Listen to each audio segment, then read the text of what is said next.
Whoops. Just give me a moment. There we go. Good morning, everyone. Welcome to the Trade Ideas Pre-Market Show for Thursday, October the 10th. My name is Barry Anderson, moderator of your trading room. So, same.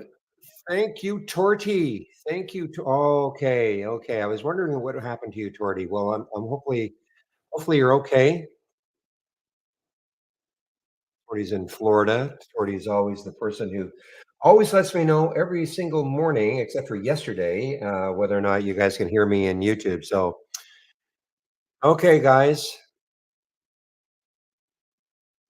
You know what, William? I had a problem with Bing yesterday also, briefly, saying, we're sorry, come back later. Yeah, interesting. Before I get going, thank you so much, Draw, for opening the room early and, of course, closing it. Now, the only thing we have to figure out is how do we get rid of the posts from yesterday? Okay, in the alerts.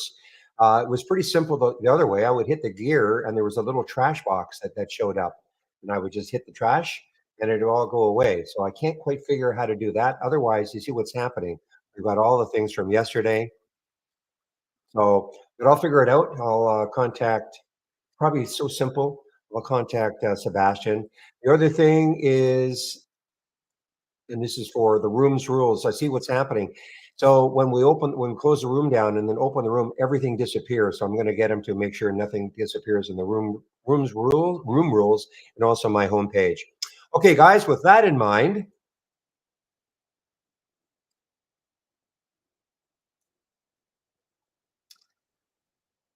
let's get rolling here. So this one, now I put this one right at the very end. This GXO, I was wondering why it popped up.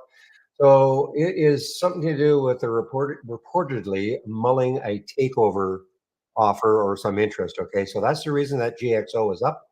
Okay, that's a big move up, of course, through the 200-day moving average.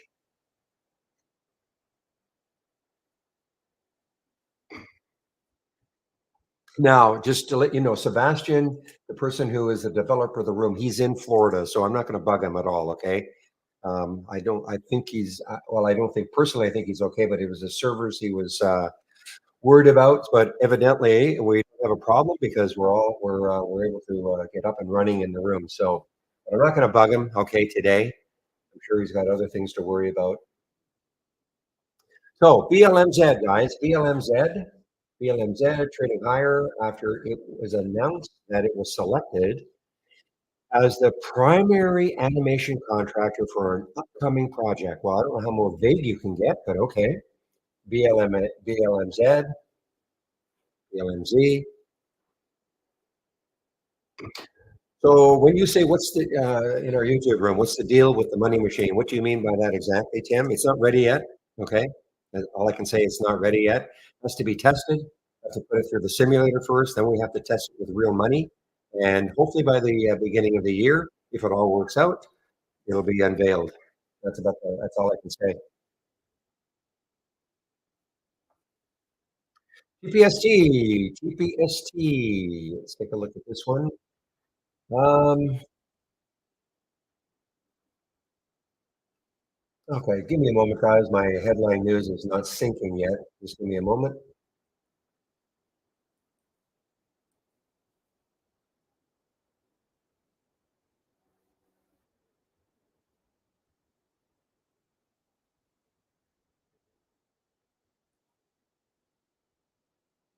Okay.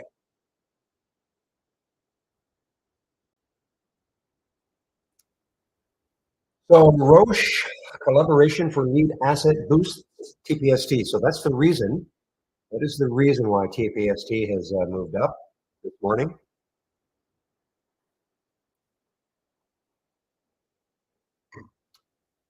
That's what you mean by slow future. So we did have some economic numbers that came out at 8:30, the CPI and some jobless numbers. And the initial reaction was to knock the market down a bit. That was the initial reaction. Delta had earnings, and it's funny because I was reading an article in the pre-market, and it seemed to indicate that it was looking kind of rosy, but I mean, it's only down 1.75% right now, but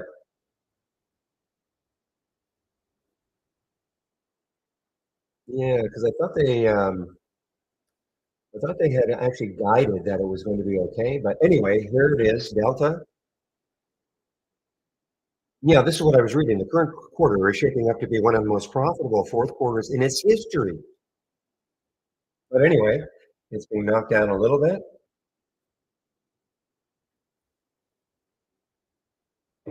Oliver, is that you or is in our YouTube room? Is that Oliver? You know what I mean.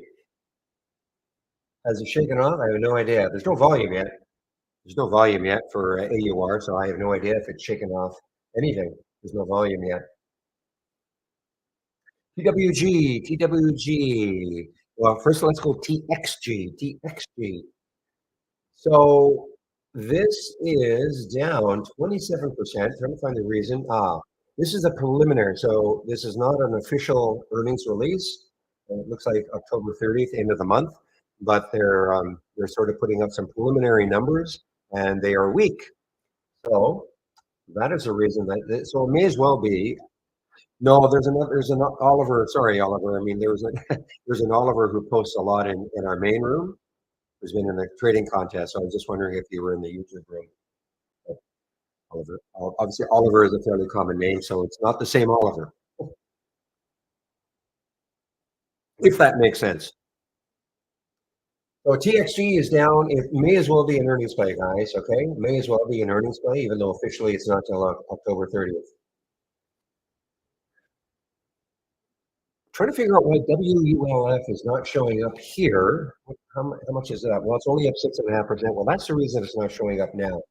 So WLF had some news. A big float. It was a pretty big move earlier when it got up to. Well, actually, it hasn't dropped that much. So it got up to a little over four. There's 270 million in the float. So that's a big, big float. They had some news. I know I posted it. 35-year ground lease at Lake Mariner facility, et cetera, et cetera. So that is the news for Wolf. Sort of an AI play.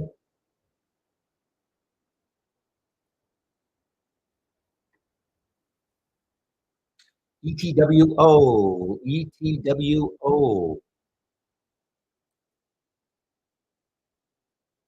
Gapping down, trading lower after the company. Well, it's an earnings play. Okay, October 9th, post market. So it is an earnings play. That's the reason why ETWO is down. It is an earnings play. Big gap down. Look at that, 22%. That's a big float, 240 million in the float. That's a massive gap down with that float. No, no, no, no, no, no, Oliver. You don't have to. You don't have to. It's okay.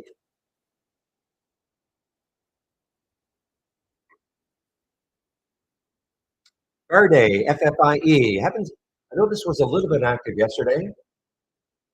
Yeah, it was a little bit active yesterday, and it's continuing its activity a little bit anyway. Well, it's not a little bit. 5 million shares have traded already. 5.6 million, up 12%. Only 12 million in the float. Over these days, when it just ripped from 270 in 2 days, it went from 270 to 1150.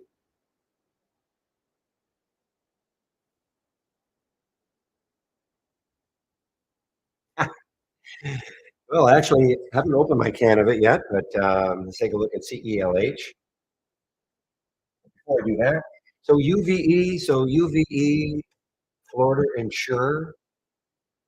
So I guess the hurricane missed Tampa. Is that so now they're suggesting that, instead of, I mean, it's still horrible. Don't get me wrong, it's still horrible. 3 million people without power, etc. But I guess it missed Tampa. So I guess the insurers are saying, the damage may not be, or the claims may not be quite as bad. Still going to be huge, but not as bad. I hope anybody who's in either room, I know Torty said that he's in Florida. Hope you're all okay. Okay, thank you, William. Yeah, I'll get him. I just don't want to bug him today.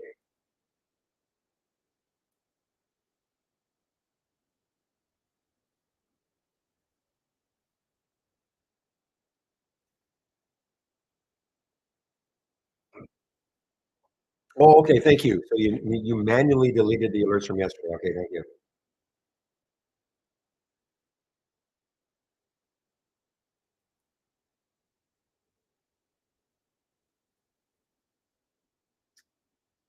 All right, now, so let me take a look at CELH, just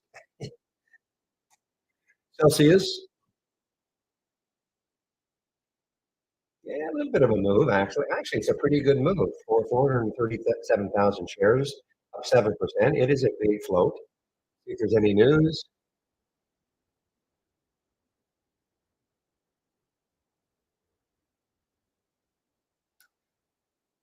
So Jeffries cut their target from 48 to 48 from 53. Okay, so they've downgraded a little bit from 48 to 50, or from down from 53 to 48.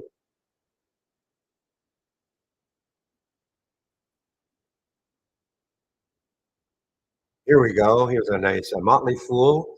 These three phenomenal stocks are set to soar. Okay, Nava, Celsius, and Open. Okay.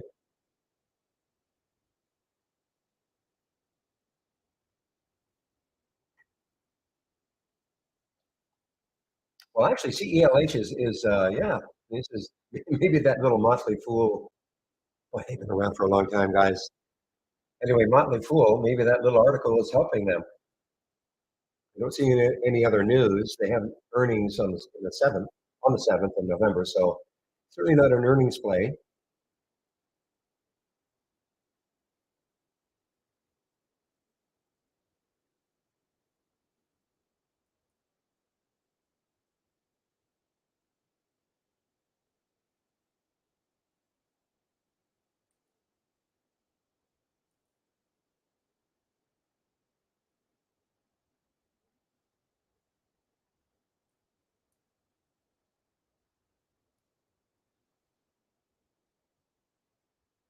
Oh, great. Okay, I see what you did. Yeah, great, William. The only thing you okay, and Draw's got the forward splits, reverse splits today, right up here. That's a great idea. So we can check. I love it. Thanks, guys.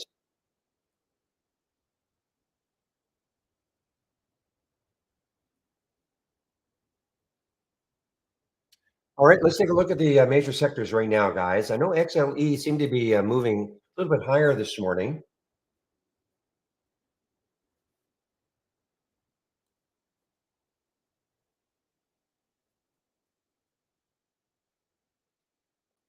Okay, give me one moment. This is the first little hiccup I've ever had with IB. I don't know what I did. Not a big deal. Okay, let's take a look at the sectors now, the major sectors,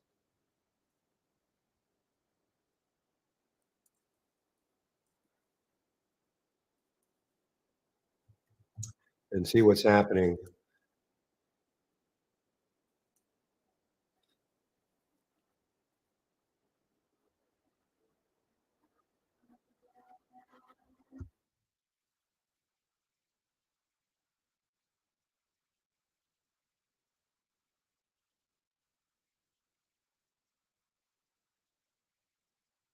All right, guys. All right, guys. So this is now the major sectors you're looking at. So there's XLE, as I thought was going to be up. So what you're looking at here, again, the major sectors, XLE, the major ETF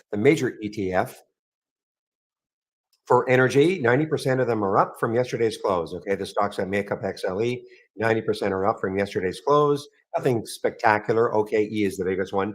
Nothing spectacular, but energy plays now are up. Look at technology, 87% are down. Again, nothing is jumping out. I mean, FTNT is the worst one, but it's only down 0.56%.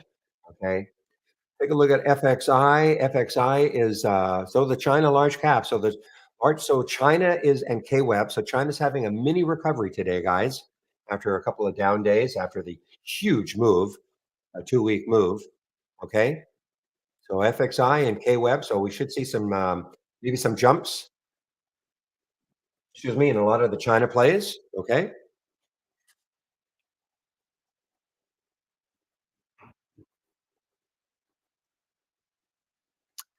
And as always, so the market was up. So yeah, I'm not expecting. I just want to take a look at where XLE is right now with respect to the 200-day moving average. Yeah, so you can see it was getting perilously close yesterday. It got down here and at one point. The green line that you see in my daily chart, that is a 200-day moving average. So you can see it was getting closer, but little, but it's still holding. The only other one that was relatively close, well, close was retail XRT. Let's see what retail is doing. So you can see it's still, so the two shaky ones still are XLE and XRT with respect to the 200-day moving average. Everything else is pretty much clear of the 200-day moving average.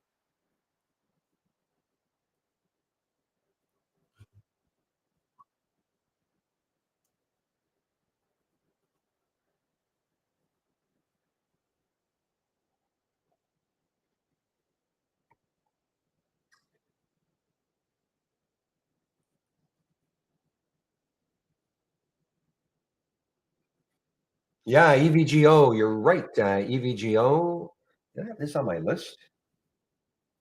EVGO is making a high here. Yes, taking out not the high. So the high of 4 days ago, 4 days ago, 769, but it's certainly above yesterday's high and the day before that and the day before that. And UBS is putting a price target of 850 on it, raising it from 4. Again, guys, when you see this, don't think, okay, well, I guess it's going to 850. Not necessarily ever.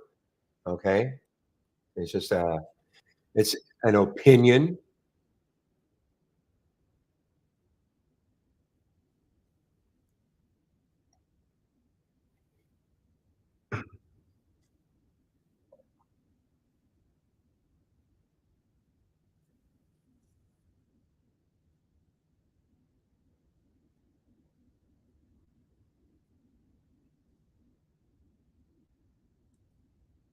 This has been a pretty active stock, guys. APLD. It's actually in an earnings play today. It's down 2%. Nothing huge. Down 16 cents. It's a pretty big float. But this has been a very active stock. Remember these days when it was ripping higher? And that is APLD. I don't know how interesting it's going to be today. Now, Craig Hallam has raised their target price from 10 to 12, even though it's been hit down a little bit on earnings today.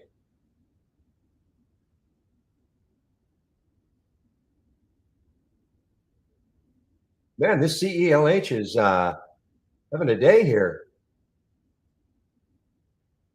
I don't see any other news on this one other than, okay, I mean, this is Motley Fool.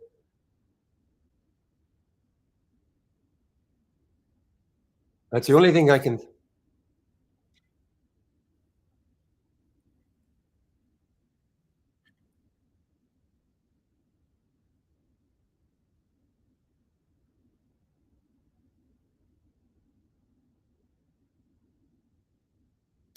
Okay, thank you.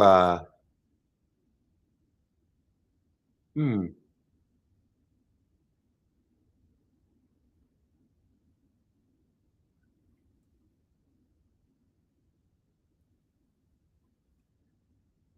Okay, thank you, William. I'll pass that on to. Again, I don't really want to bug him today. But but I will pass that on to him. What time is it right now? 9:19. Okay, I'm just going to write him a quick email to tell him, nothing urgent.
Give me a moment, guys.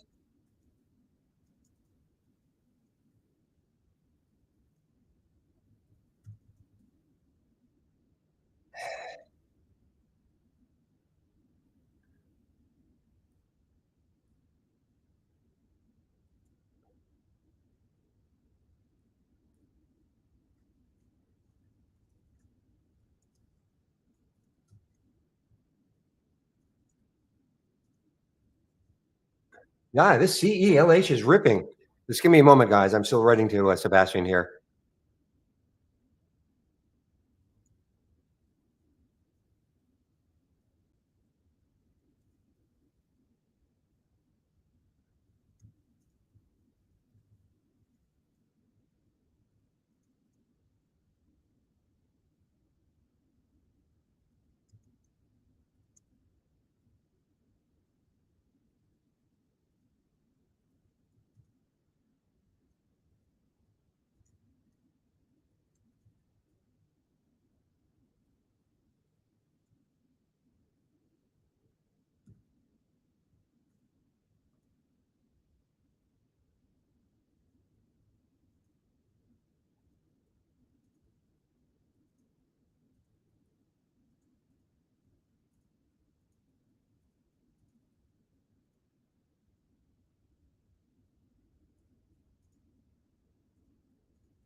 Okay.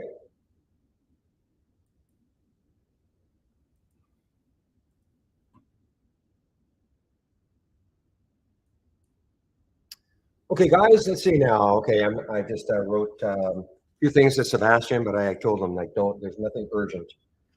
All right, guys, let's see. ENVX, just let's see, why did that trigger? I know I put a price alert. Oh, on the way down. Okay, there's a nice one for us yesterday on the way up.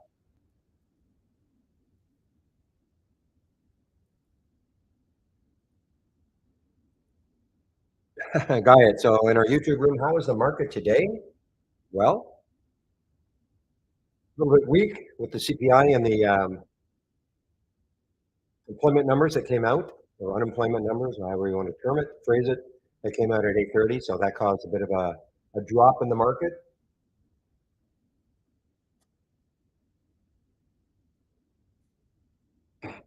Boy, this CE, boy, I'm good. Maybe I should pop my can of peach, whatever. What's it called again? Peach. Well, I've got sparkling orange flavor today, not my peach. So the CELH. That's a great rip. No, it's a big float. That's a big move. I mean, 176 million in the float for CELH. That's a big move. Next high, looking left, is around 33, $34 almost. 33.88 looks like. So it's getting close to that high.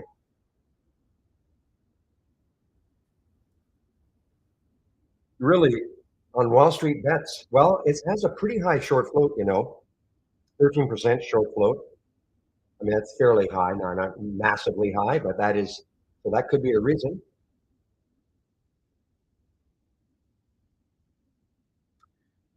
Do I drink Celsius? On occasion, yes, diet, even though I know some call it poison.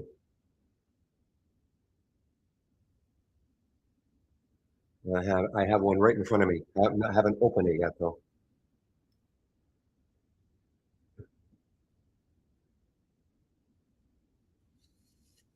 Yeah, it has been a great stock in the past. I mean, it got up to $100 at least, maybe even more. Let's take a look at Celsius. Yeah, I mean, Celsius, I mean, almost $100. 99.62, the high. Looks like that's the high.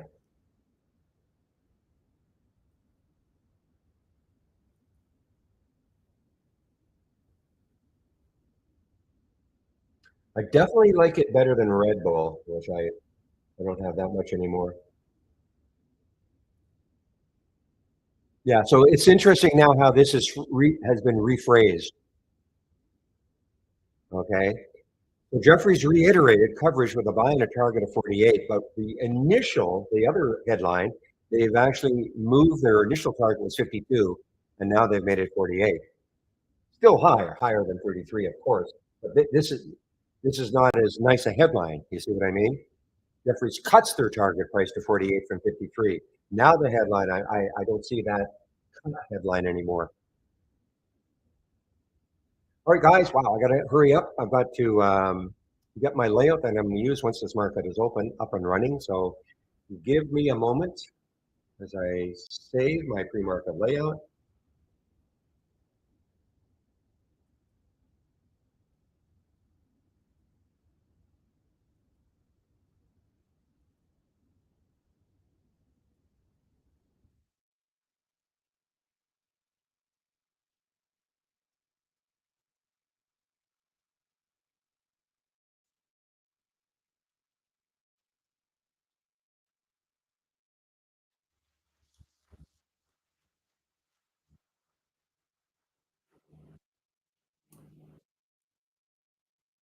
All right, guys. So here's my layout that I use once this market opens. Let me get it adjusted a little bit here.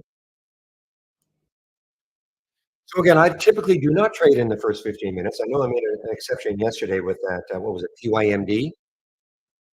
I made an exception yesterday. I rarely do that though.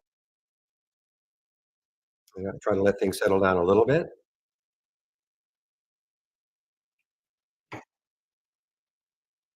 All right. No, it's not beer, guys. There we go.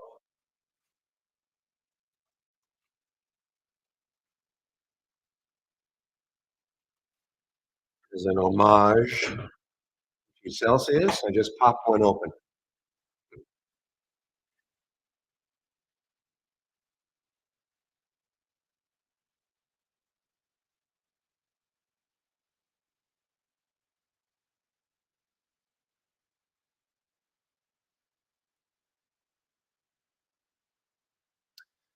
So there are a lot of shorts for me on this one. 3 million at Interactive Brokers. So that's certainly not an issue if it decides to fade. Depends on what this market might do also.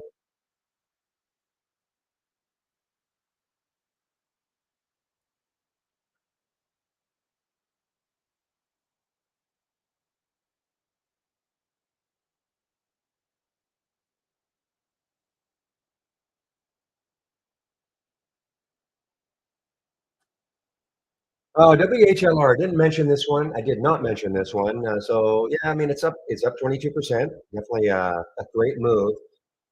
As always, be careful on this one. That crazy low float.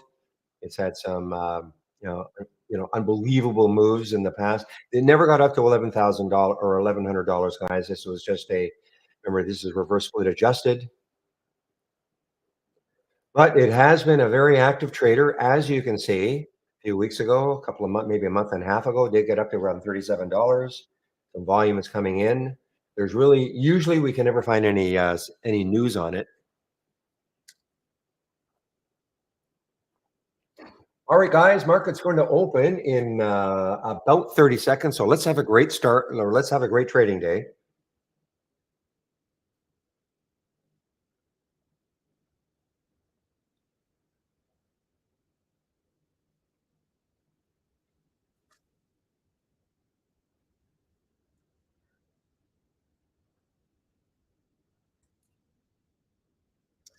Yeah, so the BLMZ is still hanging tough here, but the next high looking left, not that far away, 165, not that far away. This is out of Japan, okay? All right, guys, we're open. We are now open. Didn't see this one in the pre-market. CRKN is making a little bit of a move here. Pre-market high was 170.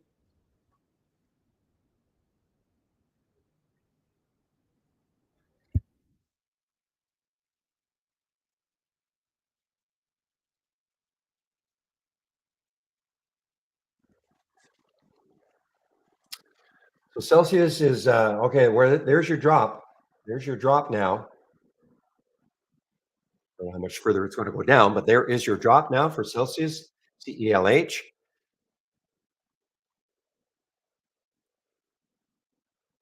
Okay, SRFM. This was active in the pre-market, got up to 279. This is a market high now, a market high, probably a low float. Yeah, 7.8 million in the float. And we have our first halt of the day, guys. ETWO got halted on the way down. This is an earnings play. ETWO is an earnings play. Got halted on the way down. Now Morgan Stanley is trying to prop this up, maintaining coverage with a well, okay, not much. A target of 4. Okay.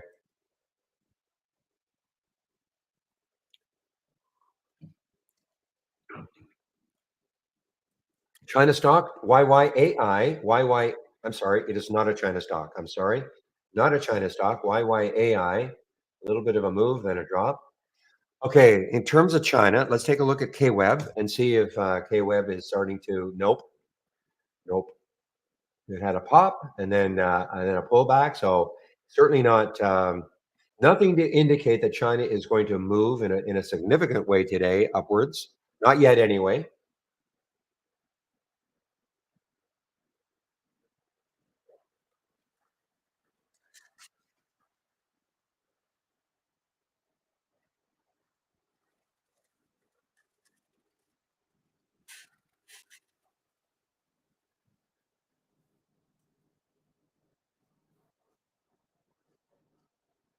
Okay, XLU guys, didn't see this in the pre-market. XLU, what's the volume like? That's picking up 188,000.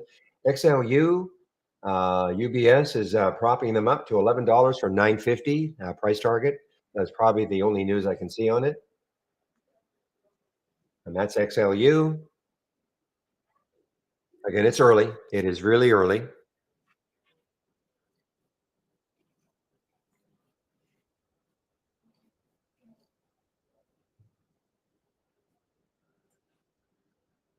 I see that TD Hood is on the way down.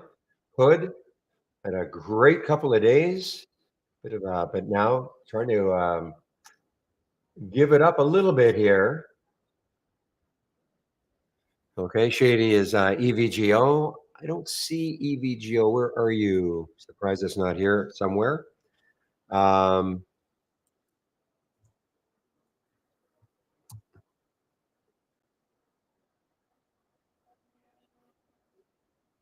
all right, EVGO. So it's well, good. The good news is it's taken out that high over here.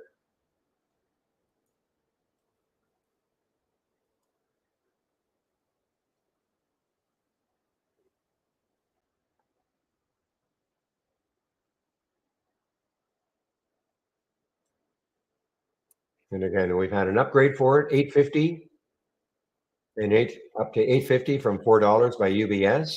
I think that is really the only boosted growth outlook. Okay, that's that DOE loan.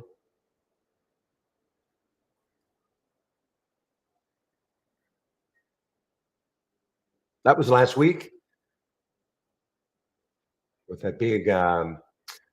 How much was it? It was a billion or something.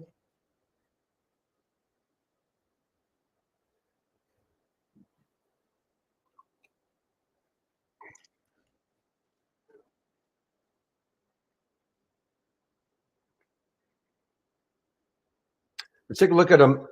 I was just going to say I had a price alert set for EVGO at 794. I put that yesterday. I remember now. I put that yesterday. Let's take a look at it on a monthly chart. Where could it go if it can take out 8? The next high, looking left, is around 870. No, I'm wrong. 814 is the next high. 814 is the next high on the monthly chart.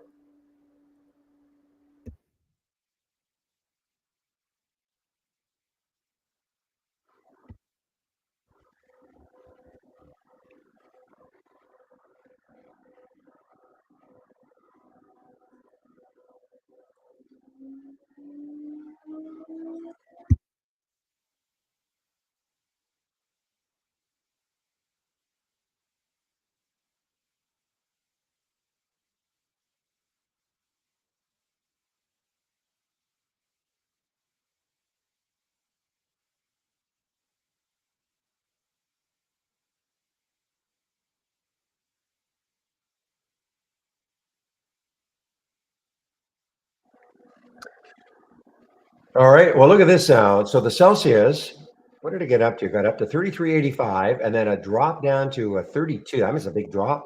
And now it has come right back up. This is typical. This is why, well, I say typical. I don't mean typical of CELH, but this is why I typically don't like to trade in the first 15. We get things pretty whippy.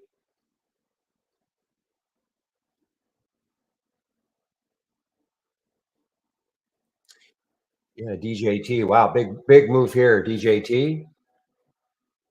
So the next high on the weekly chart looks like around 23 now on the weekly chart for DJT.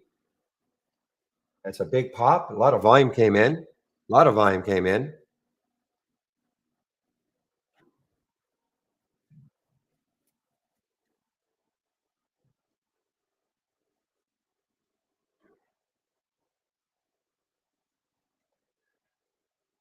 So if you look at this news, they've released for Android devices. I guess that was it was only available on Apple devices before.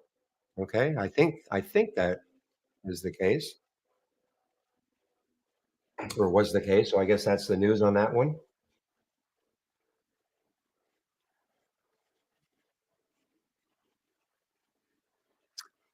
All right, Mosaic, MOS. Okay, this is moving.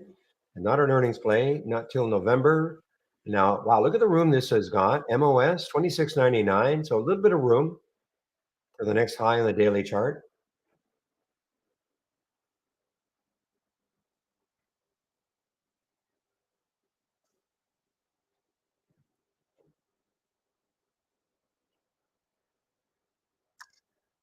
So, okay, this is sort of a hurricane play. I mean, it says that Mosaic has idle Florida operations, but maybe it's just not as bad as they thought. Maybe that's the whole idea. It's not as bad as they thought. So Mosaic is starting to rip higher, actually.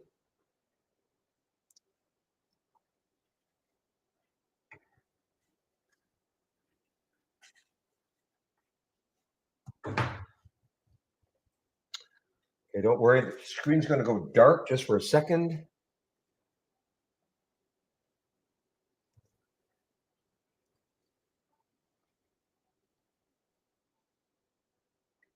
Boy, this SRFM, guys, SRFM is ripping here now. This was right at the very beginning. Didn't really see this in the pre-market, but SRFM is just ripping now. And I think,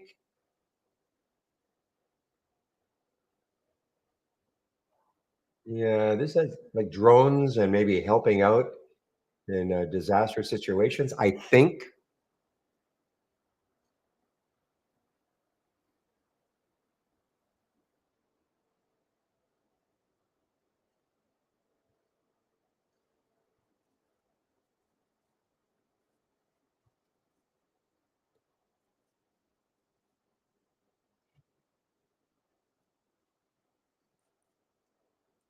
Now, LXU, guys, LXU did move.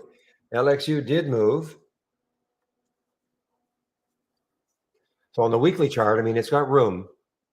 1042 has about a dollar to on the next line, the weekly chart. Again, I'm not saying it's getting there. Checking out this market now. So the market is, just kind of chopping around a little bit, trying to digest the CPI and the unemployment numbers or employment numbers.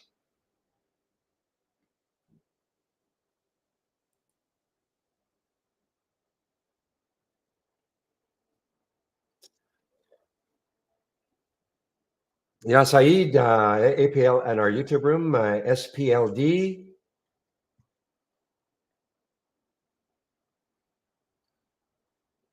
This is an earnings play. Mentioned this one in the pre-market. It's been an active, very active stock in the last couple of months, but it had earnings and actually was slightly negative. It was negative down here. So it's still kind of flat, really. Only up 14 cents right now as we speak.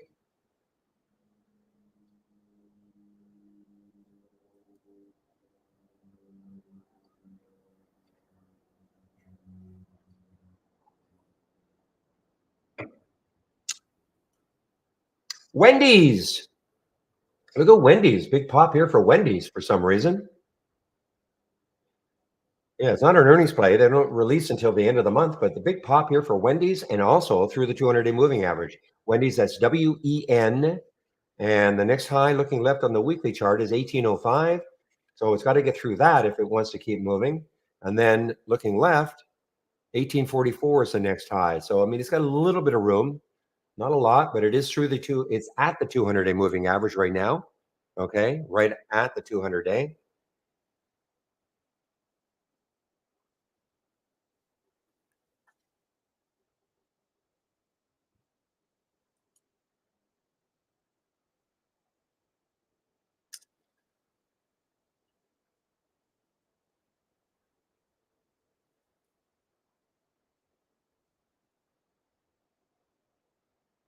Okay, guys, I do see that our AI is sort of targeted WHLR. Just be awfully careful. Remember that float, it's crazy low.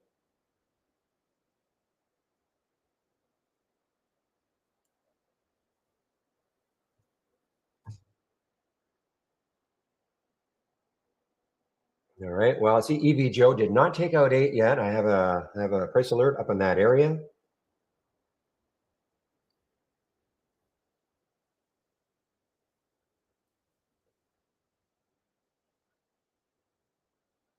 Okay, I know you're short this one, William GXO. There's a talk about they're exploring takeover interest.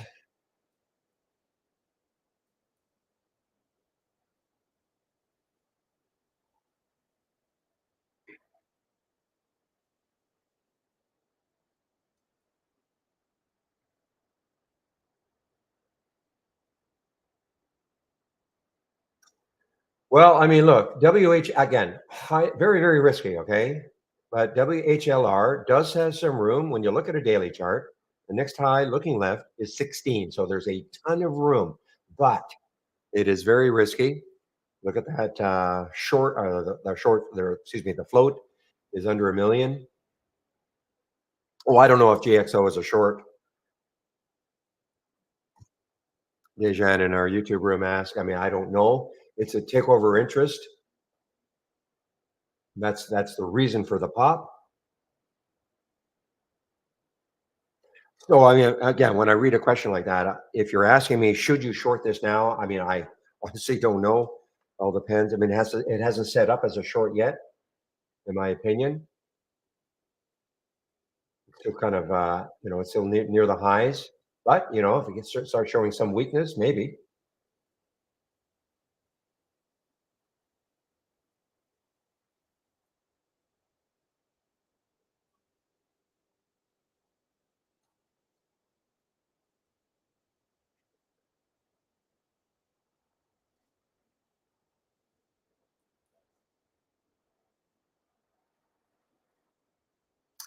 Speaking of that, let me get my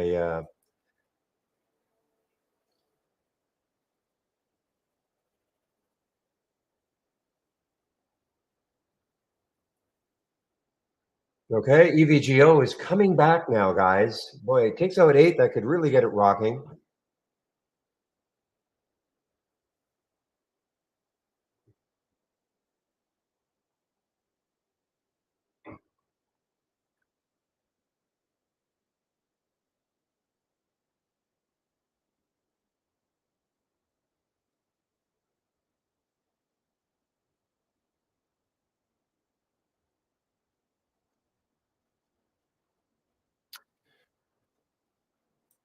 Okay, let's take a look at SLI, guys. SLI, I don't think I did sort of see this. This is another lithium play, okay?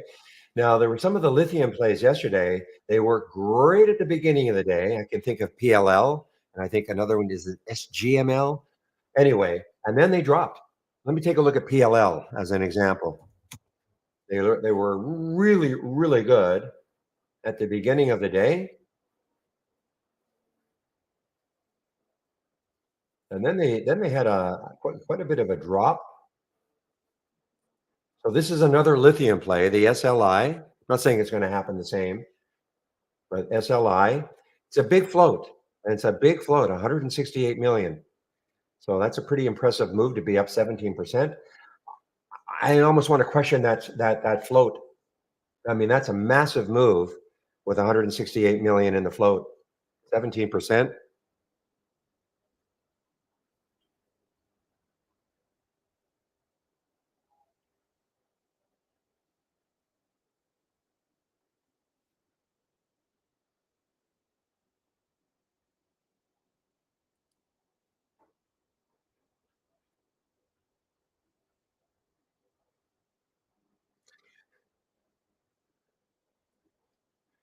So this might be a bit of a sympathy play, okay? Because, well, I just put this news up here.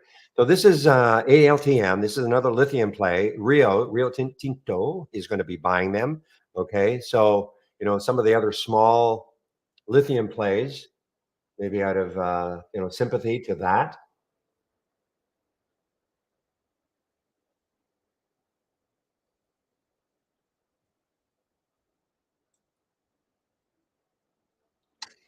Well, here's another one popping up on a lot of volume, guys. DTSS, DTSS.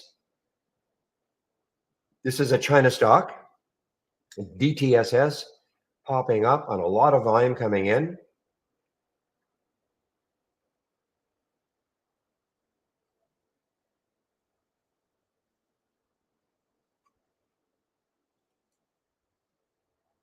All right. Well, Shady's CRKN is working not badly right now. It's also an AI play. You can see AI right there, 160, 175. The next high looking left. Well, if it can take out two, then the next high is 216, CRKN.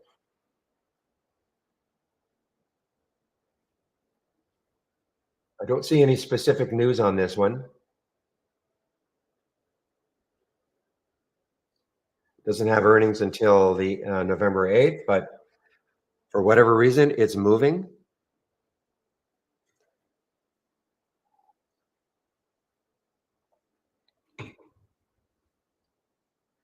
Post market, you can see in my 15-minute chart, that mauve area there, that is the post market after hours yesterday.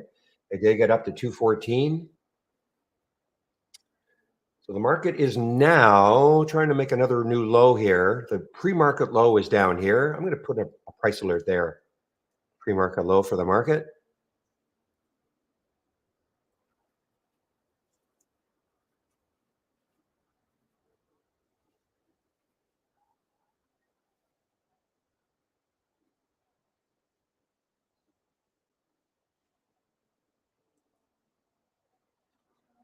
All right, guys. Well, this could be interesting.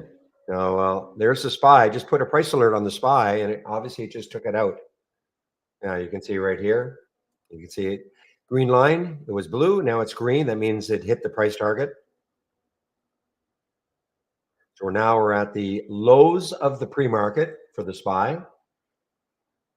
Now, guys, GNTA. This could be an interesting one. Okay. First of all, let's see. Well, wow, only 21,000 shares have traded.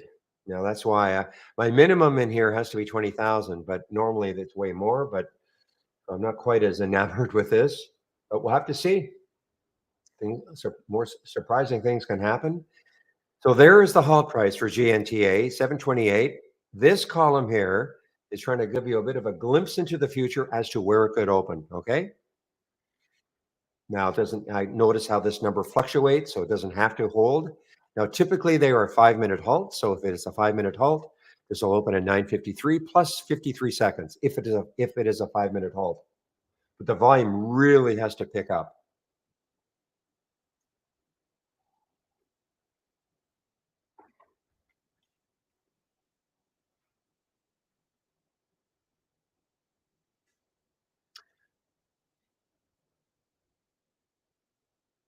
Duo short by Violetta in our YouTube room. Well, could be, but I don't think I've got shorts available for Duo. But let's take a look.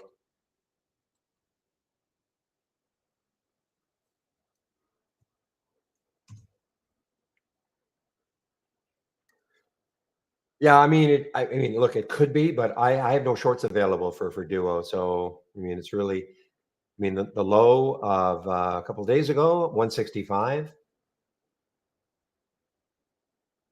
It's all to do with China, of course. And I'm seeing a lot of China names coming through in my crawl here. well, some China names anyway. They're B, not BE, but there were some China names that I was watching coming through. If you're going to short any China stock, well, look at KWeb. Okay, so KWeb is definitely drifting down. Now, it'll be probably the larger stocks that are really affected by this. I'm not saying Duo won't be.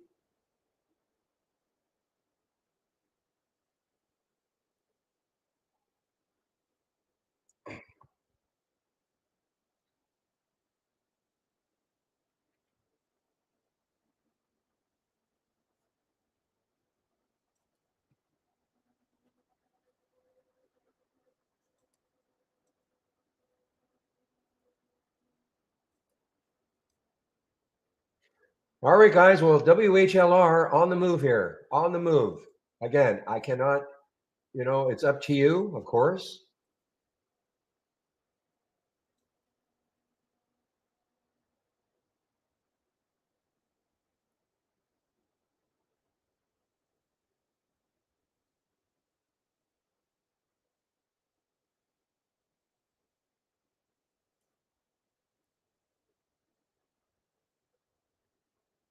Again, it's pretty whippy, but it is up to you. And again, I mean, you got to share size accordingly. It's hard to put a stop on something like this. Well, when I say it's hard to know where to put a stop because it is so volatile. The only attraction that I've got to this is the fact that the next high looking left is $16 on the daily chart. So, I mean, there is that attraction. And it's such a low float.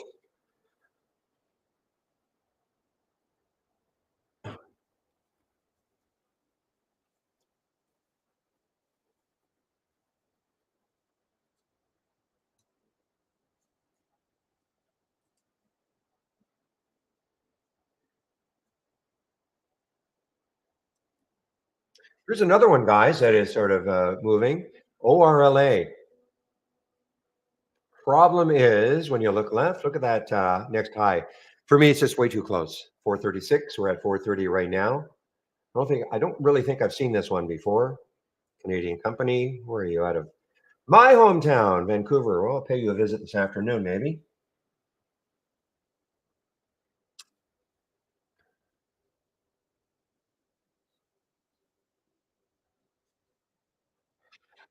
I don't know if there's really any specific news for China. The question in our YouTube room. It's just 2 days ago. It was that the fear was this is what happened 2 days ago after the big rip. Chinese firms slide as stimulus optimism ebbs. Okay, so that's what happened this day right here 2 days ago, and so really it's just sort of a kind of a continuation. Remember now from where they came though. That was all in stimulus news. So it's not any. I don't think there's anything specific.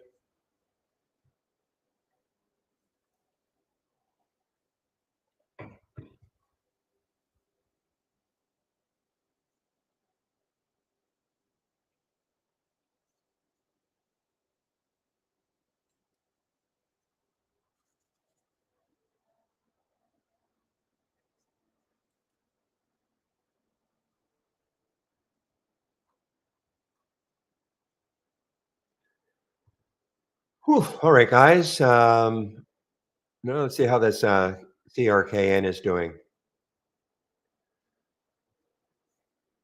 Bit of a pullback now from that 180 mark or 185 mark.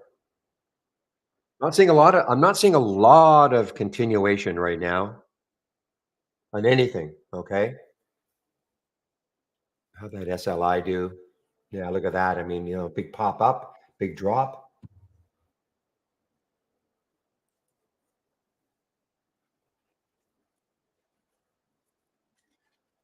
Well, the SPY is, yeah. I don't know about ripping, but it's certainly coming off the low here. Yeah, I mean, it's coming off that low.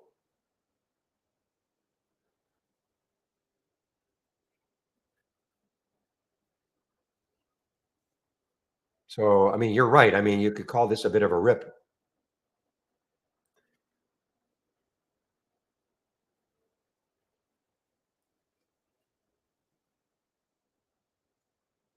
Well, I'm gonna get some more of them, Grumpus.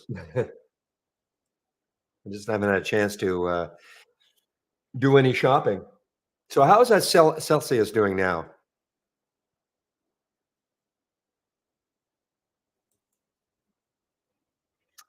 Yeah, so there is the drop. I did not take it. Too early for me to take something like this, but, so Stifel now has come in, and let's see what their price target is. 51, okay, for Celsius.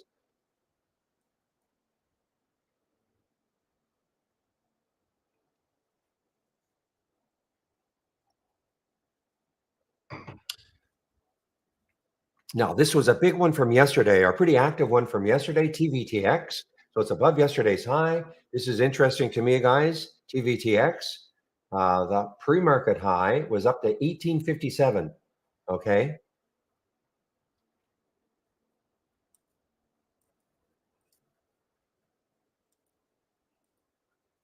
This is a, to me anyway, it's an interesting one. TVTX.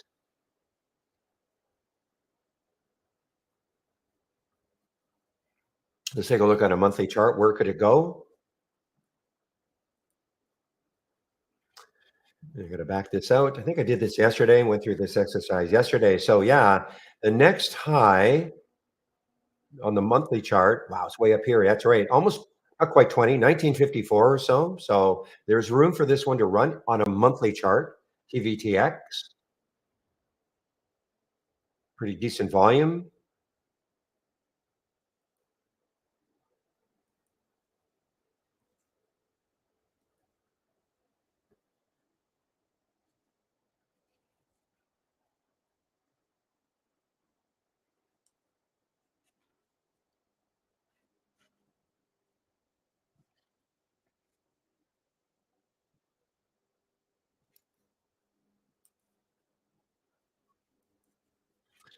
See what the market is doing. The market is, yeah, that was a big pop. That was a big pop.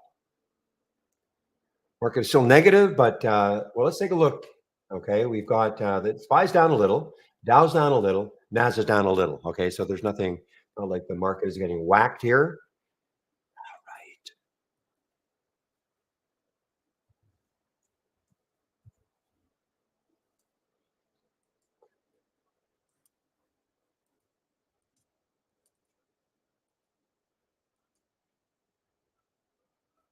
Right. All right, guys. Well, a little pop now for TVTX.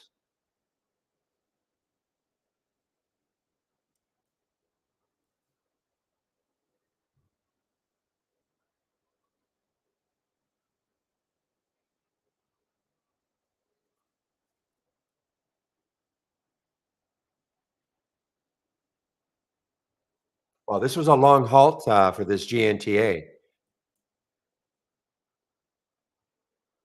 Now, has the volume picked up? The volume has really not picked up. 35,000 shares. It has not picked up. Sometimes when these stocks get halted, even when the volume is low, when at the halt price, sometimes they really explode in volume. It really hasn't happened.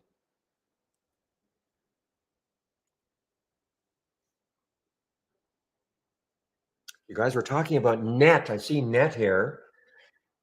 Yeah, net is, let's see, it's not a lifetime high, not even close, but yeah, definitely a nice move. Cloudflare, big float, 302 million in the float. That's a pretty decent move with that float.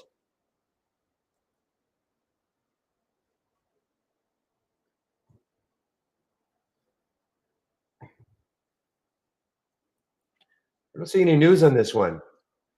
Well, I do see some news. I guess I don't know. This guy must carry some weight, perhaps. It's Shiratan CJ as the president of product and engineering to further the accelerate the company's next phase of growth to $5 billion in annual. All right. Well, I guess that's your news on it. I guess he's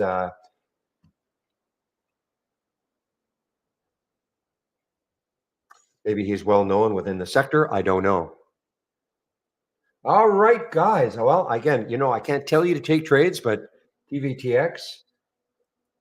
When I said, I say things like I'm interested. I've taken some off already, guys. I don't quite trust the market. Not the market so much, but, follow through in a lot of these. So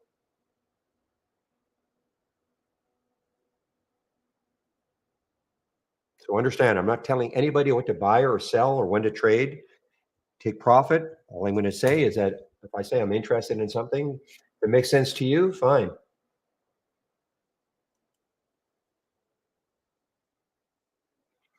And as always, I'm always interested in things where I can look left, and there's a lot of room that a stock could run before it hits the next high, either on the daily, weekly, and in this case, it was a monthly chart.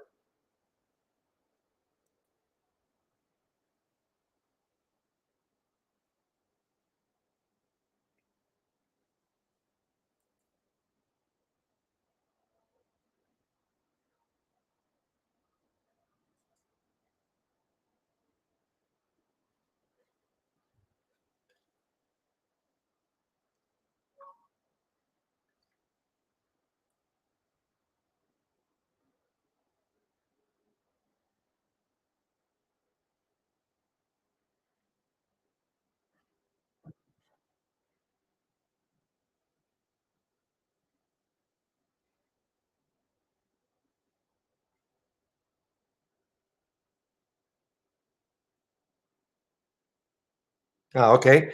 So I just Sebastian did write back to me, so he's going to delete the everything in the post alerts nightly. Okay, so we won't have to worry about that. So that's for Draw and William.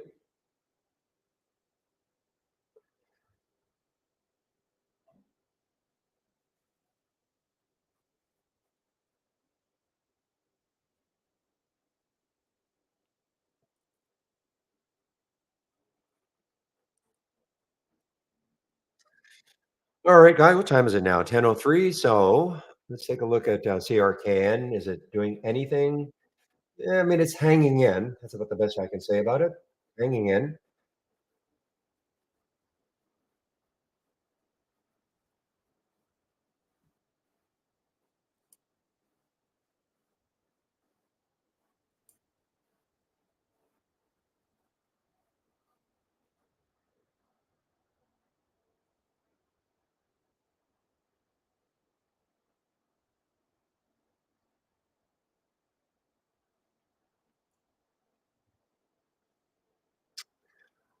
So WW, yeah, Draw WW from yesterday. Well, actually, the last 2 days.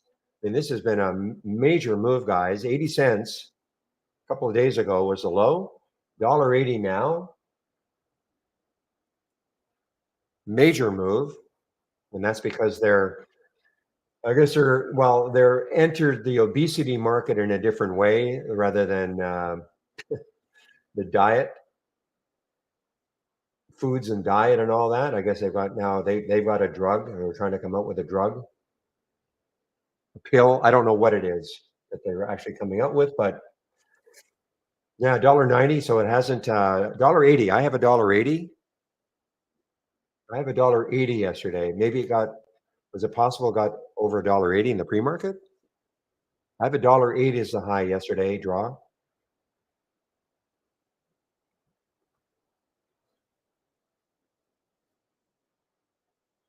Was pre-market really? It got that high in the pre-market.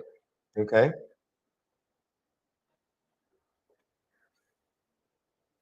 Okay, guys, I'm all out of the sorry, the TVTX. Okay. I'm not gonna hold on too much to a lot of these.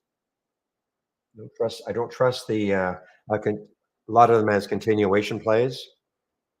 So there's Celsius, CELH. Wow. So it's a market high now, and a pre-market high. Check out the pre-market high of 33.87. Next high in the weekly chart is 36.23.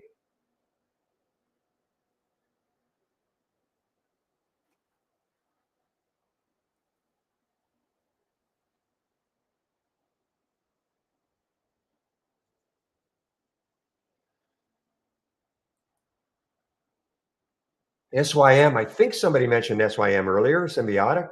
SYM, nice move. The next high looking left on the daily chart. Look what it did. I mean, today it got as high as 26.28.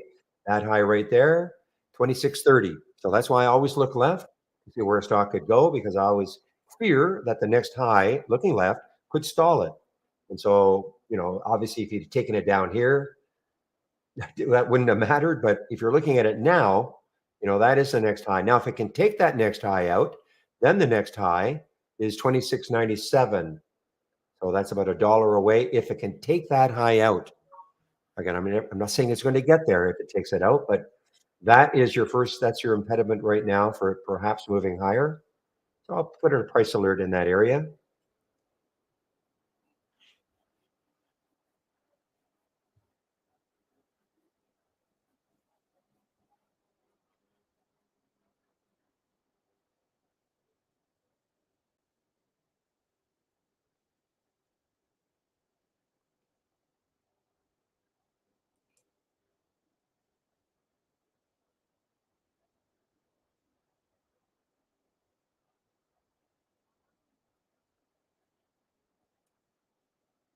I am somewhat interested if this one can break over 14. Okay, the WHLR. But look how whippy it's been.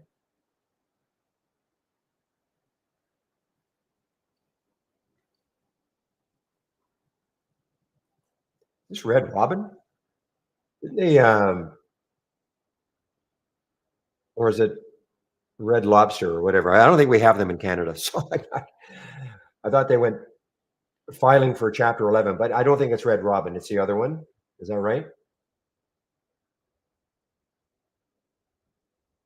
So here, anyway, RRGB is having a bit of a pop here.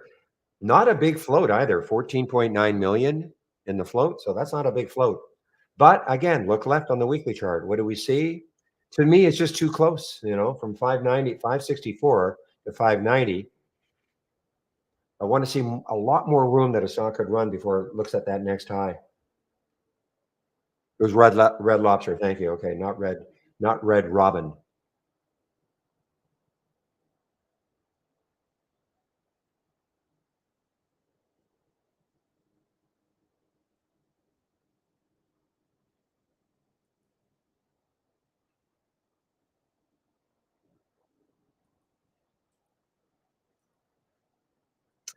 Well, this CELH is still, what did it get up to? Got up to 34.24. Well, I want to watch how well this holds 34.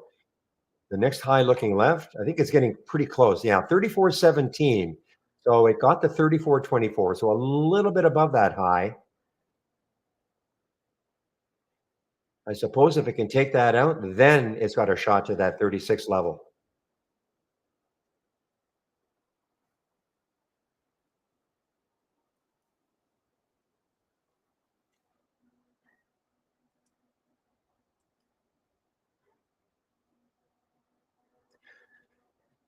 All right, ADMA. This was an AI alert from us. 1820 on the short, 1767 now. Pretty good.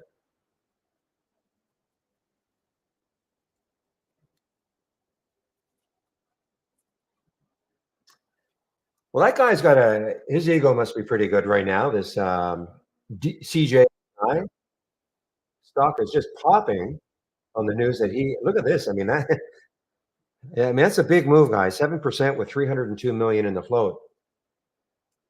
So again, if you're this guy, you got to be feeling pretty good about yourself if the stock is moving as well as it's doing. I'm assuming this is the only reason.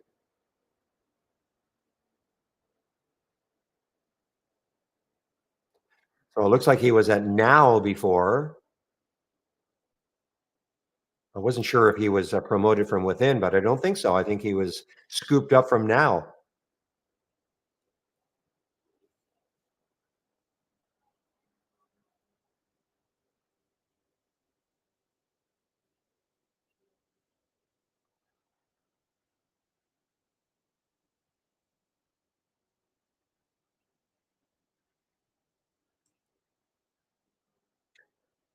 So having said that, with the net, there are a lot of shorts available for me at Interactive Brokers, 9.7 million.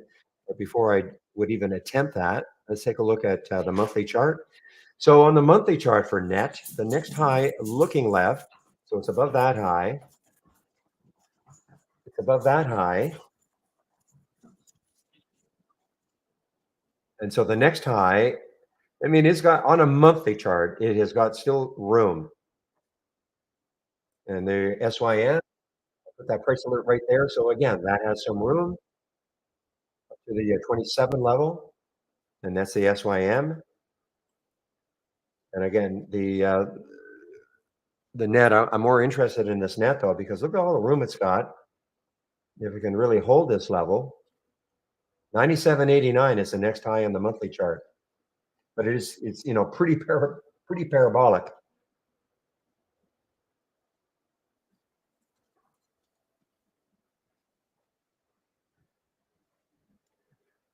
One moment, please.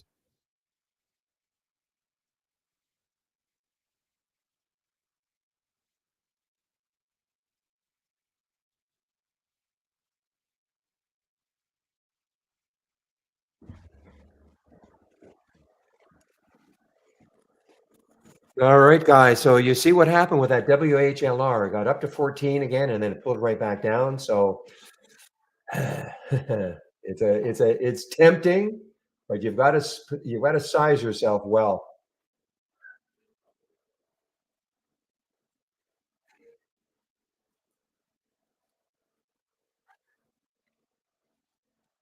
But when I'm saying that, I mean don't go crazy on this because look how whippy it is.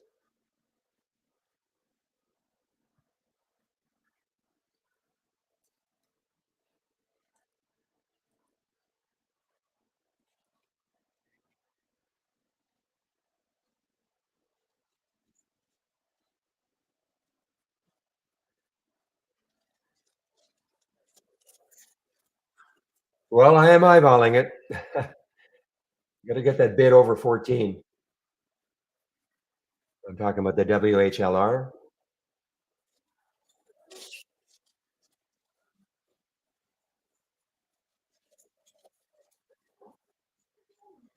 The reason I have to kind of stare at it is because if it does pop through 14, it can pop through in a big way. So we'll put another alert at 14.11. Typically, what I do is I put these price alerts and I just forget about them. Okay. And if it happens, it happens. The problem with a stock like this, though, is that it could just absolutely pop right through.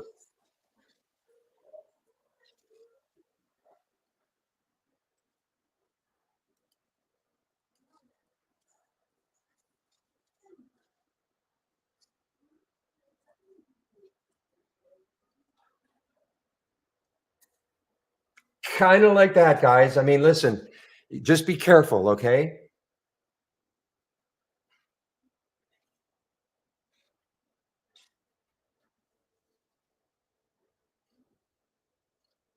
All right. Wow. I took some off right around the 15 level. Okay. I wasn't sure it was going to even take out 15.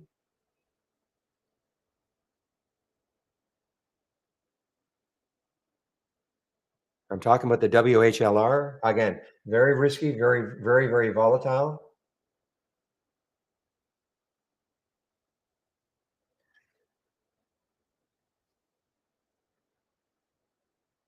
I'm holding on just a little piece here just in case it can get through 15 again and run a bit more. Otherwise, I'm just going to bail. All I'm doing right now, I'm just staring at this time and sales from Interactive Brokers. That's all I'm doing.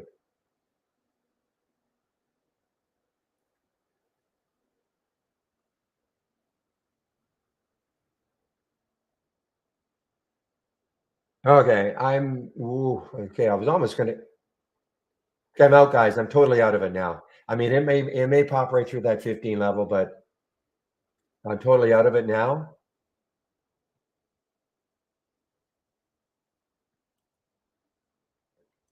Yeah, totally out. Yes, but I will stick an alert at that high and see if it takes it out later on.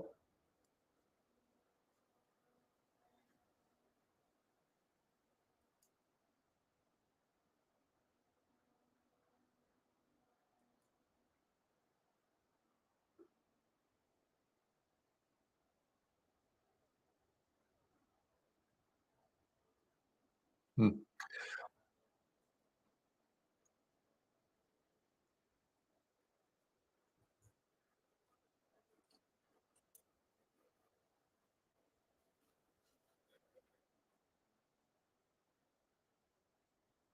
All right, now I want to take a look at this ADMA. This is from our AI. I want to see where it could go. I'm going to get back to a weekly chart on it. And okay, so on a weekly chart, so the low this week is 1705. That could be this, that could be today. Yeah, that's today. So if it takes that out, then 16, to me, it just doesn't have enough room to move down before it hits those next highs.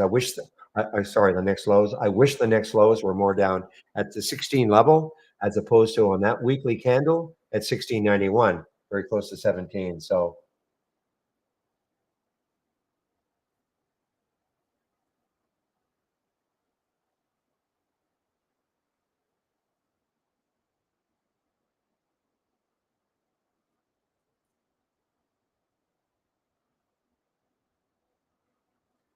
well, look what happened, guys. That's what I'm saying. So I'll say this, I'll keep repeating this all the time. If you take one of these stocks that has such a low float, which this one does, very, very low, you cannot wander away from your computer ever.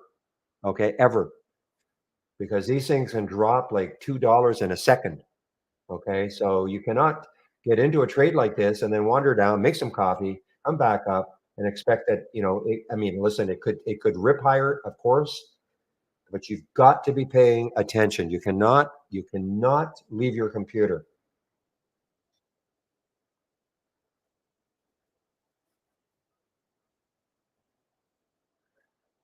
All right, guys, it is now 10:18. So this is typically when I'll talk a little bit about my homepage, including the scans that you can have, okay, that I'm sharing.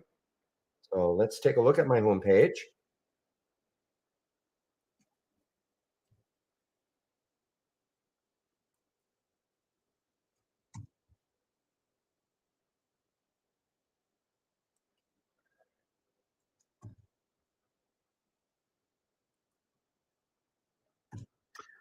All right, clicking on my homepage link, this is what you're going to see.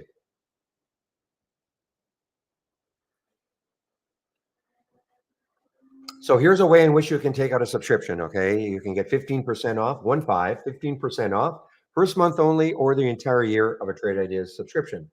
And as always, if you're going to take out a subscription at any point in time, please use my code. That'll really help to keep this room free. The room gets credit for the subscription, and that's what the company wants to see, okay? So that's the first thing. If you do take out a subscription, you must do the get started. This is a software program. Obviously, there's a bit of a learning curve. What we've tried to do in these 10 short videos is cover all the major aspects, starting off with a download and install, first startup and login. And right down here, introduction to scans, two key elements of Trade Ideas, top lists and alert windows. Okay. So you must do this first.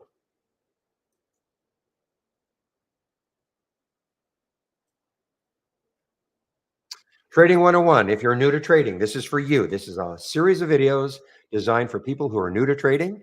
It's all free. There are about 38 videos, I think. Okay. All free. Stock of the day video that I do, it's free, of course. Trade of the week is also free. You'll get it before the market opens every Monday morning. If you sign up for the trade of the week and you don't feel you're getting it, please check your spam folder. If you have Gmail, check your promotions folder. Here's our education section. We have an excellent user guide.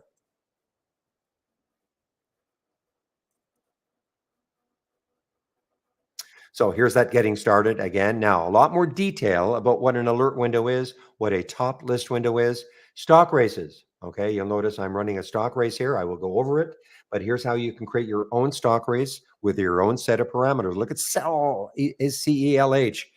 I just should have taken it, but I didn't. Price alerts. You notice I use price alerts all the time on my charts. Okay, and watch lists. If you want to create your own watch list of stocks you want to follow, here's how you do it.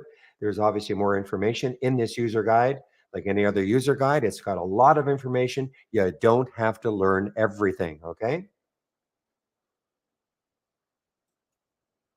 Getting started series again. So daily support. I do take a break between 12 and 1 Eastern time. One of the other traders takes over for me in our YouTube room. Today's Thursday. It should be Steve Gomez. I will confirm that before I do take my break. And I'll put the YouTube link in the main room so you can head over and listen and listen to Trade ID or to Steve. Last, if you're looking for my scans and you've clicked on my homepage link, scroll down the middle section. Here are the scans that I'm currently sharing. I think I'm going to bring this one back pretty soon. Right, let me open it right now.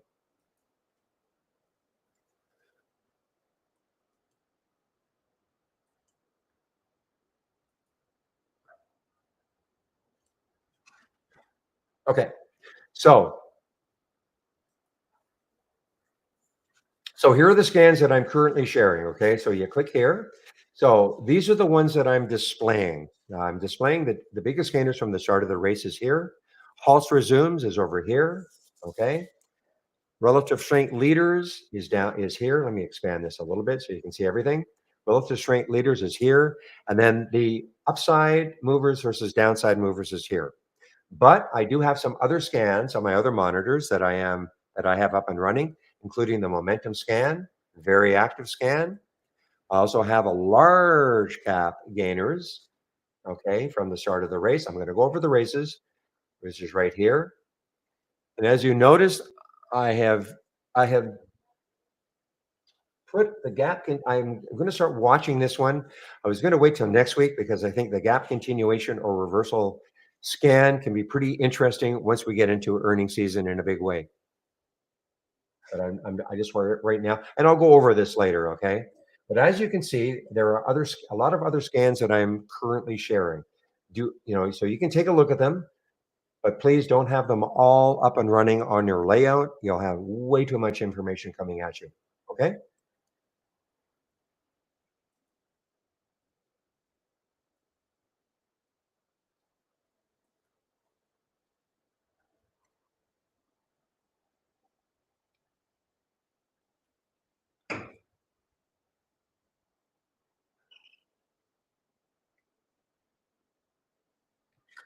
All right. So what is Trade Ideas?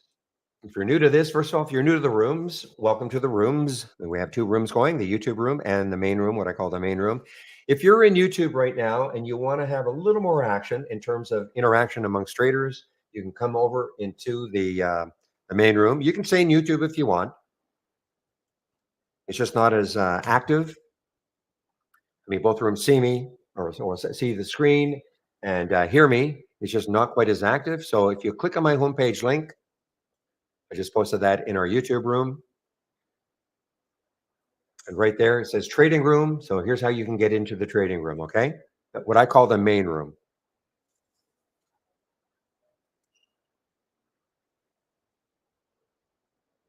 And this is the format, Monday to Friday between 9 a.m. and 3 p.m., approximately 3 p.m. Eastern time, where I'm live and live on the mic and sharing my screen. Now, the main room is open now.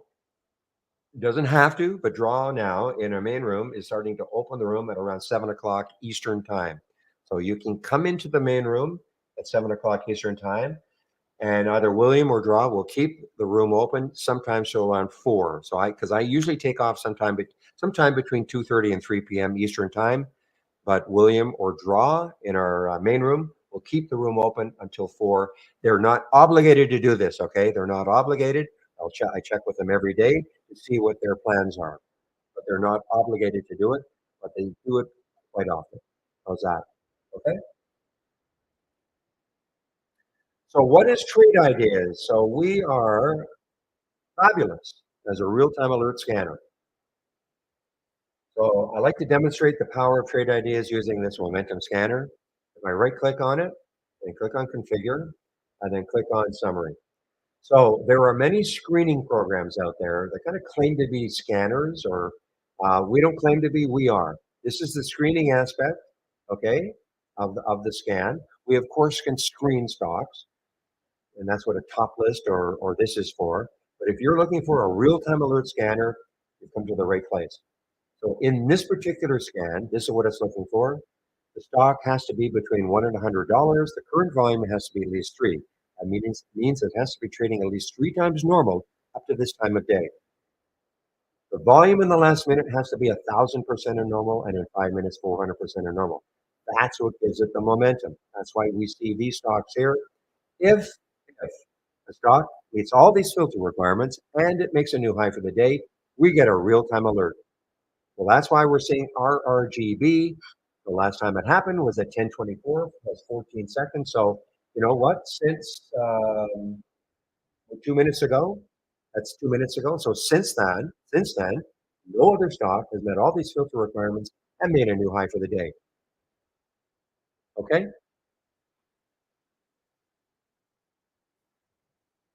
So if you like the scan the way it's currently configured, the way it's configured here, because this is what I like to see, great.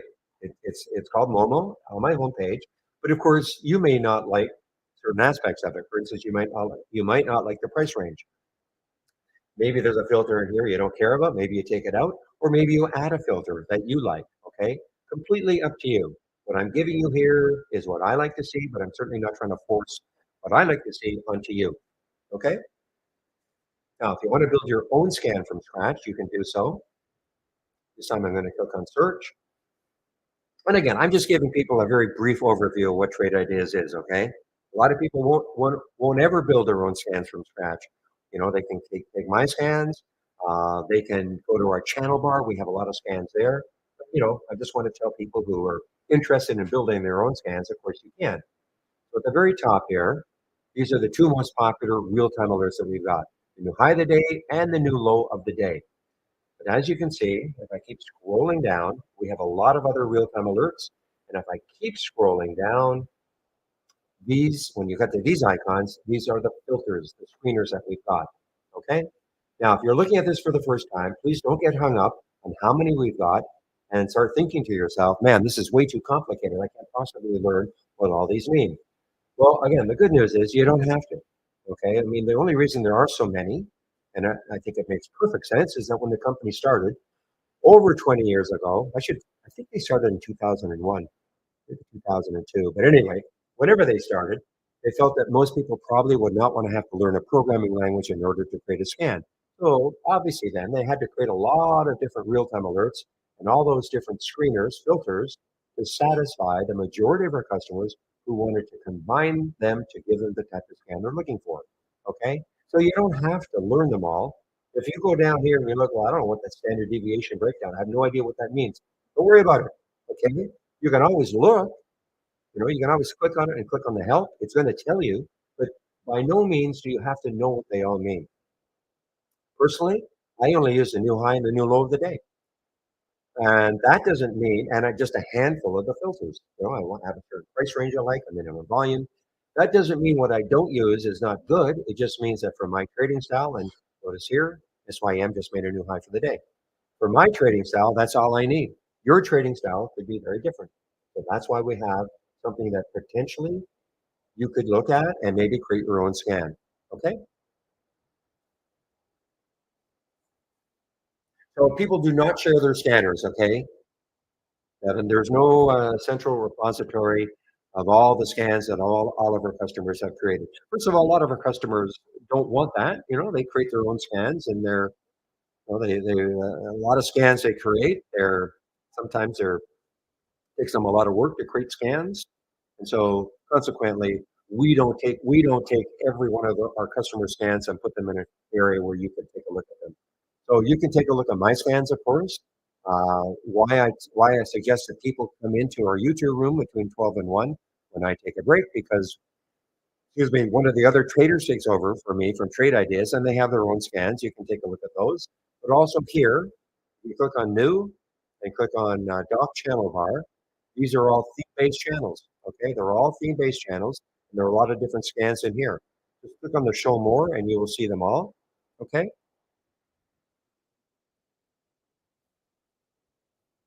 But again, there's no central repository of where all the scans that all of our customers have created.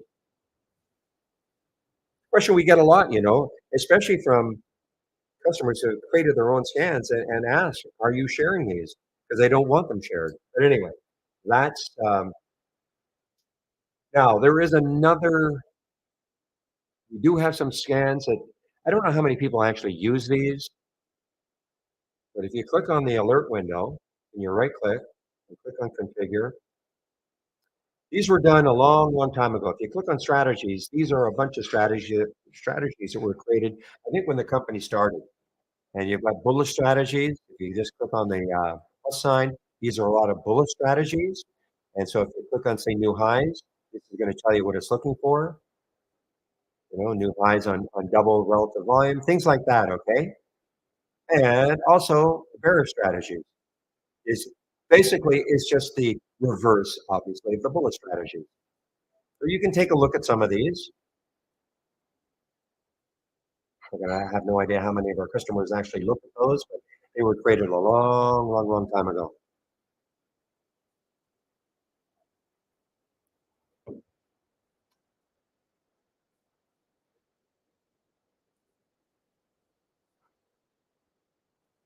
And that's a great point that William makes. He says, this is in our main room. Most of my scans were shared with me by Barry and others. I always share my scans. Knowing how to use them is a different story entirely. And so true, because remember, this program is called Trade Ideas. Okay, that's what it's doing. You can generate your ideas based on your own parameters, or you can take a look at our AI that is generating ideas. Okay, but that's what they are. You have to understand, though, when you click on an alert, what is the chart trying to tell you? Because just because I get an idea from one of my scanners doesn't mean okay, I'm taking the trade immediately. Look how long I waited on the WHLR. I waited on the TVTX. These were alerts that I got, but it didn't mean just because I got the alert immediately and I'm taking the trade. And that's where trading.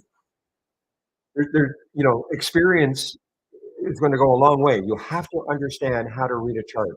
If you don't know that, then there's no point in doing this, honestly. Now, and that's why we've got the Trading 101. It goes over a lot of chart patterns and what to perhaps look for, support and resistance, things like that. And then that's why we have a simulator where you can practice trading using our real-time data, okay, before you actually commit money to the market. Trading is not easy.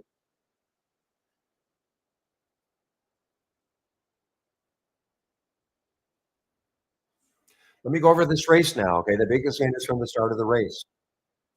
And I'm certainly not trying to dissuade people, when they hear me say, man, this guy is pretty negative. I'm just trying to be realistic.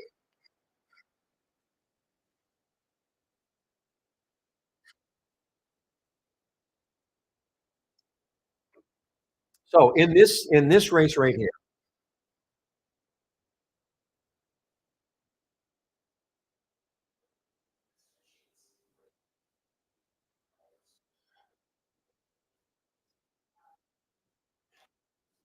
if I had to utilize trading as your only source of income, how would you split your profit taking and account growing? Oh, I can't answer a question like that, Daniel. So you're talking about swing trading and I'm not sure I understand what you mean. Like account growing? That's okay. That's okay. I'm well, but I'm an intraday trader, right? So I mean, it's hard for me to answer a question like that. First of all, I will say this: if you have to make money in the market in order to live, it's awfully hard. Okay, now unless you're starting with you made a bunch of money, and I'm talking about as your sole income early on. I mean, there's some, I think William and others, they had businesses that they ran, and so they had money to save, or they saved money, and so they're able to trade. But if I don't think it's not the end of the world if they don't make money today. But if you've got to make money every day or every week or every month in order to pay your mortgage, in order to pay bills and all that is awfully hard. Okay.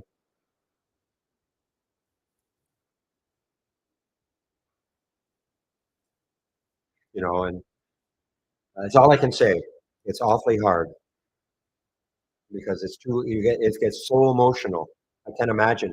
I've never had to trade like that, to be honest.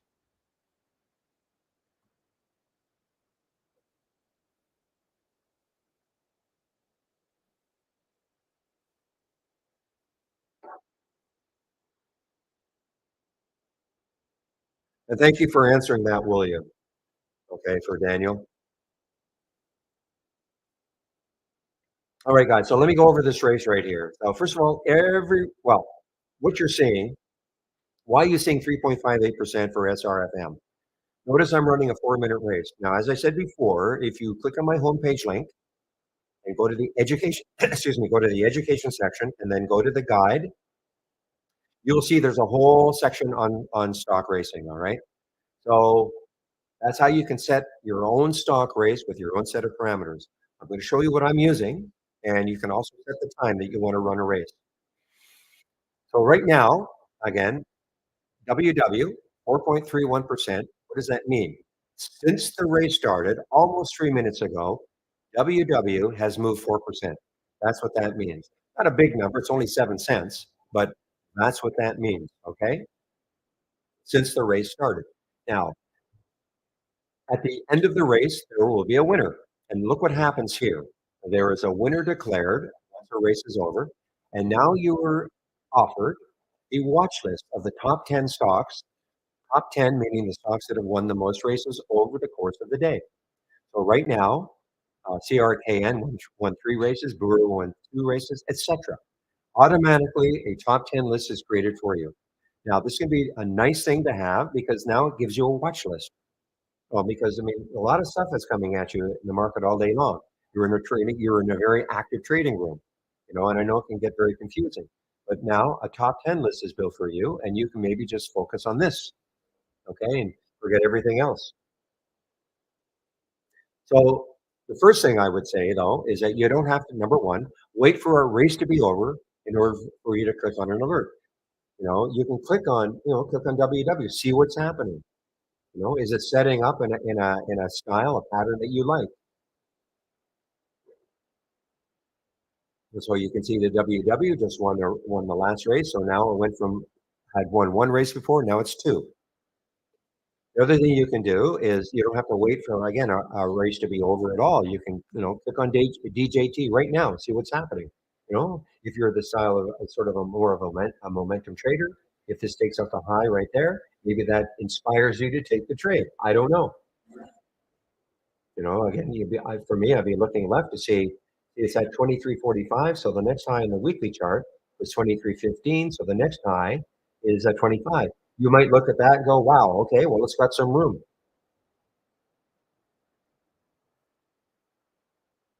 Okay. So that's one thing. The next thing, or you can click on any one of these to see what's happening. The next thing is again, I am more of a momentum player or trader. I like to see things at the high of the day or the low of the day. And that's what I just like to see. But you may be more of a pullback player. You can click on any one of these and just see what's happened. So there's FFIE. I'm just going to use this as an example. It got up to 295, and it just obviously pulled back. Now, if you're the type of person that likes to see where is it with respect to the VWAP, the VWAP can often act as support. So the VWAP is 276 for this stock. So it's kind of in the VWAP area, kind of. Okay, it's at 267 right now. So if you're somebody, again, who likes to take a look at the VWAP and maybe see if that can hold the stock as it moves down, act as support, then, maybe you put a price a little bit above it to see if it hits the VWAP and moves above it. That's why you should practice trading. Use a simulator. Or you might be the type of trader that maybe you've got a simple move or a moving average, an EMA or an SMA on your chart so that if it comes into it, maybe you'll look at that and maybe that'll act as support. I mean, there are all sorts of trading styles, okay? There's not one perfect one. That's why I'm saying you can use this to take a look to see whether or not stocks will pull back into an area that you like.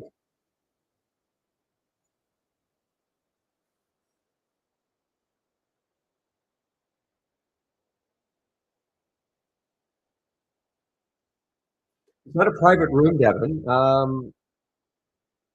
You probably still have to go to our homepage.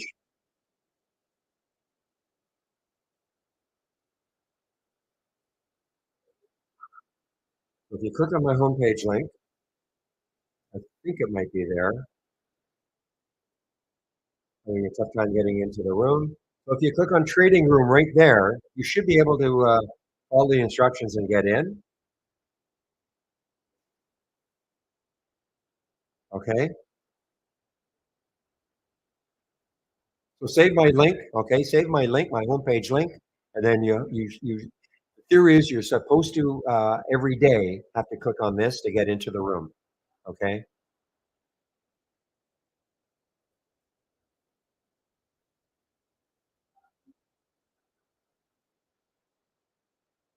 So that's the theory behind the races. Okay. Now, why are these stocks showing up? Well, let's take a look.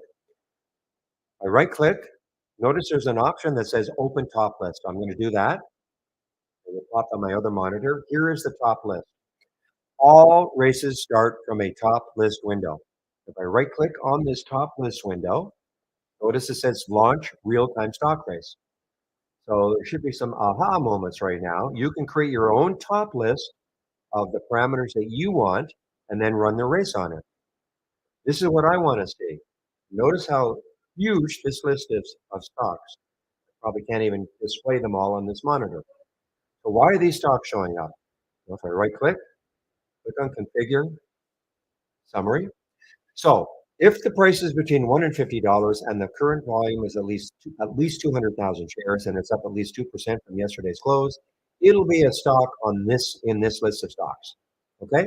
That's number one.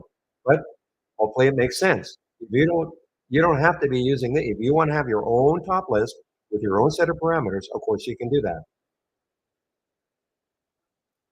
So the reason a person would use a top list before we had races, and you can still use a top list like this, if you wanted to see the stocks that were up the most, okay, from yesterday's close, as long as you have it as a column header, you can sort on any column header that you have in a top list window. Notice I've got C%, which is a change from yesterday's close. If I double left click on it, BLMZ 79%, SRFM 42%, etc. If I want to see the stocks that are up the most from its opening trade of the day, it's RFM up 33%, etc., all the way down this list. So that's nice to know. If you just want to focus on these stocks, that's fine. A lot of times, though, people say to me, "Well, I like to see stocks before they start moving." Well, here's a way in which you might be able to find those sort of stocks. Okay, as they're maybe starting to make a move. The race doesn't care whether a stock is near the top here. Okay, it doesn't care. All it cares about is since the race started, what stock has moved the most percentage wise in this big list of stocks. So there's, CRKN. That was an active one earlier. I see that it's basically fallen down. But what if all of a sudden, this is up 27% from yesterday's close. What if all of a sudden CRKN just started to really move? And now it's up 30% from yesterday's close, 40%, 50%, etc. Moving up well, how could you ever see that? Look at it, it's way down on the list right now. How could you ever know what stock was moving in this great list of stocks, big list of stocks? Okay. Well, you don't have to. The race takes care of that. All it cares about is what stock in that big list of stocks is moving the most. So here's GLXG. It is up 4% now. That's a big move. That's a big percentage move. Well, click on it. Let's see what's happening. That's a big percentage move.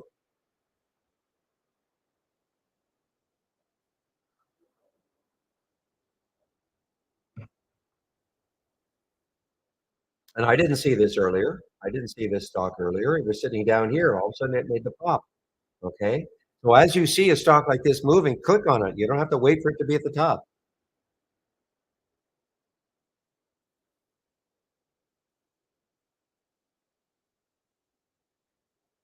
Okay. So that's what the race is all about. Now, I have another race that I'm have on my other monitor, and I'm sharing it also. Okay. On my homepage, and I call this a large cap gainers from the start of the race. Notice now that's a pretty big move. That's GJT. You don't typically get stocks even over in the 1% move here. And the reason being, you see DJT is also here. It's meeting the requirements in both these scans, okay, both these top lists. The difference between these two top lists is this. If I right click, open the top list window. Look how small, first of all, a lot smaller of a list of stocks. Why? Because I added a couple of filters. And what I did add is the market cap has to be at least half a billion and the float has to be at least 50 million. Consequently, whereas those filters are not here. Consequently, you're not going to get as many stocks. And typically, you do not get large percentage moves here. But that's a pretty big move, 1.2% with that sort of a float. The market cap, that's a pretty big move. And now, the fact that you don't get large percentage moves typically doesn't mean they're not good to trade. It just means, in fact, if I were starting out trading, I probably would pay more attention to this sort of a race because it's not as volatile. You're not going to get usually you're not going to get stocks that whip up and down like you will here. And notice what happens. A top 10 list is also built. That's what happens with every race. A top 10 list is built for you again. You can focus on these stocks all day long. It's a great watch list. Okay.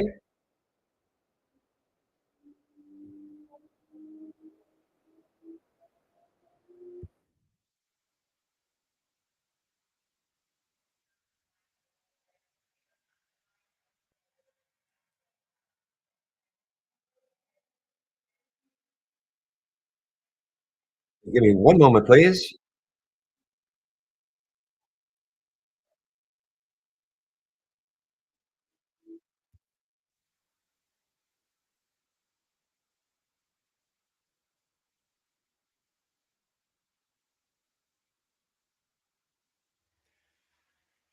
All right, guys. So what is halted now? So GSUN, is it halted on the way up? Nope, halted on the way down, and another China stock. So I guess is a KWeb. Okay, well at least it's kind of stabilizing a little bit here. Remember that this is a 5 minute chart, so we had about half an hour down, and then we had a little bit of a pop with KWeb. That's what I use if I want to follow a lot of the China stocks to see overall how well they're doing. Now, this is a, trading room, but it's also, excuse me, it's also a support room. Okay, so if you're sitting out there with questions, please don't be shy. Okay, you can ask me questions all day long. If I happen to be in a trade that requires my total concentration, I'll let you know. But typically, I can answer questions all day long. If it's an accounting question, I can't answer that, but I'll direct you to the correct parties. Okay, I'll get you to our homepage and people who can answer an accounting type question. But any other question, I'll attempt to answer.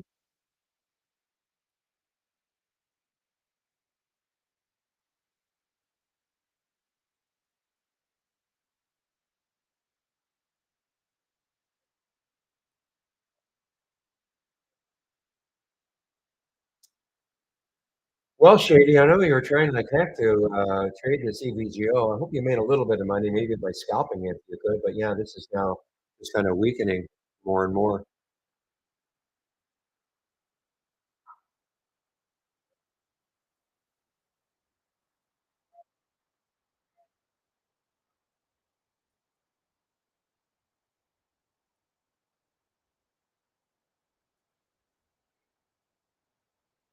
Mentioned this SRFM a lot earlier, guys, and right around here, that's Surf Air Mobility.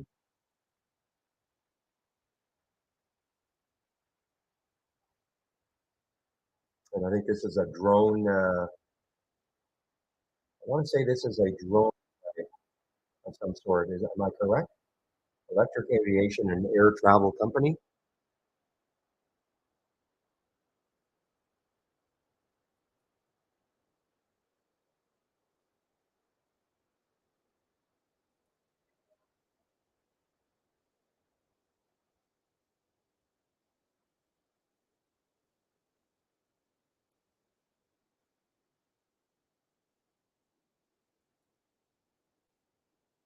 Boy, the CELH is still strong, guys. It's still holding its own. A little bit down from the high today, but still really holding its own.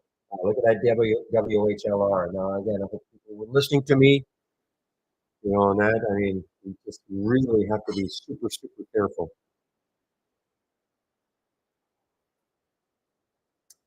Well, who doesn't want to invest in an honest company? So here is HNST, guys. So let's take a look at what it could be doing. The next high looking left is 370. Little too close for me. 352 to 370, too close.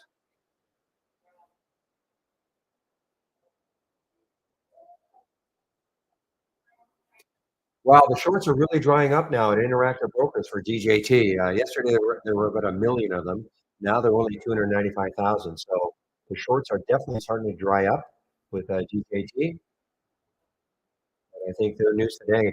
I was so surprised. I mean, they did not have an app for the Android devices.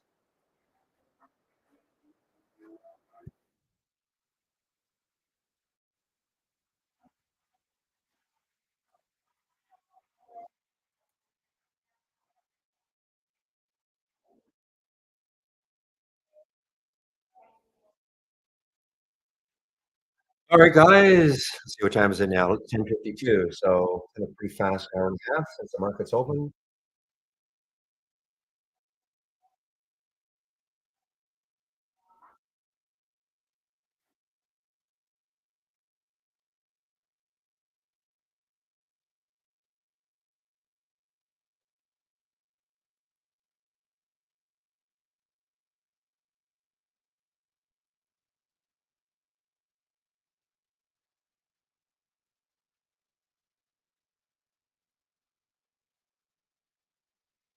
Okay, good. In terms of shady on the AVGO, good.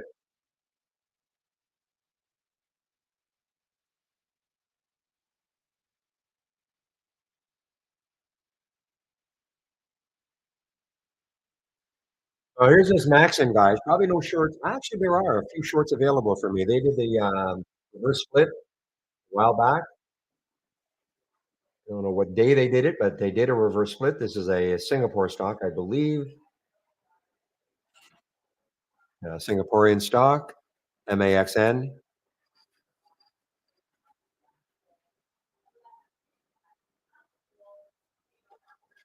So let's take a look at the market, guys. So the market, after we had that nice little run, just kind of chopping around, though it looks like it wants to weaken a little bit.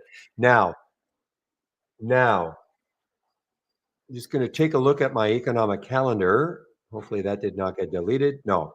So at 11 o'clock, so in about 7 minutes from now, well, first of all, okay, 10:30, Barkin was talking. I don't know what he said, but probably didn't help the market. And these are all Fed presidents, okay? 11 o'clock, Williams talks, another Fed president. He's going to talk about the economic outlook and monetary policy, and that's at 11 o'clock. At 1 o'clock, we have the results of the $22 billion 30-year bond auction. These are all things that can, was it yesterday? Okay, thank you, Draw. So the MAXN was a reverse split yesterday. So we've got those are things that can affect the market. So again, 11 o'clock in about a little over 5 minutes from now, Williams, one of the Fed presidents, Williams will talk. And then at 1 o'clock, we have the results of the 30-year bond auction. Those are things that can affect. Now, I see at 2 o'clock, there's also a treasury statement. I don't know what that does, but could affect the market, I suppose. When I say could affect the market, I don't mean causing the overall market to crash. We're just talking intraday stuff. Well, if they did the reverse split yesterday, that's why I'm surprised that there are shorts available. A lot of times that doesn't happen. Takes a while. So what was the ratio? Because we have 410 million. What was the ratio draw? If you know off the top of your head,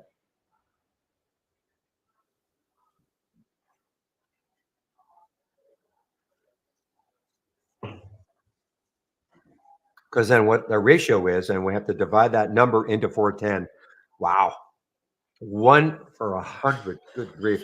So there are only about 4 million shares now in the float. Okay. Divide 100 into 410 million. So there are really only about 4 million shares in the float now for Maxon, MAXN. I'm very surprised that there are shares available to short though. So right now, I'm a little bit reluctant to go long anything with the market doing this. The market doesn't have to be racing higher for me to go long. I just don't want it to be moving down. Okay. Even if it just sort of hung in the area, But so I'm just looking, looking at this market direction. I mean, SIM has been great, SYMB,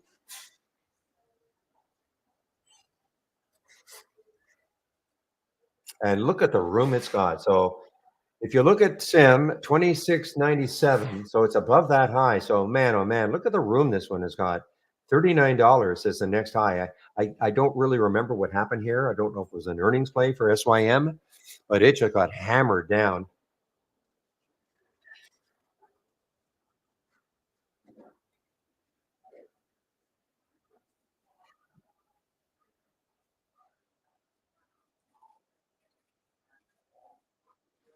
Any news on this one today? Symbiotic, what do they do? Robotics. Now, I guess the big day today, is it the big day today for Tesla? The robotics conference or whatever the correct term is.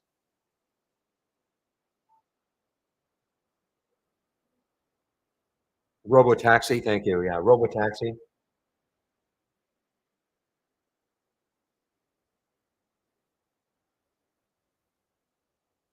And Fitzgerald reiterates neutral on Tesla over the 245, so it's basically there, 245 price target.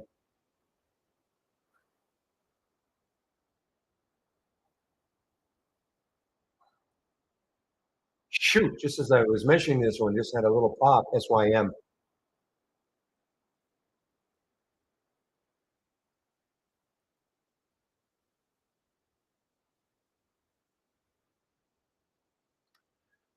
Okay, I'm sorry, I'm just seeing your post now. I hope you're still around. I'm going to take a stab. Theme Submatma, 911Z or Z. Okay. Are you still around? You asked, is there any tutorial on option scanner and trade ideas? Are you still around? I have to make sure you can hear me and then see what I'm going to display for you. Okay, cool. So number one, we don't scan for options. Okay. We don't scan for options, but we do have some option scanners or filters. So if I right click on this alert window and click on search and I type in option. So there's no tutorial on this. I'm just going to show you what we've got.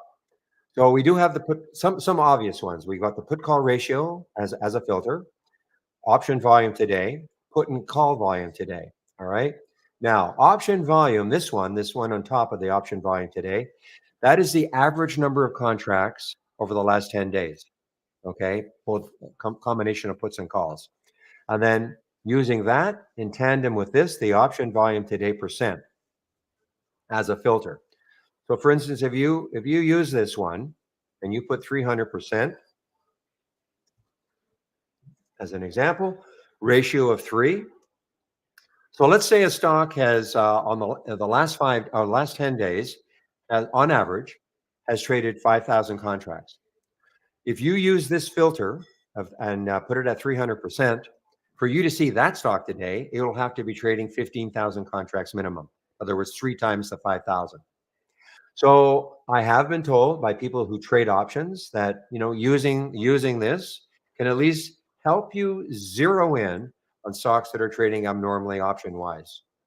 Okay. Now, how you trade the option, if you want to, that's up to you.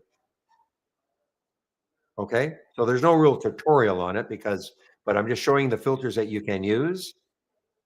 And this is the key one really, because if you just want to see stocks that are trading abnormally option wise, then that's what you can do. Now I put 300% in here. I mean, you can, I just use 300. You can use 500%, 200%. You can, practice, see what you're getting if you want to try this. And I know there's a channel that is devoted to those scans. I click on new and then doc channel bar and then click on show more. At least I think there still is. Unusual options. Okay. So you can click on this and you can kind of see what it looks like. All right. But there's no tutorial, when you get the alert, how are you going to trade it? Well, that is going to be up to you, of course, if you decide to trade it.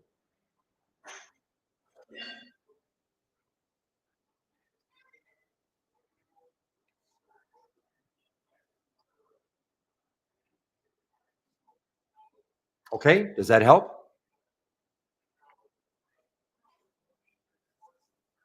Now, I do have a couple of I haven't been running them for a while. I may bring them back during, when we get into option or into, earnings releases in a bigger way, okay, which we're getting into a very beginning of earnings season. I think we've got a couple of big banks tomorrow. I think JP is JP Morgan tomorrow. But next week, we'll really start into it, and for the next month, we'll have a lot of, yeah, October 11th. So JP Morgan releases earnings tomorrow before the market opens. But next week, we'll start to get into a lot more. And for the next month, we'll have a lot of earnings plays to take a look at. I'll probably bring back the option scanner. And all that's doing, it's just telling me, it's just another way, because I'm an intraday trader, my main goal every single day is I want to find the stocks that are trading abnormally. So one of the great filters we've got is the relative volume filter. So when you look at SRFM, look at the relative volume is 206. That means it's trading right now at this time of day because it's time of day sensitive. So we'll call it 11 o'clock Eastern time. It is trading 206 times normal, okay, up to this time of day. Well, obviously, that's really abnormal. And another way to look at stocks that are trading abnormally is looking at their option volume or their option percent. If it normally trades 1,000 contracts, what's it doing today? Now, notice SRFM, it doesn't trade options at all. So let's take a look at another one. Red Robin probably trades options. Yeah, so Red Robin, 1,125 contracts a day. What does that mean? Well, that's 2.7 times normal. So not only is it trading on the relative volume side, it's also at 5.8 times in just volume, but its option volume is 2.7 times normal. So, with that combination, that's a stock that is really trading abnormally.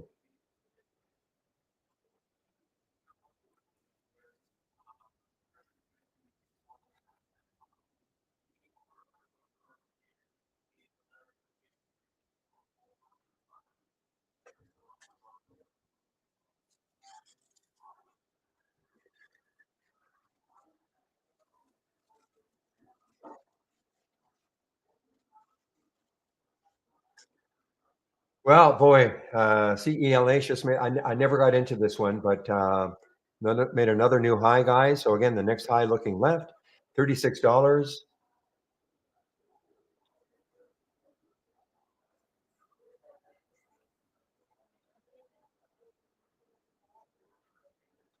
And yeah, I didn't get this one either. SYM should have taken it. The minute it got over that 2682, I think I was allowing the overall market, excuse me, to influence me a little bit. But look at this. I mean, look at the room it's got. I mean, almost $40. I mean, that's now there might be a daily high in this weekly chart in this week that is closed, but I mean that's what traders I think are looking at.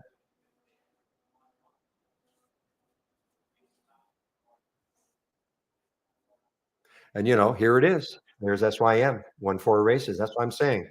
Just because a stock is in this large cap gainers and doesn't maybe have the giant percentage moves, doesn't mean these are not excellent to take a look at and trade.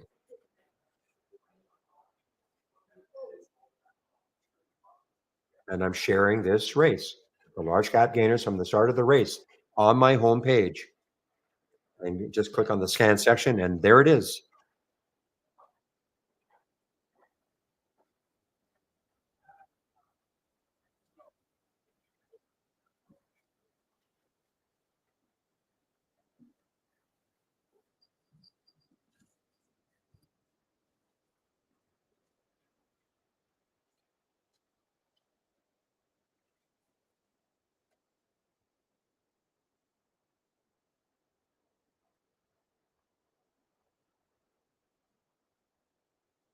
So again, I just want to draw your attention to because I know I repeat myself every day. I know, but people a lot of questions we get is, well, how would I have seen this? Like, what scan would have seen that?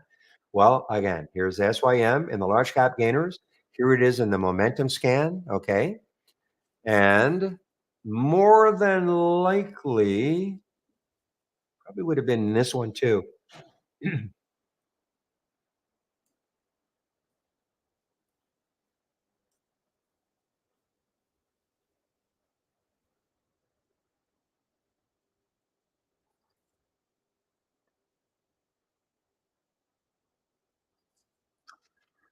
Well, I haven't seen very many questions, so I guess everybody knows everything. Cool.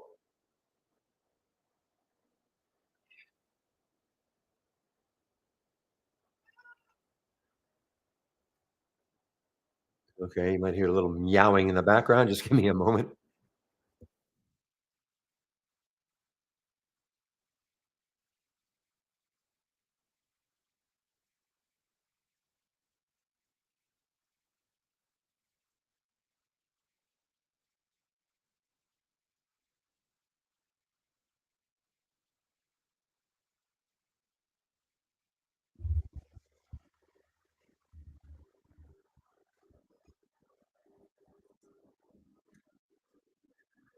Wow, look at that SYM. Well, look, if he takes out 28, I don't see any news on this one. I don't see any news on this one other than the lawyers. Okay, no, I do see some news now. Okay, so here's the news on it. To implement multiple industry leading warehouse automation systems for Walmex, not Walmart. Okay, that's Walmex and strategic international expansion into Mexico. Okay, so there was some news on this one this morning. Okay, and you look what happened when the market opened. I mean, it really hasn't had very much of a pullback.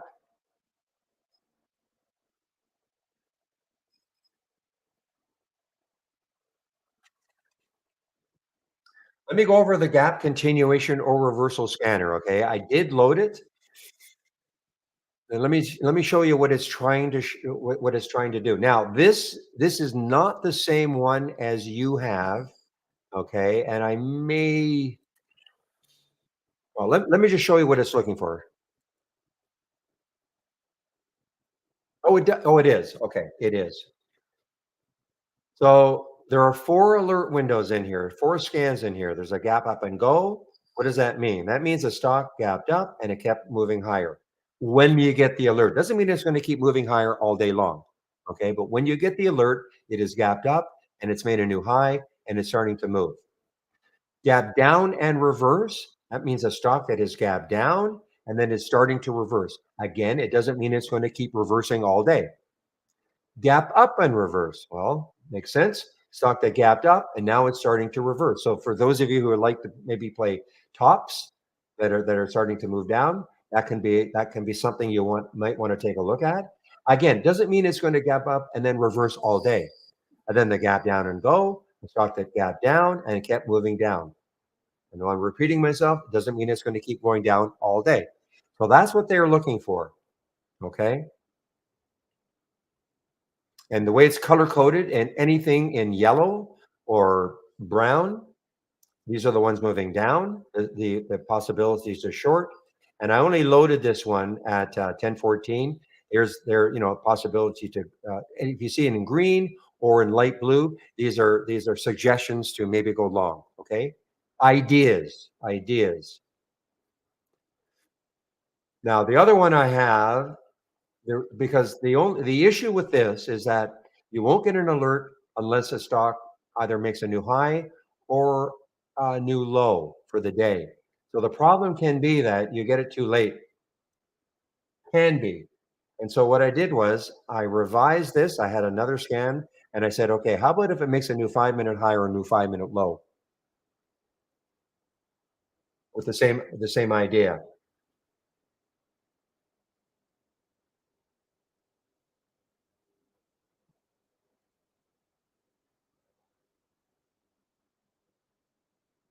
But for now, I'm just going to leave this the way it is. And again, this is called the gap continuation or reversal scan.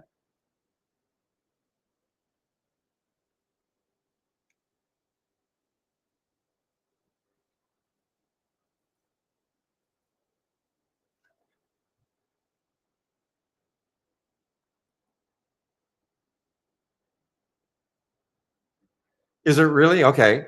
Okay. Thank you, William. So William is saying, if he remembers correctly, that Walmex is a jointly operated subsidiary of Walmart. Okay. Oh, I saw this one a little earlier. Okay. LWLG, light wave logic. So now here's the issue. Obviously at 293, the next high is 299 and then three. So to me, there's just too much resistance looking left, possible resistance looking left. So it becomes a non-event for me.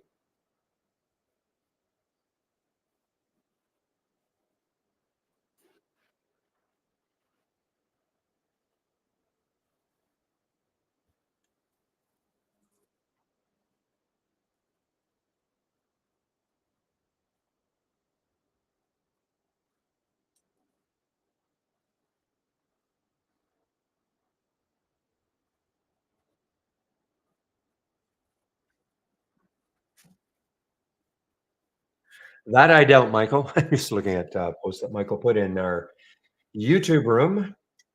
All right, 11:12. So I will just want to confirm that it'll be Steve Gomez taking over for me in our YouTube room in about 45 minutes.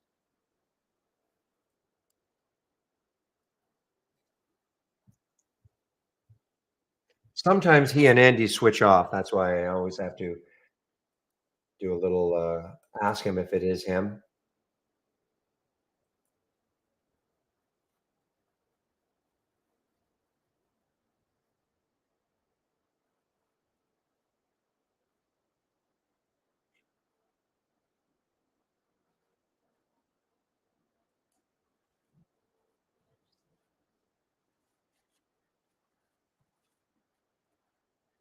One moment, please.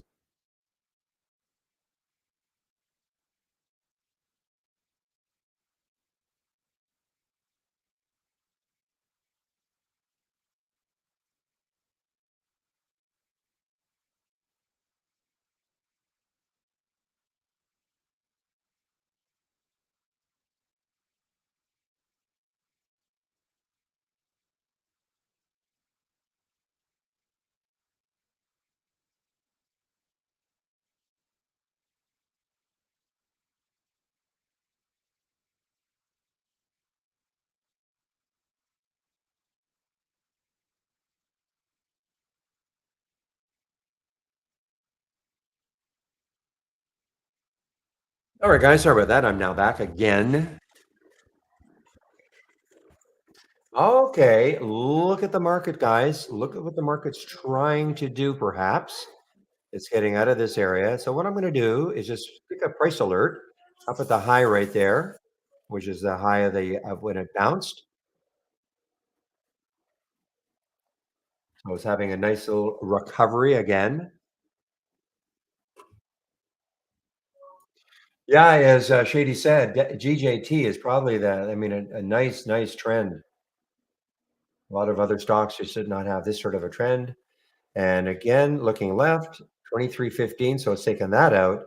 2508, 25 now. Now that could be a real psychological number for to get through. Don't know for sure, of course, but could be. I look at whole numbers as being sometimes tough to get through, but 25 is could be. Don't tell me. Even AMC is. I don't know if the memers have got a hold of this.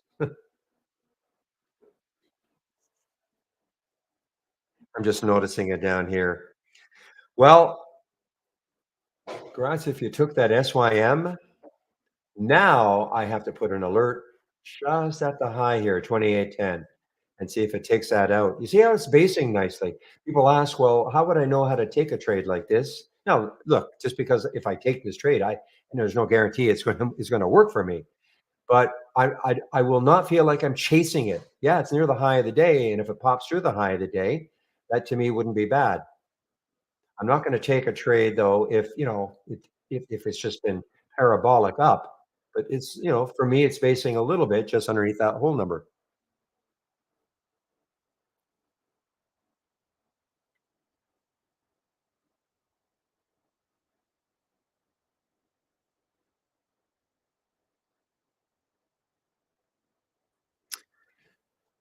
Yeah, I think William you mentioned Adam before. Yeah, Adam had a great day yesterday. I did see it yesterday. I never traded it, but 326 was the high. Obviously, it's above that now. And this is proprietary processes and technologies for the semiconductor industry. Okay.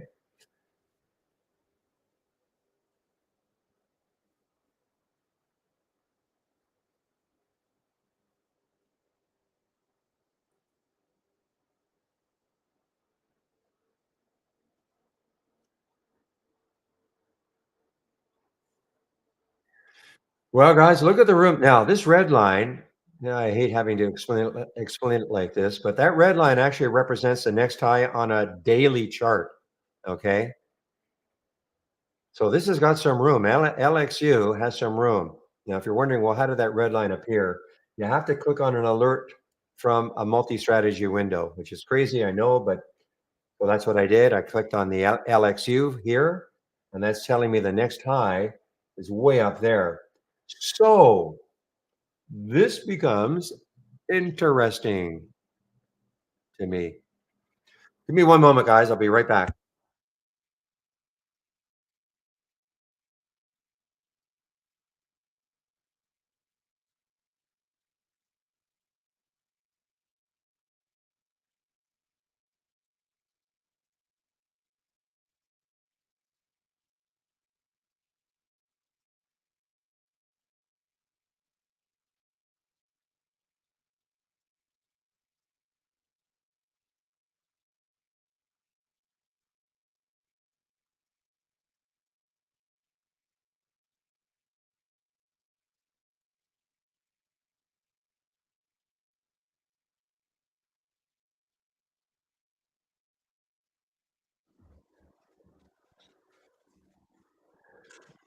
All right, let's take a look at this a little more closely. Okay, so the LXU, the float is 48 million, so it's not high, it's not low, but it's not excessively high, but it's certainly not one of the low floaters. Almost 10 times normal volume. You can see it doesn't trade that much because if 735,000 represents 10 times normal volume, you can see it doesn't really trade that much normally. Options, I mean, it doesn't have a lot of option volume, only 239, but that's almost 5 times normal. There's that. But it doesn't, obviously, you can see it just doesn't trade that much option wise.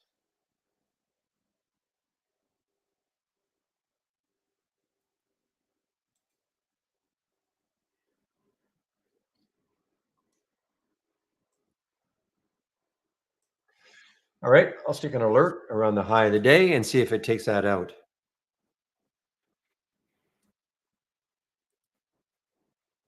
I see Fun is on the move, PHUN, another one of these social media stocks. Fun to participate in the Webbull Virtual Corporate Connect webinar. Okay, well, that's I don't know if that's the main news for it, but that was looked like that happened right at 9:29 just before the market opened. That little news, and they made that pop the stock. PHUN, another one that's very low float, 11.3 million in the float.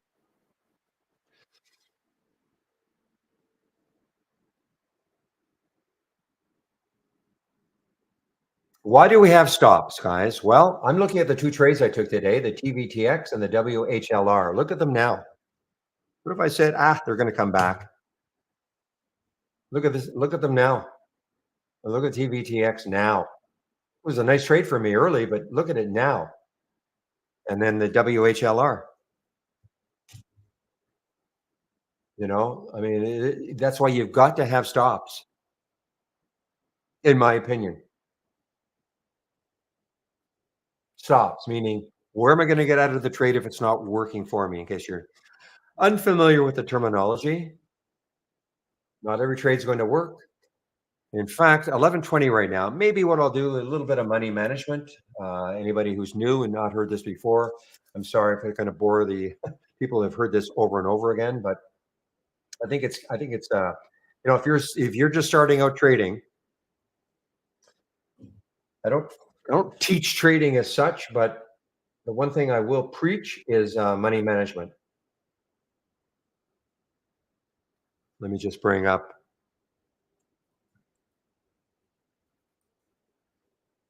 Our brokerage plus window. Okay.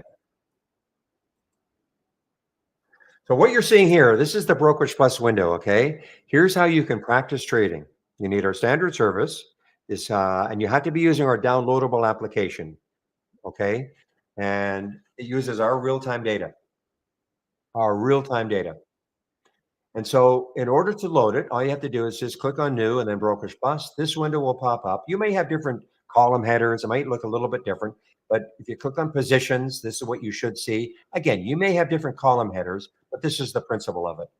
So the next step is click on brokers and click on paper trading. Well, okay, let me disconnect because this is what you'll more than likely see, not connected. Okay. So what you do is underneath Brokerage Plus in our toolbar, you notice there's something that's sim for simulation, paper trading. Click on it, and that should change it to paper trading. Now, if it doesn't somehow, then just connect here. It should change it to paper trading. Now I'm in the paper trader. So how can I use it? Well, let's take a look at WW. I'll just use this as an example. See how it loaded? WW loaded in here, and there's the bid ask. Now I can pick how many shares I want to trade. If I want to trade this right now, I'm going to if I click on the quantity right there, here's a drop down menu. I can of course pick exactly the number of shares I want, but for purposes of this of the demonstration here, I'm going to pick 500 shares. I'm going to buy it, and then you have to click send. And now you'll see it's right there. 500 shares, bought in at 190. It's at 189 right now. Now I'm going to put a stop. Now understand that I'm going to go over all this, but I'm going to put a stop at 170. And this is to make the math simple. Okay. And you're going to notice a line will appear on these charts that's going to say approximately minus 100. Okay. Minus 97.50. Okay. So why did that appear? Why did these appear? So if I allow the stock to get down to 97.50, I'm going to be 170. I'm going to be taken out for approximately a $100 loss. That's the stop. Okay. So the way I trade is this. I have a checklist that I have. Everything has to be checked in the checklist for me to take a trade. Now, a lot of things are already checked based on my scans. I'm not going to see something that's outside the price range that I like, the minimum volume that I want, the relative volume that I want. And honestly, it doesn't matter what what my checklist is, guys. You have to have, you should have some kind of an idea, and that's why you've got to practice trading about what your checklist could look like. I mean, I think most people would probably want to have some kind of a price range to get comfortable. Is it going to be like 1 to 10,000? No. So, but that's my idea. I have a price range that I kind of like, and a minimum volume that I kind of like. What that is, it doesn't really matter. Okay, because if I say, well, my minimum volume I like is at least 200,000, you might say, well, no, I don't want that. It's got to be a million. Fine. Okay. So, the first thing I do, and I know it sounds counterintuitive, but I say to myself, okay, it meets the the all the requirements, but where if I took this trade, it meets the requirements for an idea to trade. But if I took this trade, where am I going to get out of the trade if it works against me, which is the stop? Now, how I determine where that price is, typically I'll size up maybe a 5-minute chart or a 15-minute chart and say, okay, I think there's a lot of support at a certain price that if it broke down through that price, I want to be out of the trade. Okay, that would be my stop. No ifs, ands, or buts, I get out of the trade. Now, if I were starting out trading, because my idea of where there could be support on a stock may not be, and it's very difficult for people starting out. Well, I really don't understand that concept. Well, maybe take the low of the previous 5-minute candle as your stop. Practice with it. Okay, we've got a simulator. You can practice that concept of maybe the low of the previous 5-minute candle. Why that? Well, because that's a defined number. There's no guesswork. There's only one number that's the low of the previous 5-minute candle. Okay. I would try that, or a 15-minute candle, or a 10-minute, whatever time frame you get comfortable with. Okay. So once I've determined where my stop is, okay, where I'm going to get out of the trade, the next step though is now that's when I start looking left. Well, where could it go before it hits that next high on the daily chart? If I can't see it on the daily, then I look on the weekly. So if my stop is 20 cents away and I look left on the chart and the next high, based on the current price, was only 5 cents away, I'm not going to take the trade because, with my way of thinking, it could stall 5 cents away. So I'm not going to risk 20 cents to try to make a nickel. The minimum that I want to see if I'm risking 20 cents is 40 cents. I want to be able to take a look at a chart and see that the stock could run at least 40 cents before it hit that next high. Now, it doesn't mean it's going to get up there, of course, but I want to have at least thinking I have a shot to get to that level. Okay, a reasonable shot to get to that level. So if that is the case, then I'll take the trade. Now, you'll see me. It doesn't mean that I'm going to absolutely wait until it gets to that 40-cent level. For instance, what if it got to 30 cents? It was 30 cents above the current price, and then it started to drop. Well, I could take some off. Okay, I'm not going to be like so stubborn. I have to get 40 cents if I'm risking 20. But my goal going into it is to at least get, if I look at the risk being 20, that a 1 for 2 risk reward. Now, hopefully it goes even higher and higher and higher, but that's my minimum. Okay? So that's what I do. Doesn't have to be what you do, but so that's number 1. So practice trading using the simulator, and until you can make money in the simulator, I would not try to live trade. Know a lot of people out there I know, they got all excited, they want to trade right away. I can't prevent you, but it could be very difficult because trading is not easy. You have to understand what you're looking at on the charts. Give me a moment.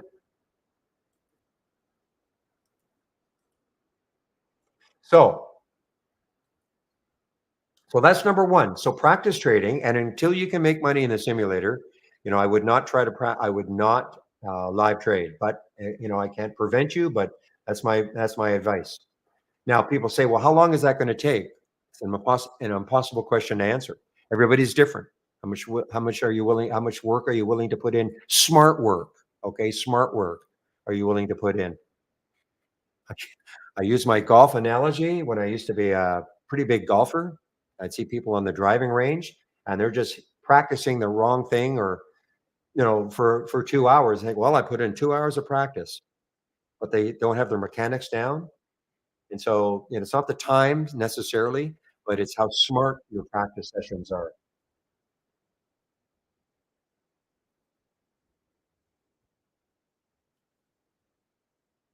So let's say you've made money in the simulator and now you're ready to roll. Okay. The most difficult part of trading can be your discipline. So when I'm in the simulator and if I want to get out, first of all, if I want to get out of this trade right now, if I were in a series of trades right now in the simulator, I would just highlight the one I want to get out and I click flat. I'm going to do that right now just to show you. Okay. So what you do? I made $27 in the simulator. I could have got out of half my trade, or I could have doubled my position. So if I had allowed it to go down to the stop price and lost $100, big deal. It's just play money, right? Well, when you start trading live, it can be very, very difficult sometimes to obey your stop. Sometimes you start to second guess yourself. You say, well, you know what? I know I put that stop here, but maybe it's a little too tight. There's all sorts of great news for this company. Maybe they had great earnings, or maybe some news came out. Earnings or news for me is not a reason to take a trade. I call it a bonus reason. That's all. But it doesn't have to, it's not one of the things I have to check. And then you start convincing yourself that, you know what, my stop was too close. I'm going to let it go down below my stop. because I'm sure it's going to come back because of all the great news. The room is talking about it. Okay. And so now that $100 loss starts turning into two, three, four, $500 before you finally get so ticked off with yourself and you sell it. You kick yourself for not selling it with that manageable loss. Okay. Number one. Almost as bad is, yeah, you disobey your stop, you're down $500, and then all of a sudden it does turn around for you, and now you're up a couple of $100, and you pat yourself on the back for not obeying your stop. Can that happen? Of course it can. But I'm telling you, I think that the prudent thing to do is to obey your stop. You can always get back into the trade. Okay. If later on it sets up the same way, you can always try it again. Why the trade didn't work could be a lot of reasons. Maybe it's a trade that is a little more tied into the market. Maybe the market all of a sudden decided to just whip down. You can't control that. Okay. You just can't control that. Maybe something else happened. Maybe somewhere out of nowhere, some big guy decided to sell his position. You can't control that. Okay. What you can control though is obeying your stop.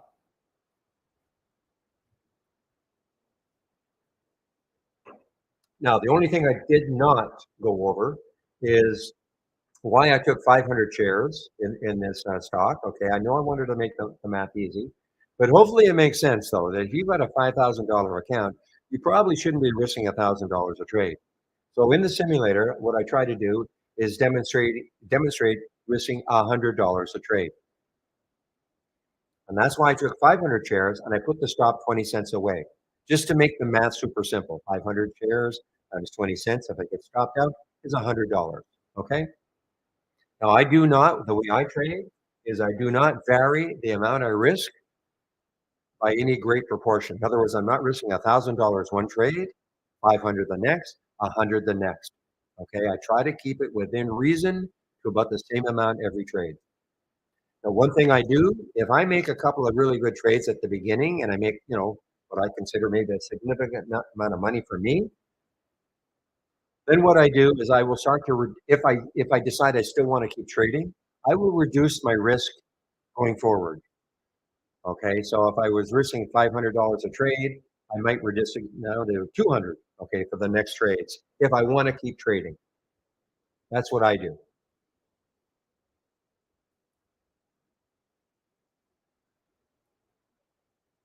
And the other thing is, do not revenge trade. So let's just say, okay, you stuck to your guns. You were you risked $100 on the trade. You're at $100. Okay, you let it. You obey your stop. You're at 100. You're at $100. Now, the way the mind is, the brain can be wired is, well, shoot, I'm down $100. You know what? I better risk $200 the next trade, even though I know I shouldn't. But I'm going to risk $200 the next trade because then I can make it all back. I can make up that $100 loss, and then I'll be up $100. Well, you know what happened? Can happen. You lose that 200. Now you're down 300. Well, I'm going to risk 400 the next trade and make everything I lost, and then I'll be up 100. Please don't do that. Okay. In other words, this is called revenge trading. One of the reasons I don't like trading in the first 15 minutes is that, yes, I'll miss stocks that keep running right from the beginning. I will miss those stocks, but I've been trading a long time. I used to try to trade right at 9:30 once the market opens, catch those early movers, the ones that maybe had been moving in the pre-market and then started to move.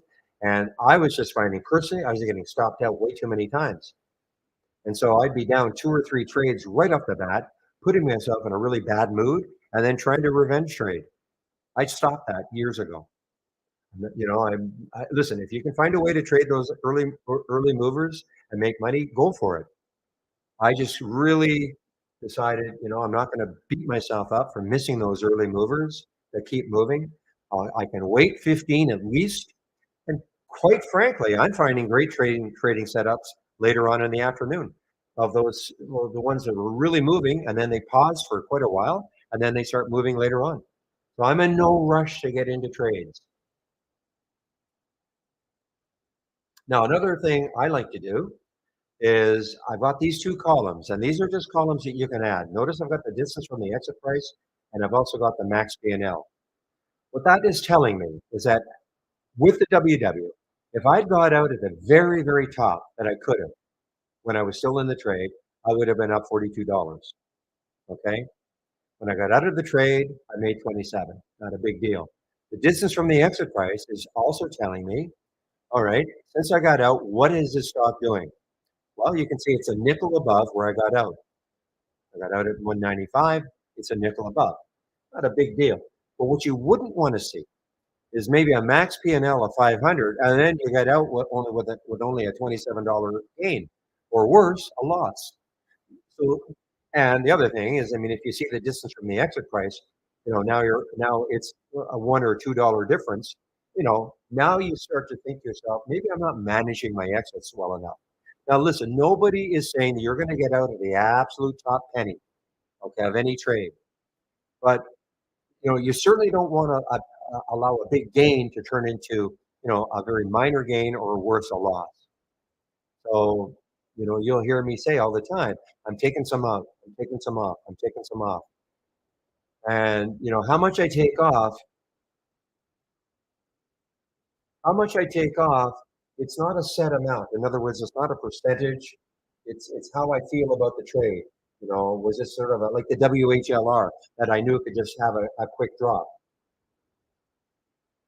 I'll probably be a little more protective on something like that. So everything is different. So it's not like I take 25% off if it goes up this amount, 50% if it goes up this amount. Okay, guys, that's it. I mean, that's my, as John said, I got off my soapbox.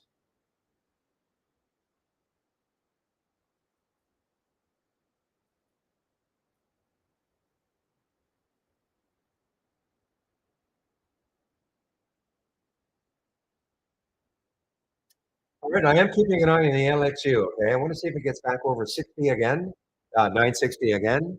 I'm keeping an eye on this one. Let me just check to see if it is Steve. Yeah, so it'll be Steve today. Steve will be taking over from me in our YouTube room. Steve is the originator of the trades of the week. You will also more than likely, in fact, I can almost guarantee it. You notice I have a yellow line on my 15-minute chart. That is the 10 SMA, and Steve is a huge proponent of the 10 SMA. He'll go over that. So if a stock maybe if he's in a trade and a stock moves down into that 10 SMA, he won't get out of the trade unless it closes down below it. As an example,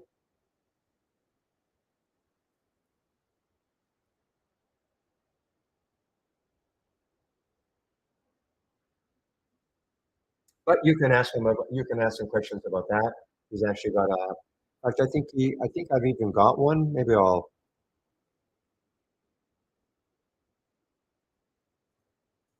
Yeah, the jam down buy to the 10 SMA. I'll give you this. You can take a look at it.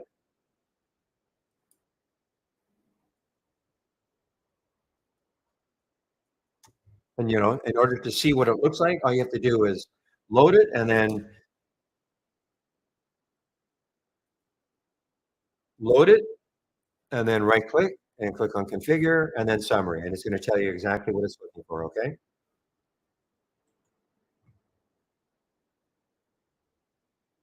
And his theory being that if the stock jams down into the 10 SMA, maybe that acts as support. And then maybe if you're not in the trade, maybe that gives you an opportunity to maybe take the trade if that acts as support and it bounces off it.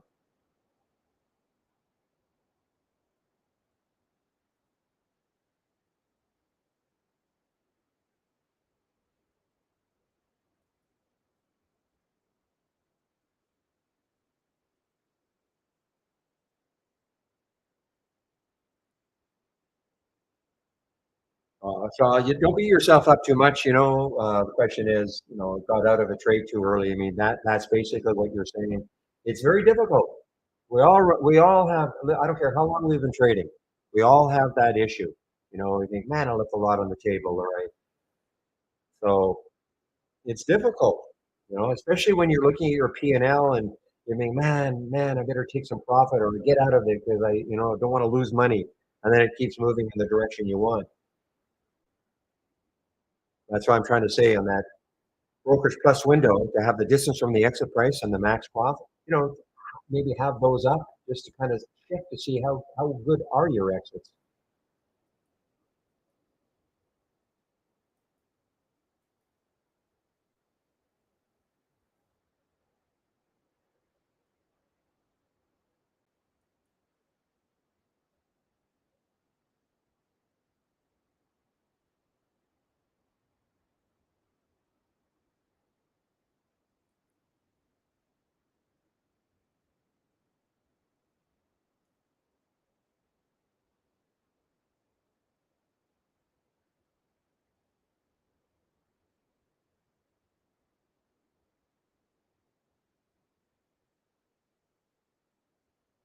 All right, guys. So 11:42. So again, in about 15 minutes, I will be taking my break.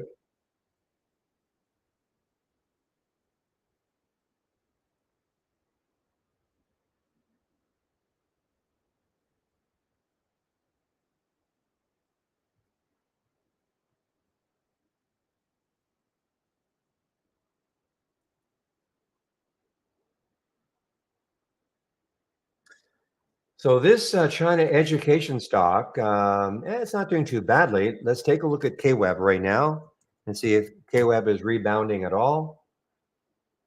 And the answer is, yeah, it's coming back from the lows anyway. Looks a little bit like the SPY, doesn't it? Coming back from the lows and, a little bit like the SPY action.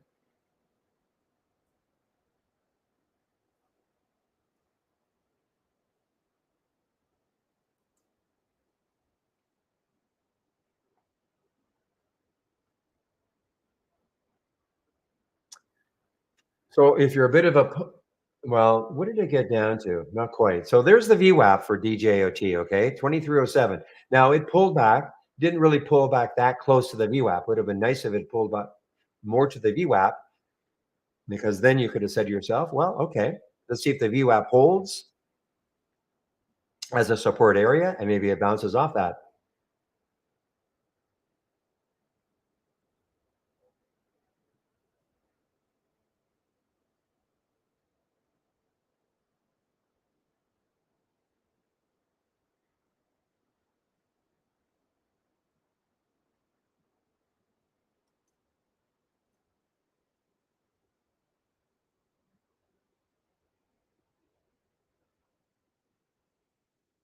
Mm-mm.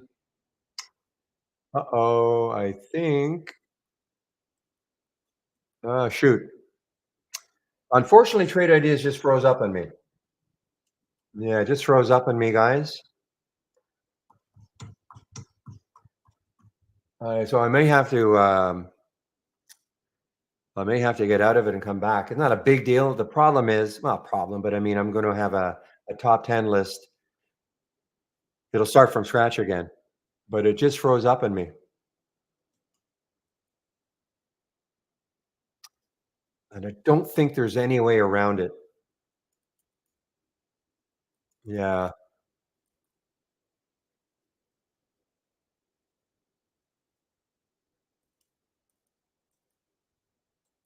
Okay, guys, I'm going to have to do the end task. Okay, there's nothing else I can do, right? If you're around, there's nothing else I can do. I have been, yeah, thanks. Okay. Actually, I have been rebooting Trade Ideas between 12 and 1 anyway, just to get a new list going anyway. So I'm not that upset about it. But okay,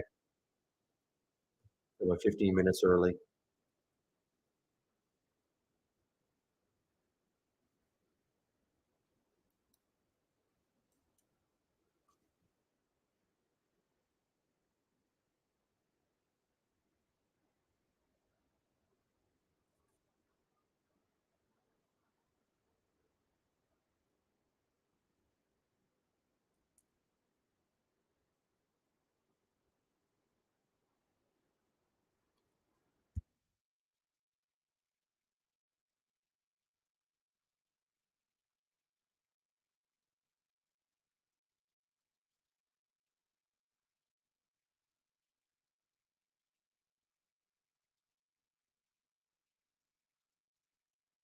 Just give me a moment.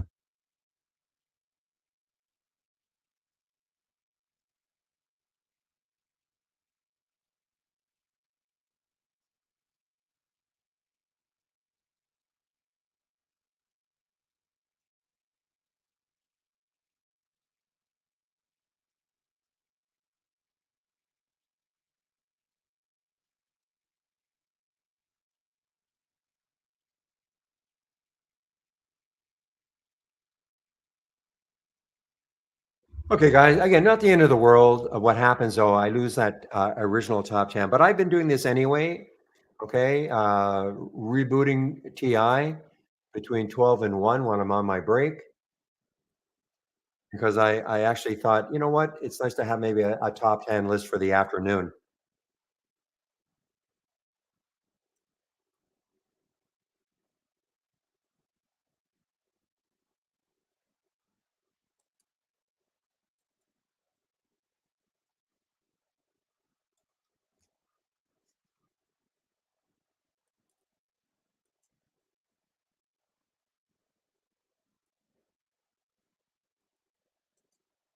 Okay, give me one moment, guys.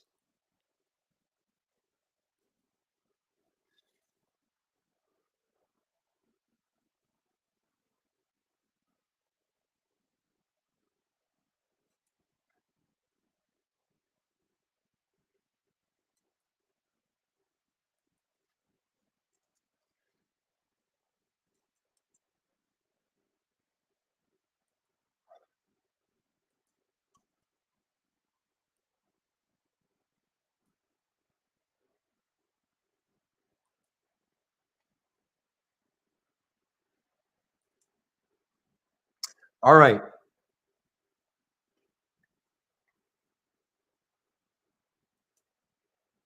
Okay, guys. LXU is looking interesting again to me. LXU is looking a little bit interesting again, just because it's got that room. Okay, just have to adjust this a little bit so I can see. There we go.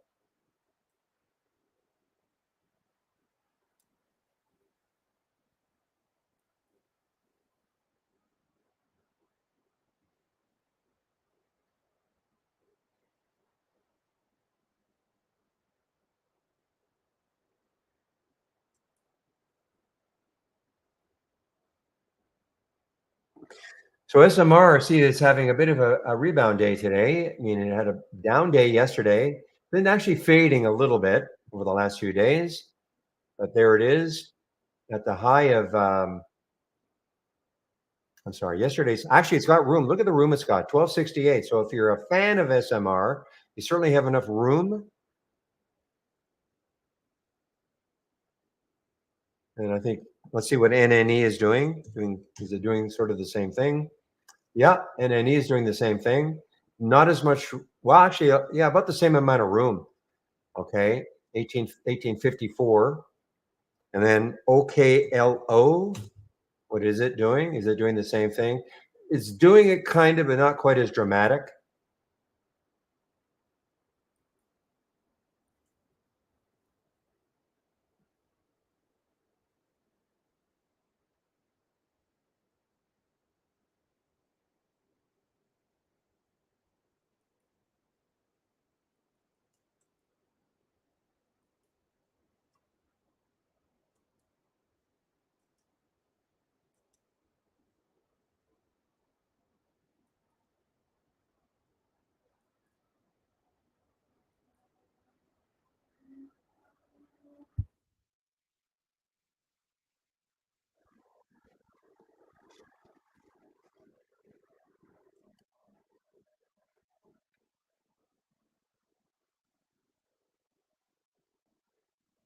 All right, TURB. I got to say that very carefully. TURB. Um,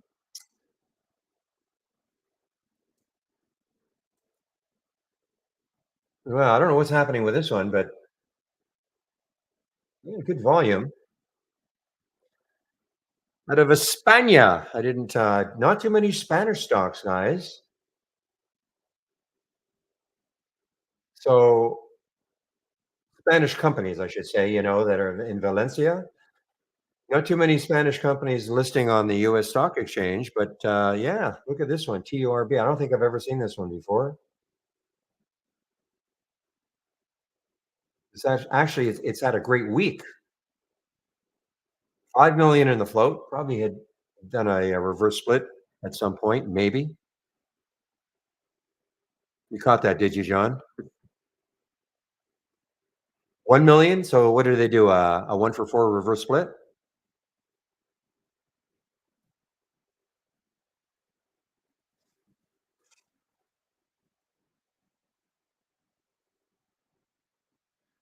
we have 5 million here.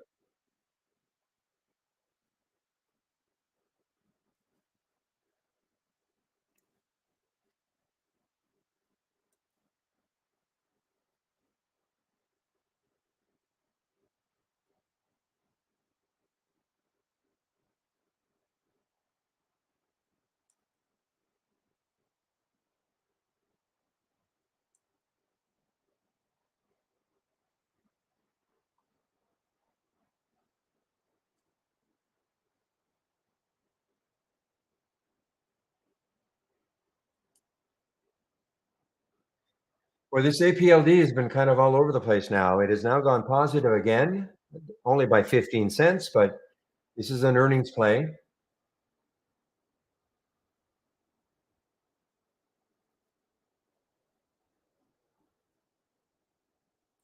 You guys were talking about YPF. I know that's Anamina, Anomina out of, oops, just give me a moment.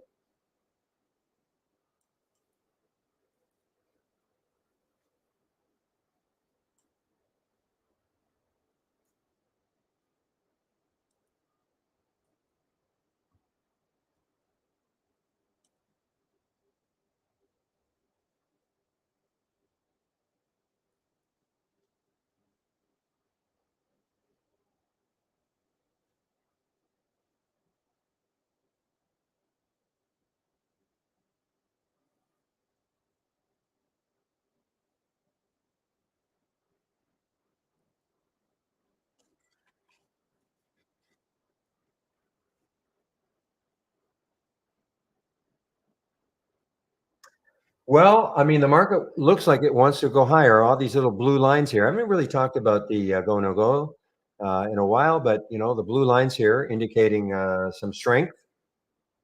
The blue bars here indicating some strength.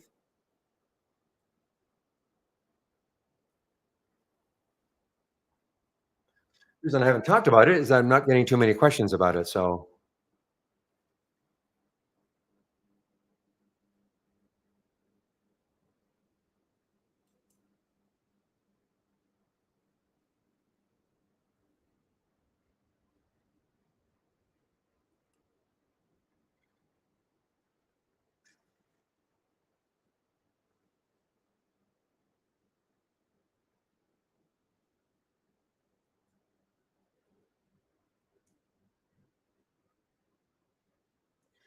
well, that would have been a nice short. The 28. You see, it did not take out that 28. You can see it did not take out the 28. And we'll look at the SPY. Remember, I put a price alert at the high here a long time ago. Put a price alert at the high, and it's now just taken that out. So again, for those thinking the market's going to go down, I mean, it might, but not anytime soon.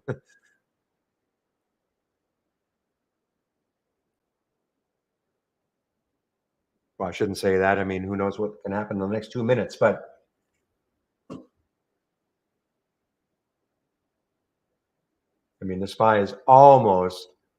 Well, we've got, my look at the Nas is just basically the market's flat today. And the SPY's down a little, Dow's down a little, SPY's up a little. Sorry, the Nas is up a little.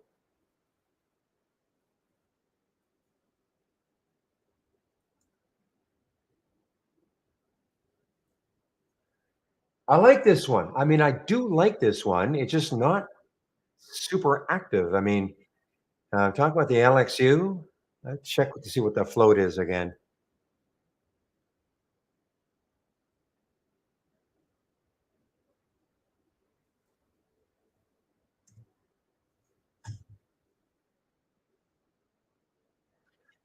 Yeah, so 48 million in the float. It's not high, it's not low. So it's just sort of boring right now, LXU. And why am I talking about it? Because look left, it's got all that room looking left on the weekly chart.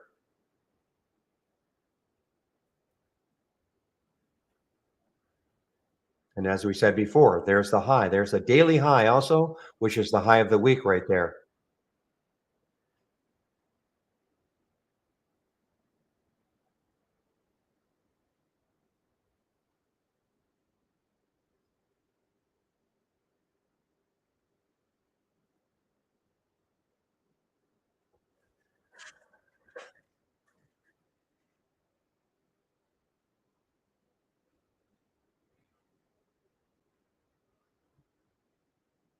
Here's the time and sales from Interactive Brokers, and you can just see it's just not trading very rapidly. This gives you an idea about how rapidly a stock is trading, and it's just not trading that rapidly.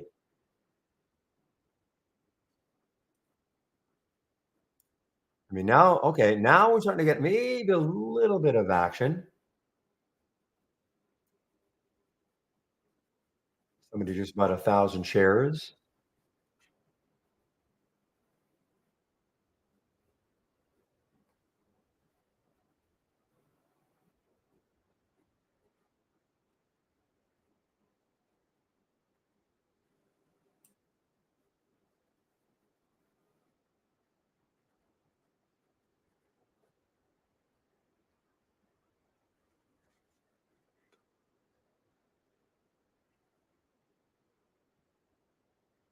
Yeah, look at this market, guys. Now at 11 o'clock, I don't know what he said. That Fed president said, where's 11 o'clock? Yeah, so 11 o'clock, that's when this guy started talking. And obviously, whatever he was saying, the market liked it. Okay. That's why if you're short term trading, I think it's a good idea. And that's why I post these.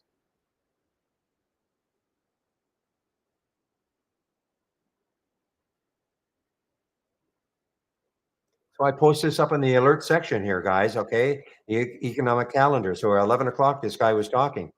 And so he was talking about economic outlook and monetary policy. I mean, I don't know 100% that that's what happened, but I can't think of any other reason why why the market might have popped a little bit.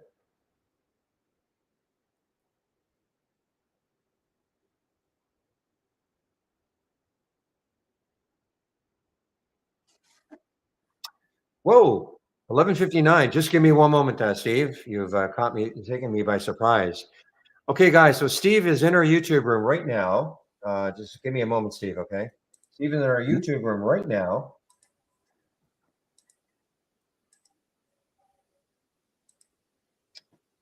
So I'll put my announcement up here. I'll be on a break until 1 approximately.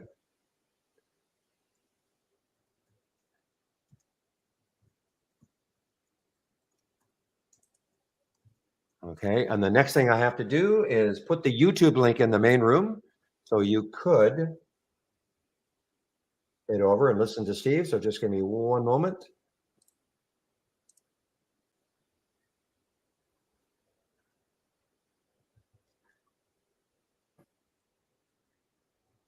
Okay, guys, so there is the link to get into our YouTube room, okay? So I'm gonna put myself on mute in the main room, and we'll see you guys in about 1 hour. And one last thing for me to do, Steve, is to shut off this music. Yeah. Just give me a moment. What are you listening to?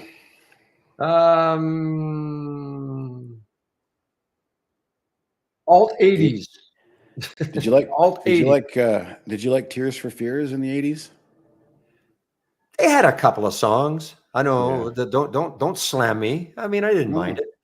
I went back and listened to, somebody said you got to listen to The Hurting, and there's a couple of really good songs on that album. Anyway, brought back memories of high school from moi. Yeah. Speaking of moi, there was a gentleman who came in yesterday to support and eager to learn a few things, but has a language barrier. He's from Paris and speaks French, so I'm going to be typing to him in the chat if he shows up, so he can translate and copy and paste. But it occurred to me, your French isn't too bad, is it? My French is not too bad. I can I'll let him know better than I can understand. Go ahead. Okay. Yeah, I was just going to say, I'll let him know after I help him today. Hopefully he shows up, but in the future, if you're able to help him without using his translator, you never know. You never know. Good skill to have, Barry. I am not 100% fluent. Okay, it's been a long time since I left Montreal, but yeah, I mean, I can usually read and get the concept, and I can usually make myself understood.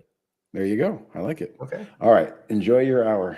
Thank you. Okay, we'll see you. Yeah, well, I'll try to get back at about 5:02. Yes, I need a little break. Thanks. Okay. Bye. Bye. Hey, everybody.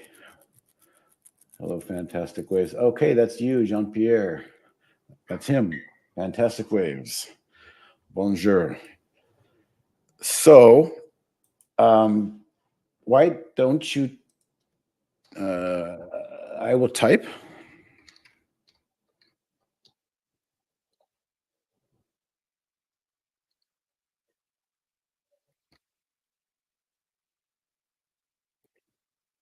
So yeah, just let me know what you need help with, and I can show my screen and I can try to type, you know, also I can share the cloud links, which is very important.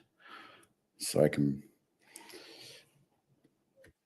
wait and see what we want. That's the only French I know. Oui et bonjour. I think you was looking for some momentum ideas. I might get a head start. Go to dock channel bar.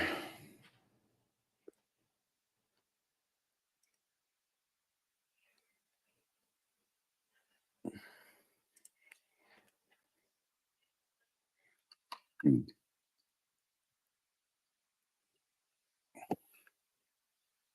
Okay. Currently setting up alerts and creating custom channels within Trade Ideas to quickly identify points for stocks, allowing to transition to Trade Wave. Okay.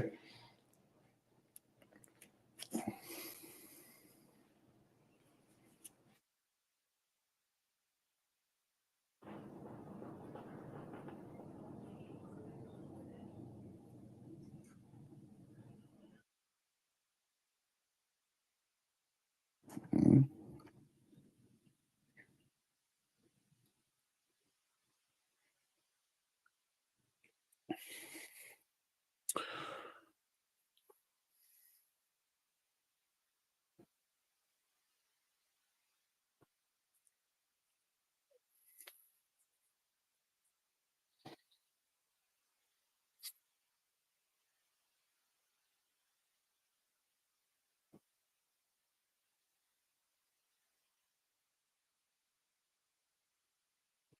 Create an alert window. Okay. Create an alert window. New alert window.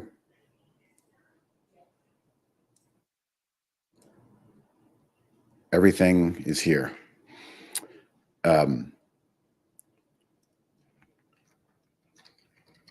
Alert is the event, and filters are needed. We can start with this.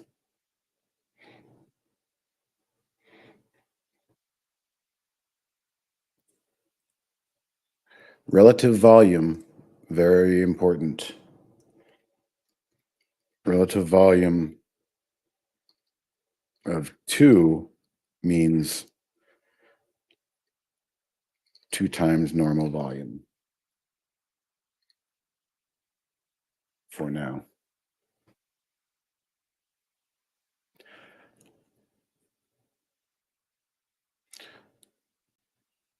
So this is just a simple alert. I will click OK. Let's see what happens. Okay. I'll show you. Configure summary. Oops, here we go. Hang on a second. So volume 2 times volume today, 300,000. This is very important. Volume 1 minute and volume 5 minute are important. Filters. So 1 minute is 1,000. Let's see. Is 10 times normal. And 5 minute volume is 3 times normal. We can look at this on a trade wave chart.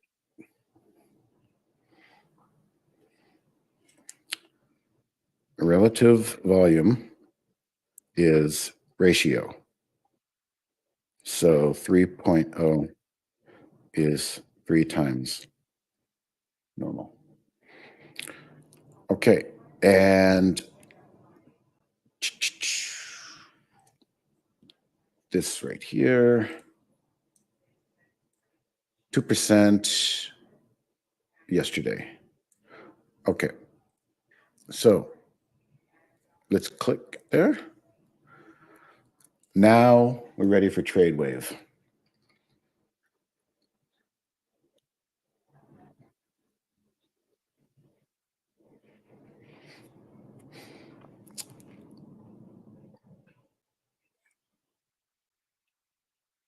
Okay.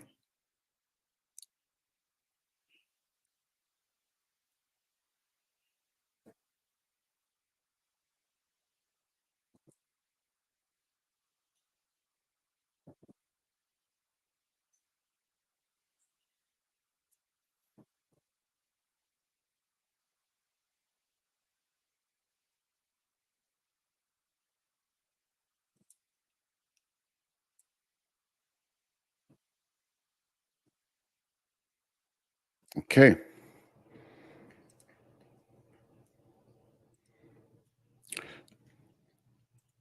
Now we can look at history.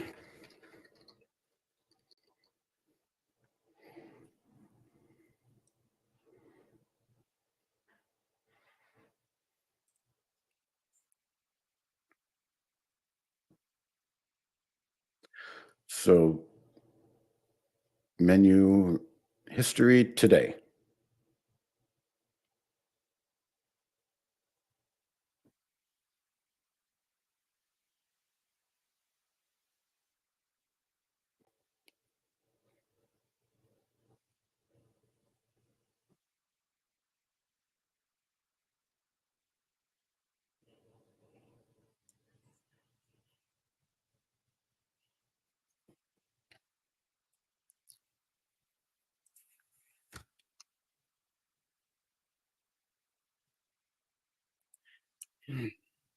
These names will be new highs. So you need to configure for some kind of moving average cross. We can look at those now.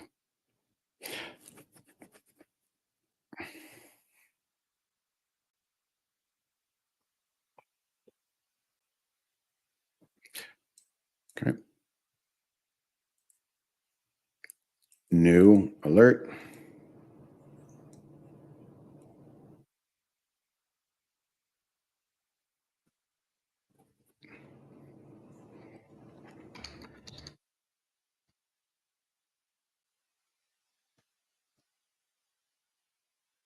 And we'll start over. And now we're search for cross.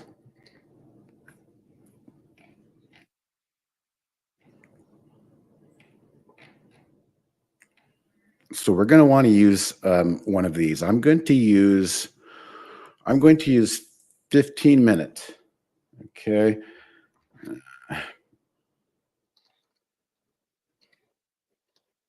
Minute. 8 moving average. Cross 20 SMA. And we may get better results on TradeWave because I understand kind of now what you're saying. So this is our alert.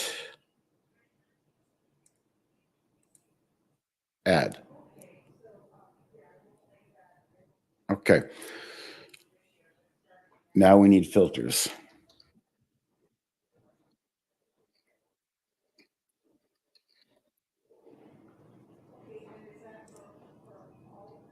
Relative volume 1.2, maybe. Change from the close 1. Volume today 300. 150,000. Volume 1 minute, 300. Volume 5 minute, 200.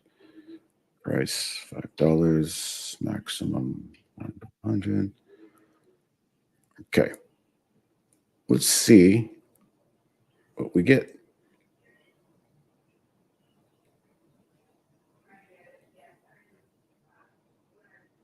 History today.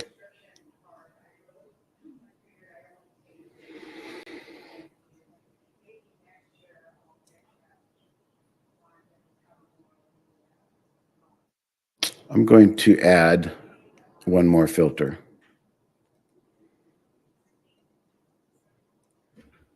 I want better average volume.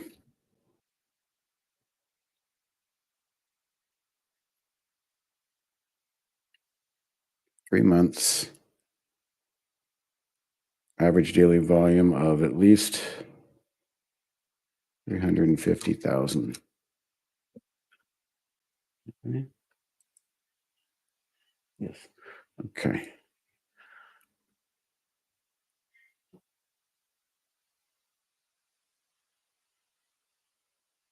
I'm going to add another filter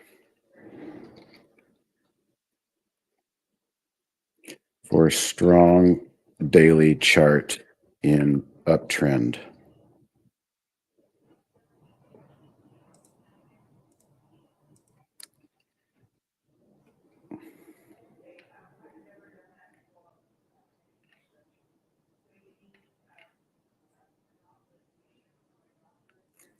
Change in 20 days, percent.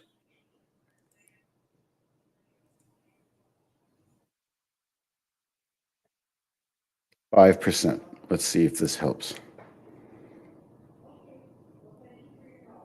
Okay, better. Ooh, you like this one?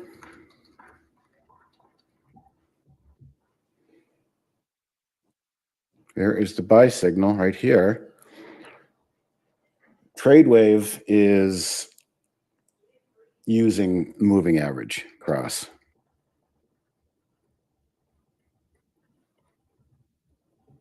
So we make a scan for that and see the buy much earlier, which I think is what you were asking for. Okay, now I will share this, show you how to share.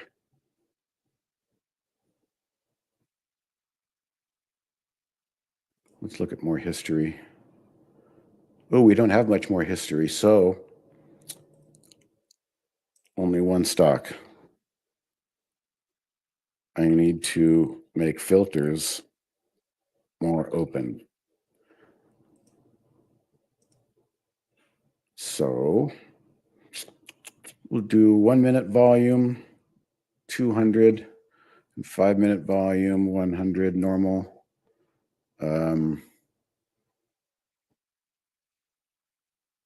Maybe change in the last 4 days, 3. Right, you want the buy signal early.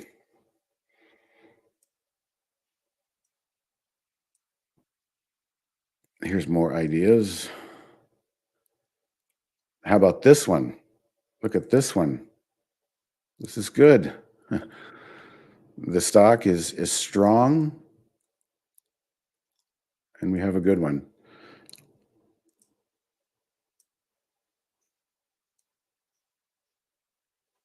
So I think this is good.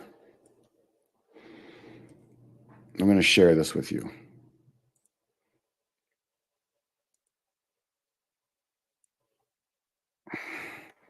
TradeWave, 15 minutes.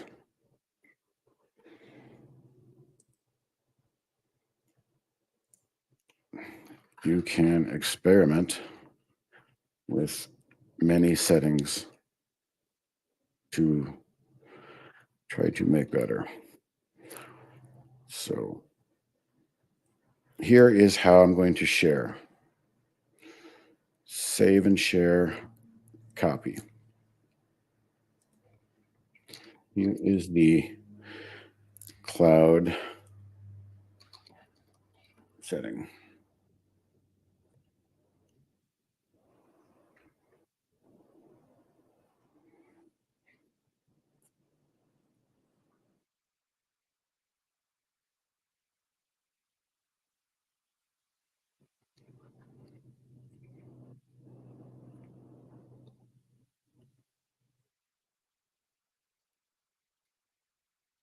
So you click on the link.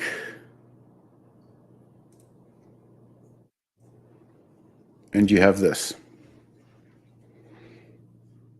This is the setting.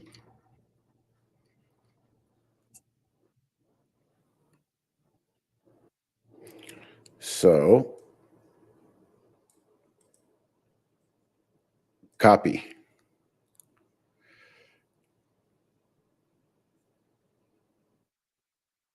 Copy. Load from cloud. There it is. Here. Load. Okay.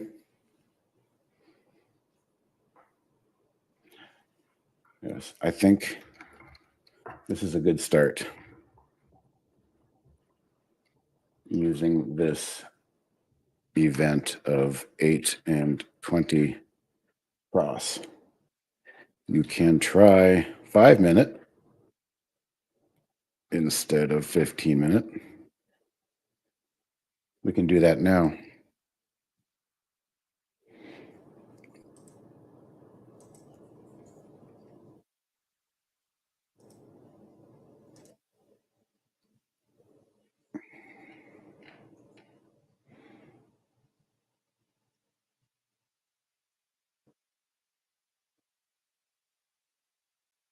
Wait a minute.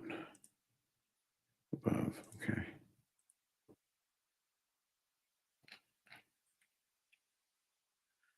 8 and 20, 5-minute. Right here. 5-minute. Add alert. And you can try a 5-minute.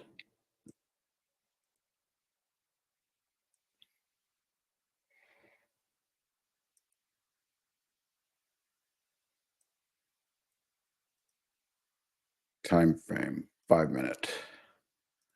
Okay. Today. Ooh, lots of names. Yeah.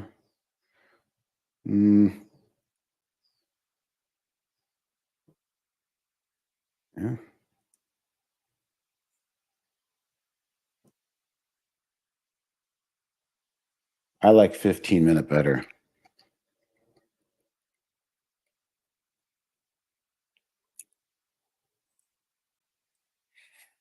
Okay, so very important to save layout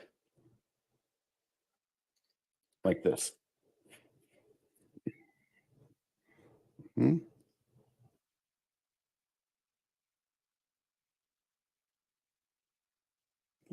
Real time, live.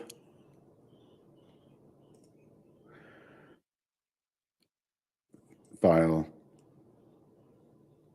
Save layout. Default layout.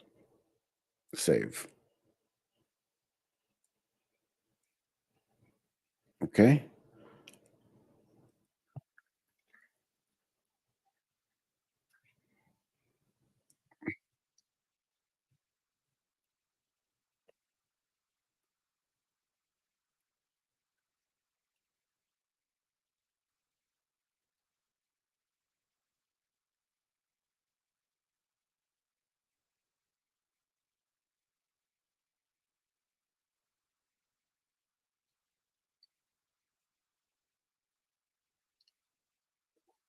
All right.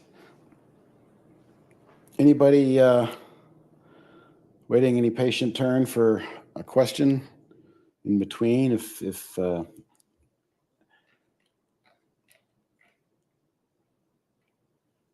Jean-Pierre needs more help, it's okay.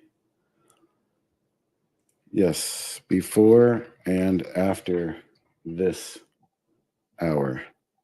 Same link. Just wait for him to return. Okay, Barry. Let's see. SMR's on the highs. You guys know I love these. I'm going to turn off the trade wave. You guys know I love these nano stocks. And I've been talking about the nanonuclear stocks, and I've been talking about finding strong sectors and then trading around them, meaning buying them on the jam pullback and then flipping them after a day or two of run. So I was pretty proud of myself. I've been waiting 3 days now in the three horsemen. Great. Bon. I will say SMR and NNE. Look at these daily charts. 1, 2, 3, spike, spike, boom, new high, new lower high, beautiful trend. These are the days you want to participate in, not buying the days after a couple run.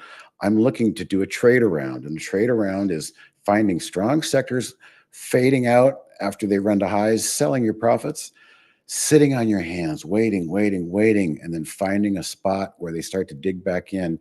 And right here, this 5-day moving average broke back above, and now it's holding this 10 SMA. Very strong. I plan to hold this one into tomorrow. All right, I'm positioned there. SMR, same thing. 1, 2, 3, 4 days. I was a bit premature yesterday, but I didn't buy a lot, but I added this morning, basically as it touched the 20 SMA right here. Now I have a full position, and I'm watching to see if this thing can come up and resolve. Nice daily. This is the point you want to be buying on the daily right here, pullbacks. And then lastly was the third one, Oklo. I got Andy in this one. This is looking pretty sweet, and we're getting a pinch play. The 5-day SMA holding the lid on this little intraday wedge. So I hope, look at that, 1, 2, 3 days, and then a little bobble on the open right there. That's very common. Right at the 10 SMA. I really want to see this thing turn and burn today. Ideally, in a perfect world, I'll get that.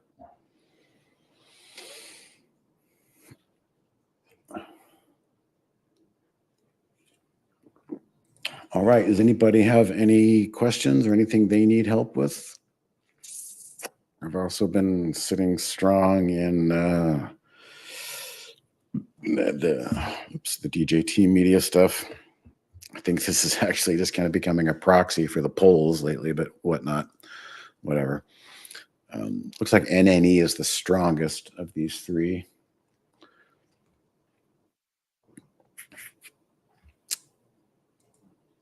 Big moves in silver stocks today, too. I think this is on the heels of the CPI this morning and the Fed minutes yesterday. A lot going on out there. Let's see. Oh, I had a great trade in TRUP, and I'm looking to get back in. See that blue line? I did exactly what I'm talking about. I came in long yesterday, the day before, yesterday, and then I flipped out of it this morning. Day and a half, 2 days is about as long as I'm comfortable staying in a long 2, 3 green candle daily stock. That's the meat of the move that I want every time. So I was happy to take great profits in that, but I'm looking and licking my chops to reload. And that's what this blue line is here. If this price comes back and tags this blue line, I want to know about it. And I can start maybe reestablishing a new position probably next week. So I'll just let that marinate and sit. Why do I like this one? Well, 37% short float, small float. Chewy was strong. The pet stocks, that was a strong name a couple days ago. But nothing lasts forever, so I was happy to take that name off the board. And that's about it. That's about all I've got. I don't want to get too loaded up going into the weekend. It is October, and goofy things can happen in October. So probably I stay pretty much 50% cash at least. in a seasonal environment of volatility.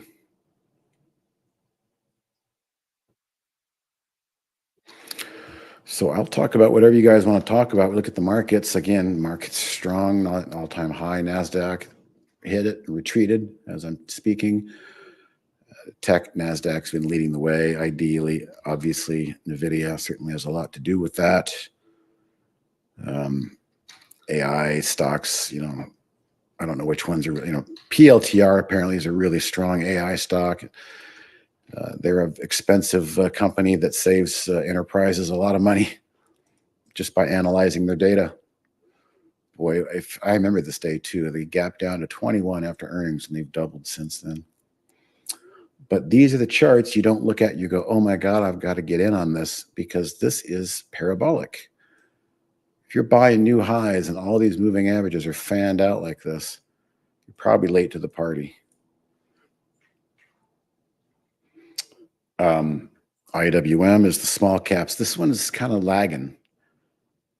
So the rally is really nothing more than the big caps, the big guys, Apple and Netflix and Nvidia. Look at Netflix. I argue this is a recession inflation stock. You can jump in an Uber and go have some drinks and dinner, and before you know it, you're tapped out for the month in this type of economy for a lot of people. So grabbing some food, cooking at home, and watching Netflix is the new entertainment budget, I think, in a bad economy. So I think we can safely say Netflix is kind of recession proof, inflation proof.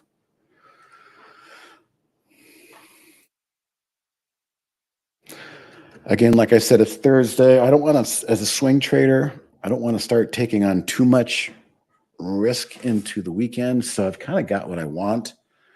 I don't mind day trading something if I see an opportunity, but my swing trades are working pretty well, so no complaints. But bottom of the hour, happy to talk about what you guys want to talk about. We can work on a scan or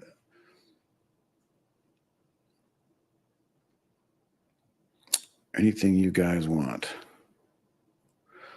This is the 1 hour that's basically, gives Barry a spell because he's trading his own account very actively throughout the day and helping people.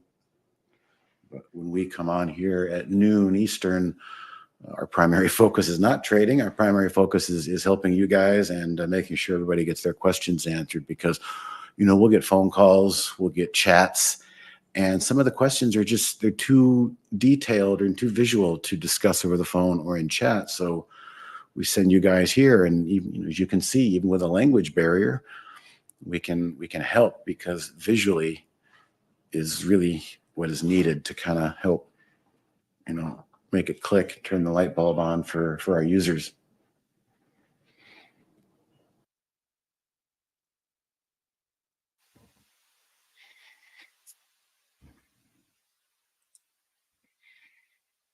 Both the NASDAQ and SPY, like a turtle, peeked their head out and just kind of retreating now.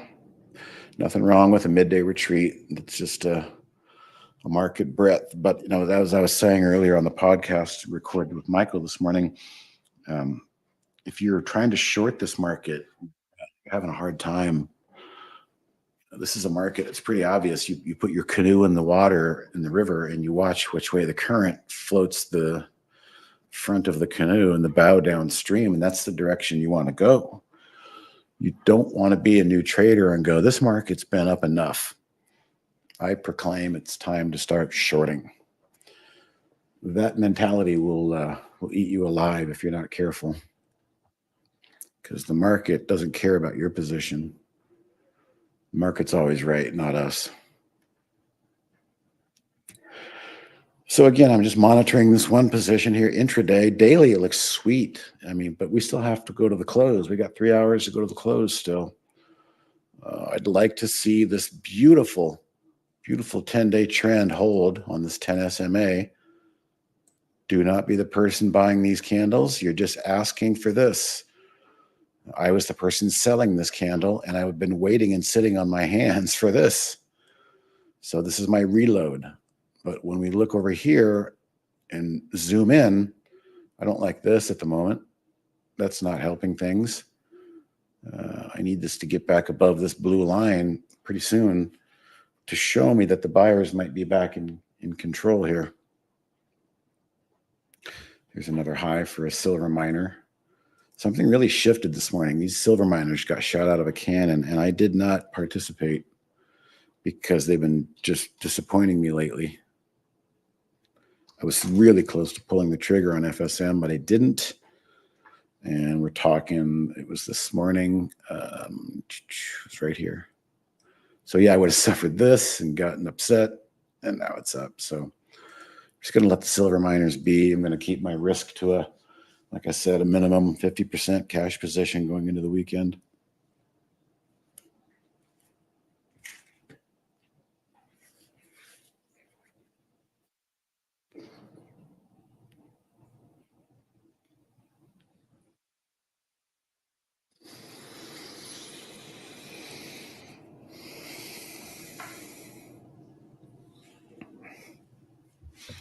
All right, don't be shy. Step up if you need some help with something. If not, don't mind a little dead air as I just look around.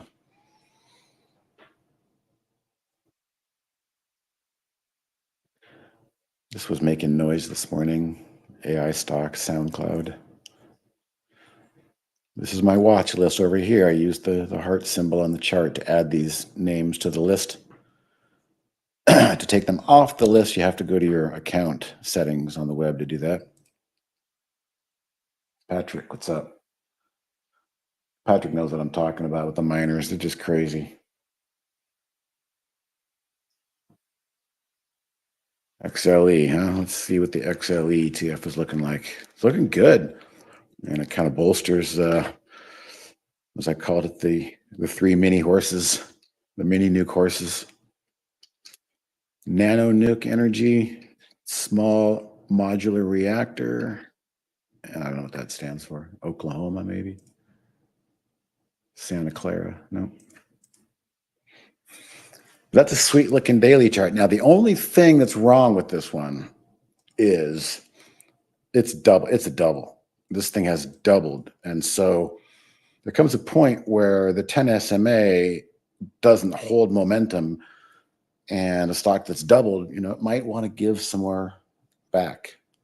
That's why I've got this blue line here. So I'll be quick to cut this if it doesn't work, and maybe I'll revisit it down here at this blue line. Yeah, that's true. The oil, you would think we're going into another long weekend of uncertainty.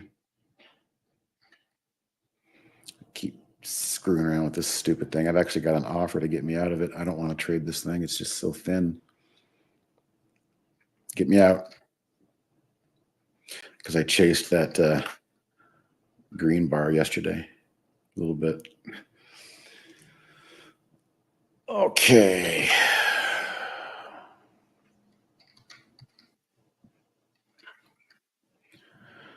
Not something I recommend, but somehow, some way, I picked up the bottom in these things.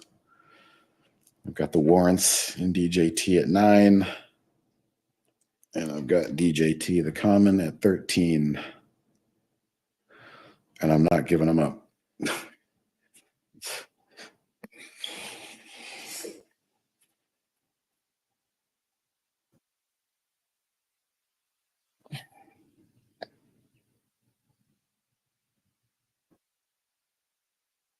Just like the Blue Angels last weekend, Patrick. My wife is so sick of the Jets when they come to town. She's trying to read her book. And you've got a couple of F-22s flying over your head with afterburners on.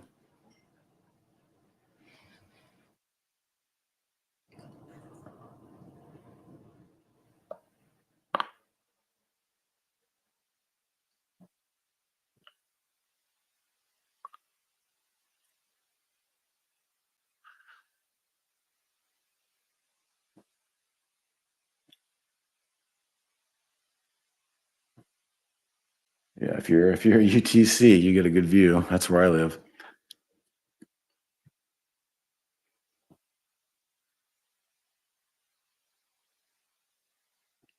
What's not doing well today? I tried some of this BBAI earlier.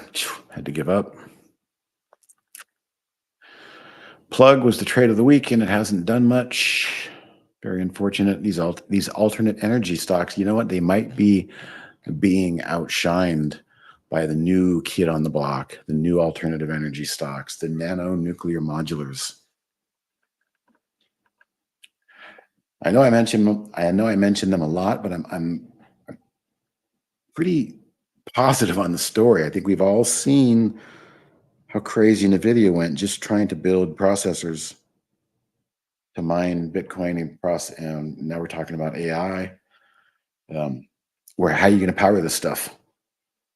And that's where people kind of have the eureka light bulb and go, oh, if we're building hundreds and hundreds of billions of dollars worth of data centers for the new industrial revolution of AI, where's our power going to come from? Well, Microsoft made a deal with CEG to turn back on 3 Mile Island and guarantee them a block of nuke energy.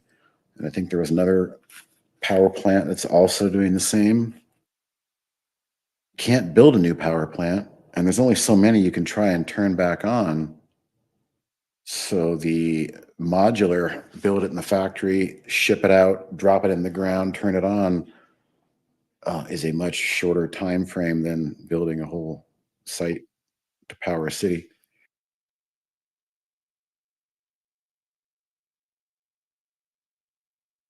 Hello, Gizmo. A boring one, ZWS.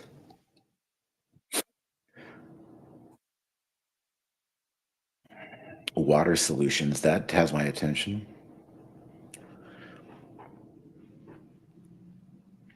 Water solutions, industrial valve manufacturing.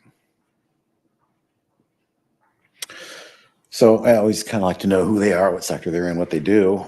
But what helps more importantly is what they've done.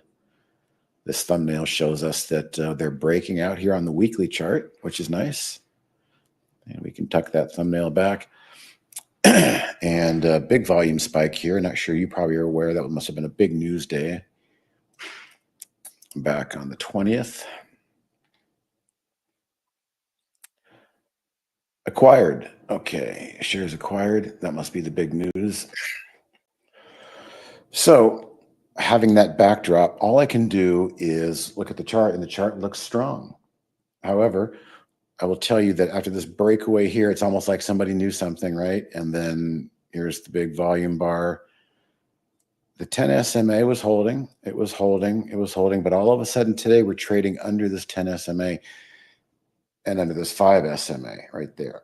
So if we were to kind of get weak and close, there's really nothing wrong with that. It would be considered healthy after you've had a move like that. Looks like about a 15% move from the lows. So I call this 10 SMA the momentum line. As long as it's touching and bouncing off and moving above and trading above the momentum line, that stock is in motion, regardless of what the hell they do. The first closing candle below the rising 10 SMA daily is kind of a shot across the bow to let you know the momentum might be waning a little bit. Now, if that's the case, I always use the 20 SMA, as I affectionately call this one, the backstop. And guess what? I have a perfect example for you of how I used the backstop this morning. It was that SMR trade. It broke yesterday and closed, and I kind of bought a little bit on the close just to kind of get my feet wet, thinking it was going to come down and touch the backstop, and it did. Right on the open. You get these opening drives on the open. These are the algorithmic overnight stop hunts from people who put in market stop orders to get out. And they drive it. Usually the price just gets driven down to the backstop and buyers will take a stand. Whether they hold it or not is one thing, but currently SMR is holding its backstop.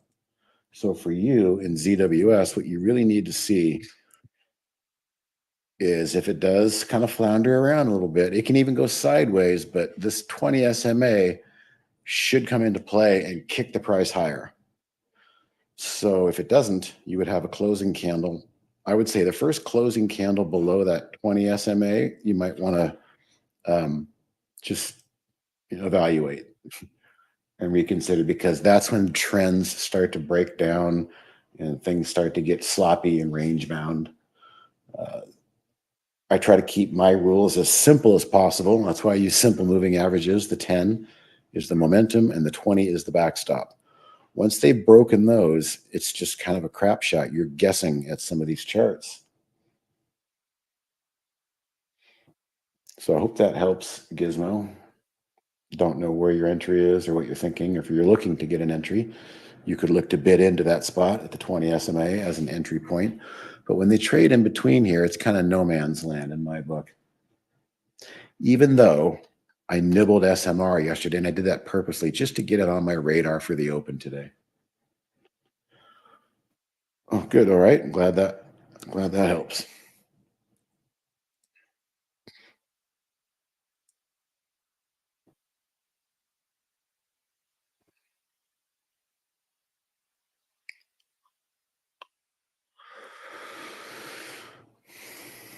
Let's see that little midday hiccup in the spies. That's still pulling back a little bit. NASDAQ. It's getting a little spiky. I think it's, trying to dig in. This market has one gear and it seems to be up. Again, if you're trying to short it, it's probably a futile, frustrating effort. You better take your profits quickly and you better have good timing. It's just easier to go with the flow and ride the current.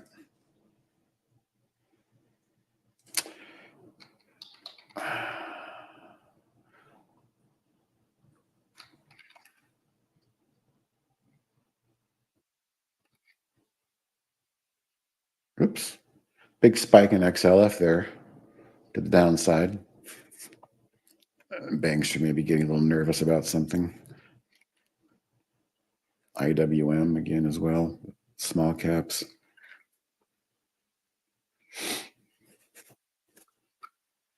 But yeah, again, personally, I'm not looking to do a whole lot. I'm just looking to kind of coast into the weekend. And if I can get lucky on these nano stocks, maybe I can take some profits tomorrow if they go higher.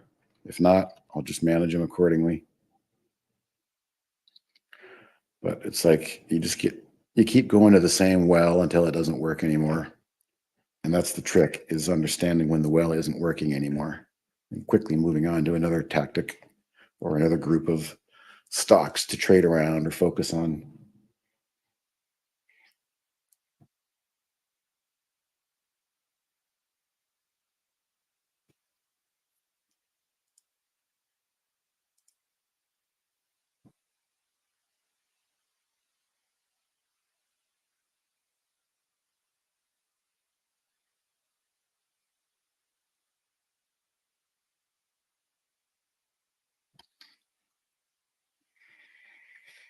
$2,000 shares. What am I doing in this thing? Come on, Patrick. What am I doing in this stupid thing?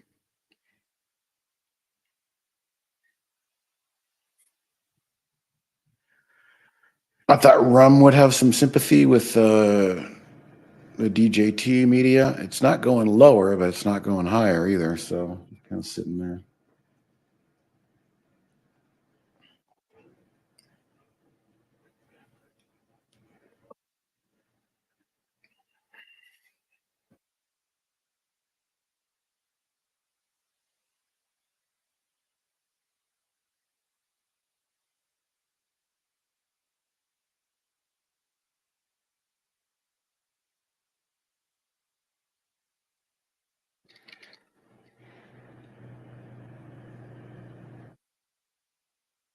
All right, guys, I'll be here another 10 minutes or so if somebody was holding on to a question.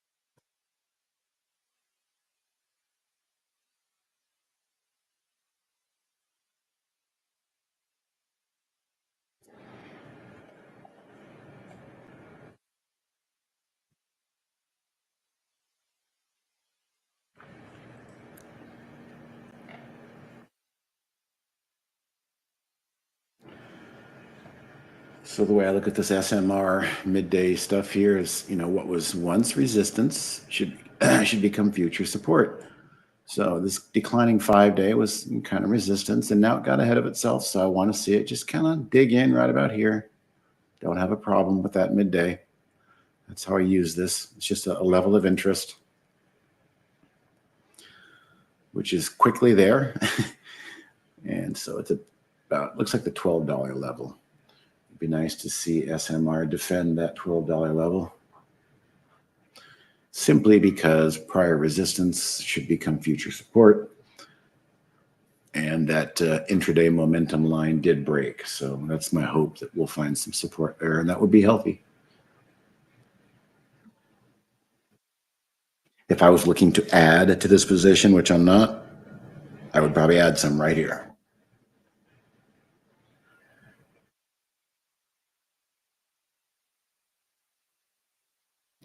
The reason these scans pop in and pop out is every 30 seconds, they're probably drifting farther away from a certain filter that's needed. So sometimes they go like, this is interesting. What the heck is this? China stock, UX Unlimited, retail motor vehicle parts, Chinese auto parts. Well, it's interesting only because it's doing this on a daily chart, but that looks pretty wacky. That's not my style. That's not my gig. Pass on something like that.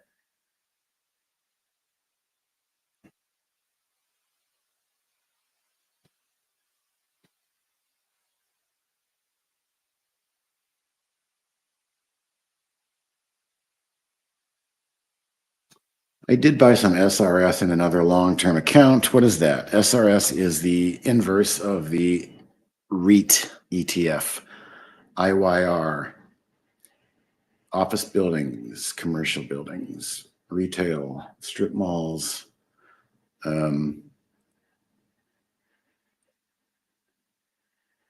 you know, technically speaking, I've been waiting for this to kind of break down for a while. I'm kind of surprised it took this long. But yesterday I looked and I said, oh, wow, IYR, commercial real estate ETF, is trading below its 50-day moving average now for 3 days. Well, do I have yeah, there's the momentum line. Here's the backstop. And what's the name for the 50? The general bill of health. If it's below the general bill of health, you're probably better off not touching it, or shorting it is okay. So in this case, it's breaking. It can't find its way back above the general bill of health. And so this tells me it's kind of a flip-flop here. So yesterday I went in my other account and I bought SRS, which is the inverse, ultra inverse of what we just saw. And so there's the inverted chart. And if this thing wants to break up, it could quickly run to 14 if we start getting some headlines about office space, which honestly, have you seen the headlines about what office space sells for in big cities in New York now? Office buildings that were bought for hundreds of millions of dollars are selling for like 10 cents on the dollar now in New York. It's crazy. And so I've been kind of waiting for that headline to show up in the chart. And I kind of think it has now. So it's a long-term bet and another account, retirement account. And I'm just going to sit with that.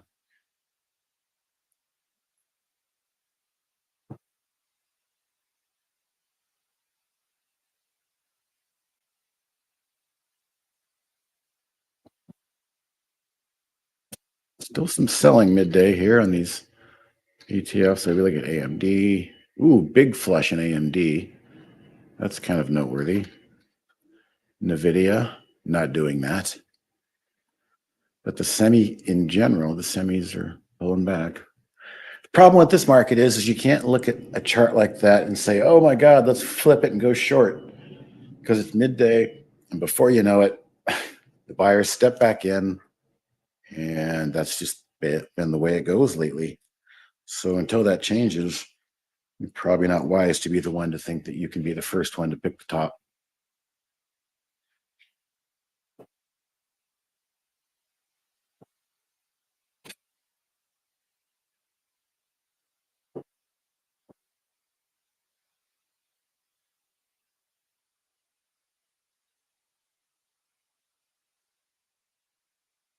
One of the reasons I like the DJT and DJT warrants down here was all the volume that started coming in down here near Lowe's. Trust me, I had tried to pick a couple and just got out for paper cuts, but I think I might have nailed the low in this one. We'll see. All right, guys, last call for any help in the chat window. Barry will be back in a few minutes, but I'm happy to help if you got something. If not, Andy will be here tomorrow, and he is very similar in my style. You're learning a lot. Great, Jackie. Thank you. I hear Barry. Yeah, well, Steve, why don't we just pool our money together? You said 10 cents on the dollar in New York. But who wants to go to work in a building in the city anymore? People are over it. They were Yeah. spoiled by COVID. Exactly. Okay. All right, just give me You a guys are moment here. I'm welcome. just selling something here. Okay. Okay. Thank you, Steve, for spelling me. No. Now I gotta temper maybe Fantastic's enthusiasm. I mean, oui, je peux parler français un peu, but you know, I am not. If it's technical stuff, it's going to be a little bit harder. So Fantastic, just to temper your enthusiasm. Also, I don't want to, spend a lot of time talking French, just because the rest of the room does not. Both Yeah. rooms does not speak French. So just to temper your enthusiasm, okay? You can help where you can, but direct I will him help to when I can. Exactly. direct him to info at Trade Ideas, and we can translate in our emails Yeah. and send pictures as well. So anything you can do to help. Okay. Okay. Merci beaucoup, Monsieur Gomez. How's that? Okay. Thank you. Bye-bye. Bye. Okay, let me just grab the screen here. Okay, got the screen going. Back in both rooms now. Yes, I'm back in both rooms now. And let me get my music going, and then we're good to go.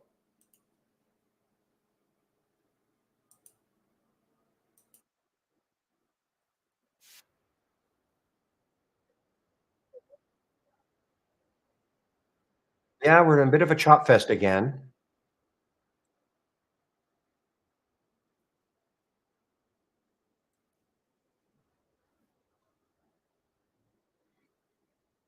Fed's Bostic open to skipping a November rate cut. Well, that market won't like that, I don't think.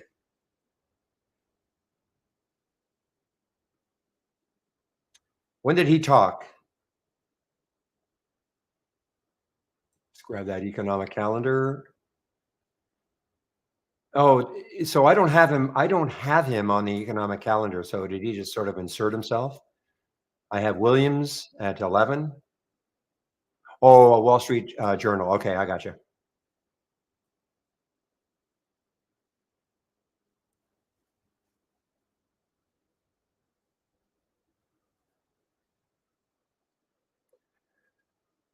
All right, guys. Well, I did my video on SRFM just in case, okay? Because I looked left on the monthly chart. It's probably it's all to do with hurricanes and what else is happening in the world, these drones. I think this is what this is all about, the SRFM. So I did my video on it, not because it was actually a pretty good alert from our AI at one point. Remember, the alert was at 312, and before it pulled back, I got up to 358. So that is very nice. But can this have some sustained action tomorrow? And when you look at the monthly chart, the next high is around. Well, the high today was 359, and that high was 354. So you see how that worked. So, I mean, if it can take out the high of today, tomorrow, I mean, then you look at the monthly chart, 665. So there is that.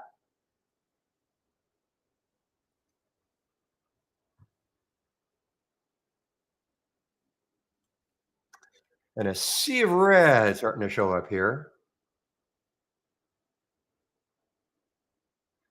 So this solar play, almost another lifetime low for SEDG.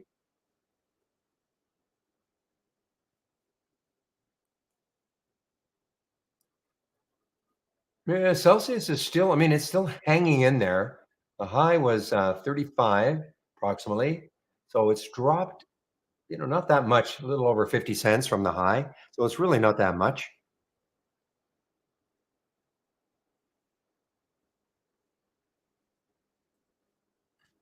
So Casey, I mean, are you still in the room? You asked about a delay updating their live stock price. Are you still in the room?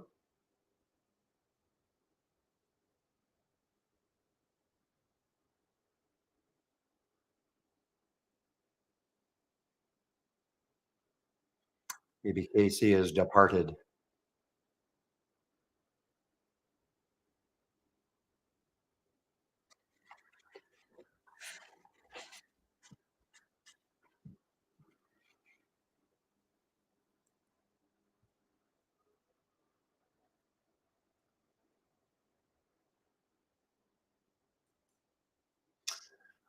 Well,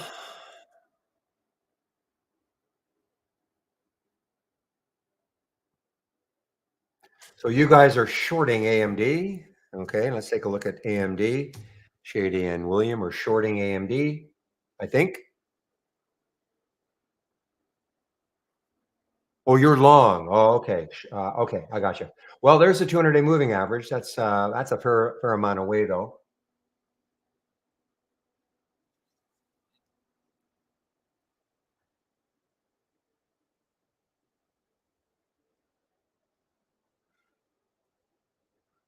I'm sorry, Shorty.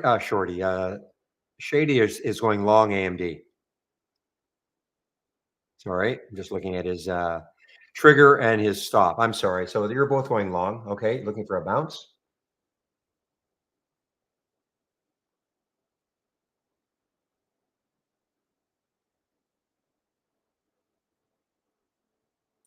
All right. How about this CFLT? CFLT just over the whole number, and saw this one the last couple of days, guys. It was sort of interesting only because when you look left, look at the Rumasva 2566 on the weekly chart. So it's at 22 right now. That high right there is 22.22. It's really got to take that out. So I'll put an alert there. I'll see what happens if it can take out 22.24.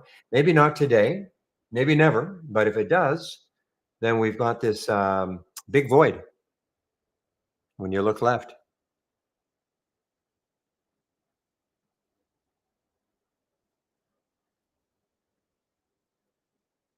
And what sort of a float is it? Yeah, I mean it's 240 million in the float, so not certainly not a small float.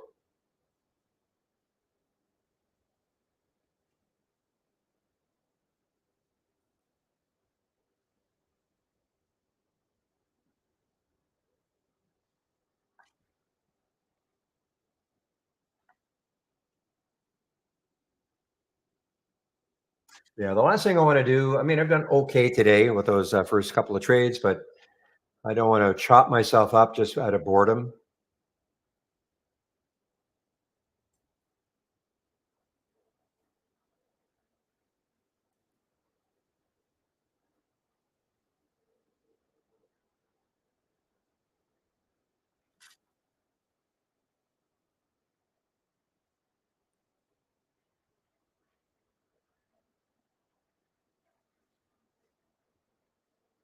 So after that big drop for ADMA, it is just kind of basing now.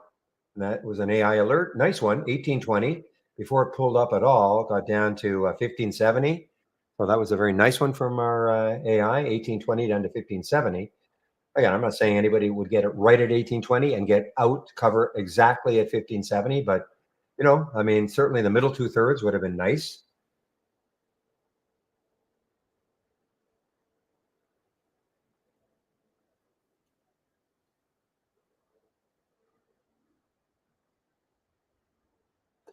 Now, I will be keeping an eye on this silly WHLR, okay? If it takes out 15 later on.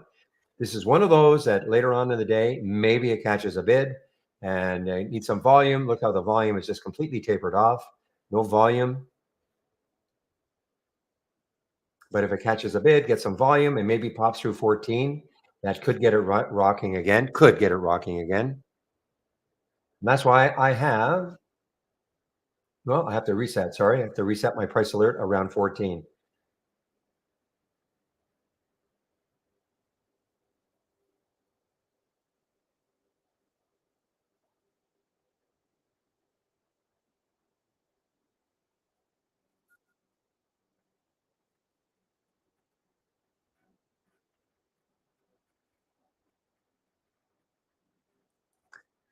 Siri, which, oops, sorry guys. I hope I didn't activate any of your Apple computers. I've got an Android, so I don't have that problem. But anyway, Siri, excuse me again, which I'm listening to right now. See, 2491 is the next high looking left. No, yeah, 2491 is the next high looking left for SIRI.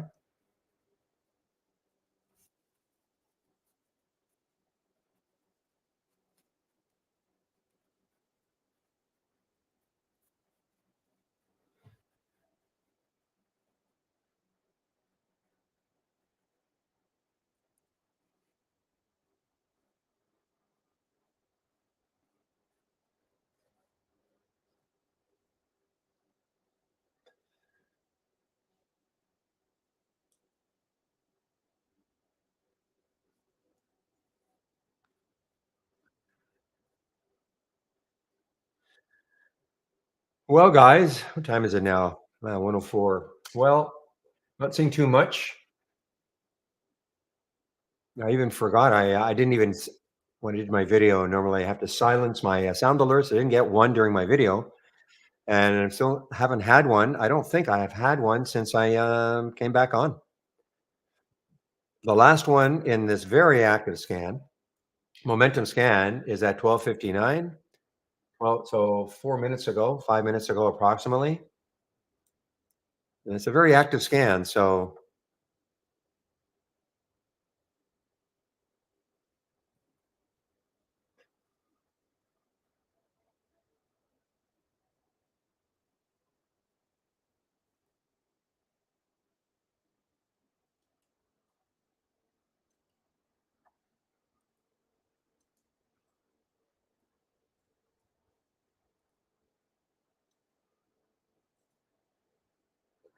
all right, guys. Well, what about this SRFM? Well, and it just dropped. It just dropped. I was thinking maybe this could get rocking again, but let's see if this gets back into the 30s.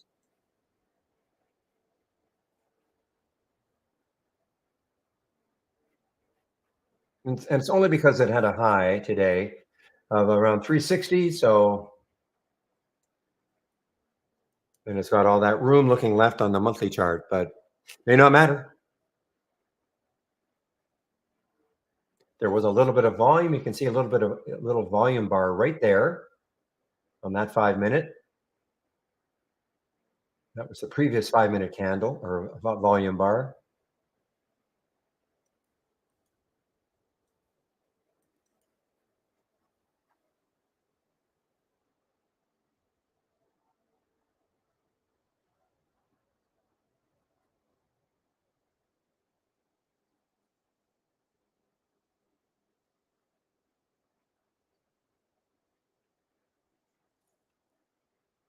Through the VWAP? Okay, 319. You're right. It did get through the VWAP at least. So let's see if it can hold at least the VWAP and kind of, make a bit of a charge.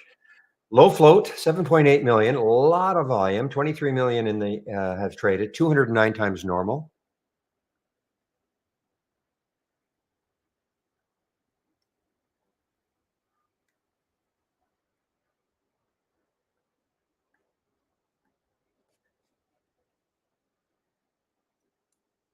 Yeah, if you're fantastic, if you are expecting me to answer that question in French, that's going to be awfully hard for me.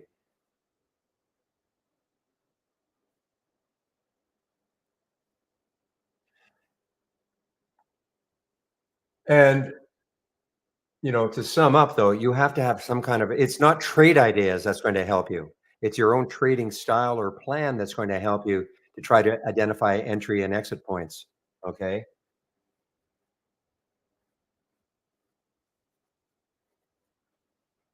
I mean, we all have different ideas. I mean, I'm looking at this one as a potential entry point, SRFM as a potential if it can get through this. But that's my style. I'm not saying that's the best. And then an exit, well, I mean, I'm looking up here, 359 is a potential area that it could get to. So I would probably be getting out around the 350 mark, some as an example. But that's my style. I don't think there's so trade ideas is not going to help you necessarily in identifying best entry and exit, you get your alert, then you have to be able to read the charts.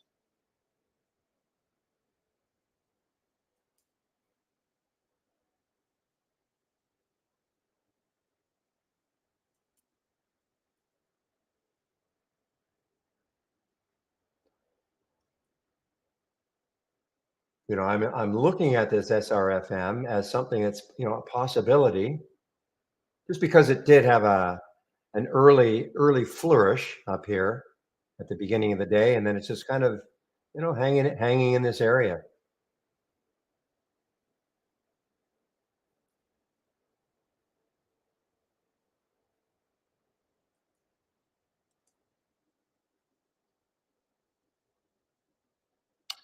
All right, so here's what the market is starting to do again. We had a nice pop up here. So I guess this if this Wall Street Journal article is just being published now, and Bostic saying, you know what, I'm in favor of no interest rate cuts next week or next month. Market's probably not loving that. I think we're getting used to now maybe a bunch of interest rate cuts every month, at least in November.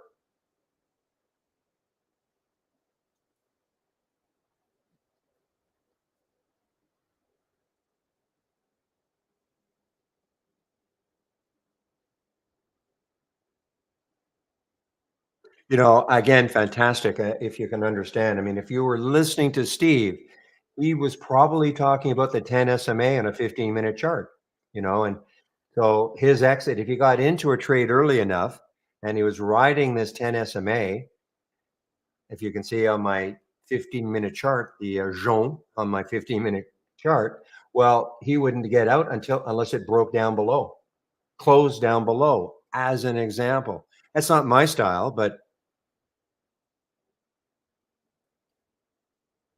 that's really got nothing to do with trade ideas. That's got, to do with a trading style.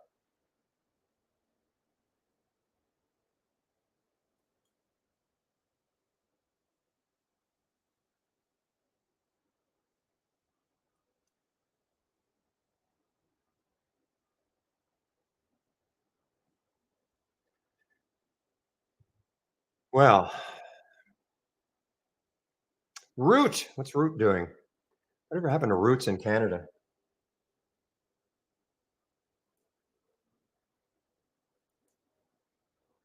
Oh, Root's having a good day, a nice run. Didn't see this one early. It was basing for a long time. Too late now for me, but take a look. Maybe let's see. The 200-day moving average is way up there, so I mean it still has a little bit of room to go, but I just don't want to chase it right now. All right, SRFM. Are you going to do it now? Yeah, I'm sorry, fantastic. I really can't. Well, in French, it would be impossible for me to try to explain all that. My French is more conversational, like, want to go shopping, stuff like that. But certainly on a technical level, not really.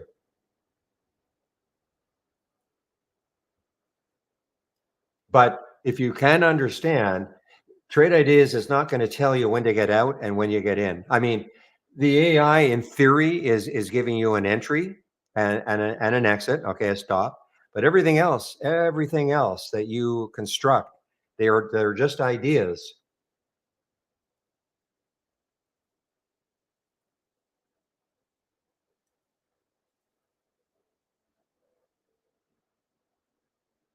And so you have to understand, what is the chart telling you when you click on an alert? Do you like the setup?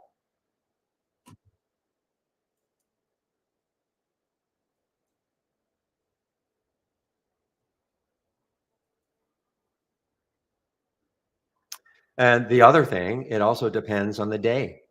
On a day that is kind of choppy, up down, it is better to probably, have quicker type trades. We're not seeing today a lot of stocks that are trending beautifully. I'm not saying there are none, but for instance, remember yesterday? If you were around yesterday, I mean, this was an unbelievable day.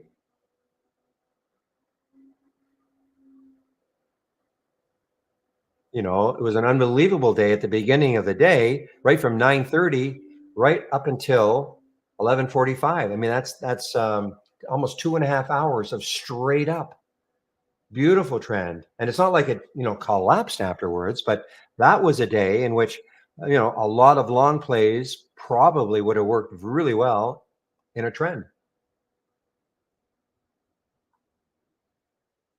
But contrast that with today. Look at this. I mean, way more difficult, in my opinion.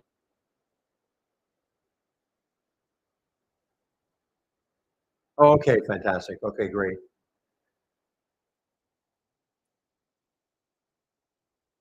I know Steve kind of built me up as being bilingual, but I'm not quite bilingual in that regard.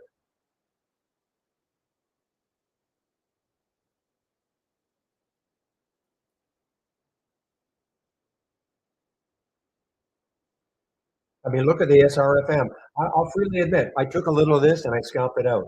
I just don't trust anything. Got up to that 29 mark, but I'm out of it now. I just don't trust anything right now.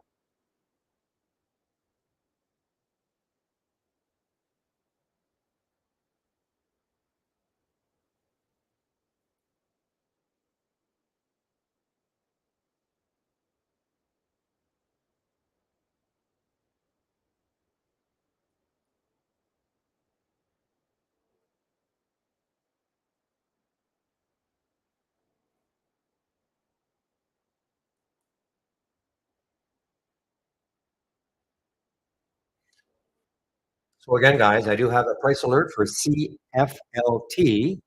I have that price alert probably right around 22.20ish, 22.24. Okay, 22.24 for CFLT. I doubt if it's going to take it out today. It's a market puts on some kind of a big rip. I mean, I don't know how. I mean, it is trading on its own because you can see what it's doing, whereas the market's been chopping. So, I mean, it has been trading on its own. I just have my doubts. I mean, it's up 5%. It's a big float. I just have my doubts that it's going to take out this 22.24 today, but you never know.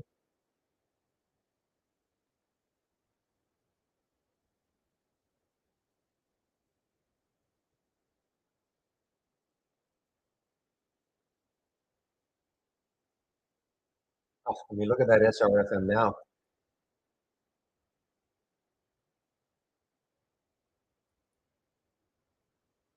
So, guys, I mean, listen, on a day like today, where it's difficult, I think anyway, it's kind of difficult to find a good solid trend trade. There's no harm in turning off your computer and saying, you know what, today's not the day, rather than trying to manufacture a trade just because you're bored.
All right, guys, give me a moment. I'm trying to load something. I may not have saved it, which is something I always preach: save your work. But we just see something here.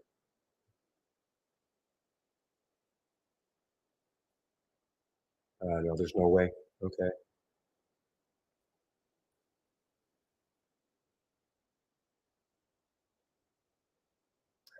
All right, KDLY. Let's take a look at KDLY. This is now showing up in the momentum scan. Some volume came in. You were asking, I think earlier, fantastic. I know to Steve, and this momentum scan that I have, this relies on volume coming in. Okay. If you weren't around earlier, and there's HTHT. You see, look at the volume coming in. You see that volume burst?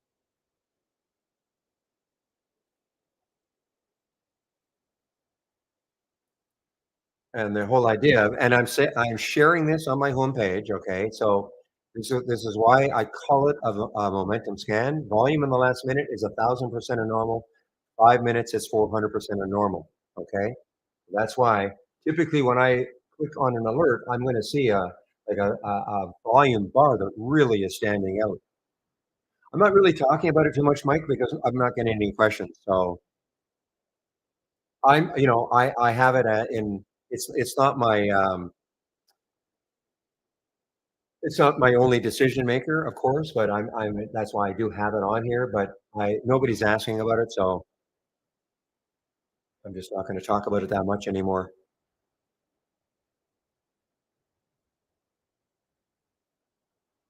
And it was never, remember, it was never the only reason. Okay, it was for me. It was a lot of perhaps confirmation.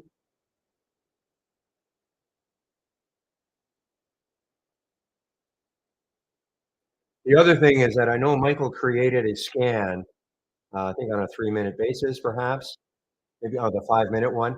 And I just found we're getting overloaded. I was getting overloaded with alerts, and so I had to abandon that. So now, it's a matter of, okay, clicking on an alert and hopefully maybe seeing it.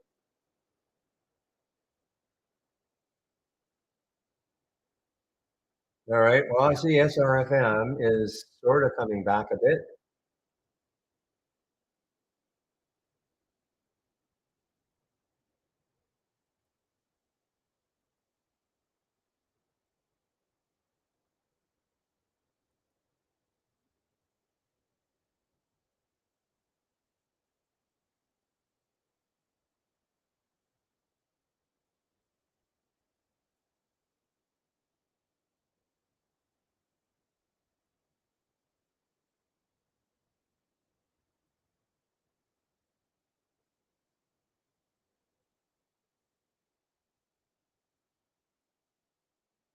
Again, look at this market. I mean, it's like, okay, maybe that's it for a while, but not really. I mean, it's just really chopping around. What a different day compared to yesterday.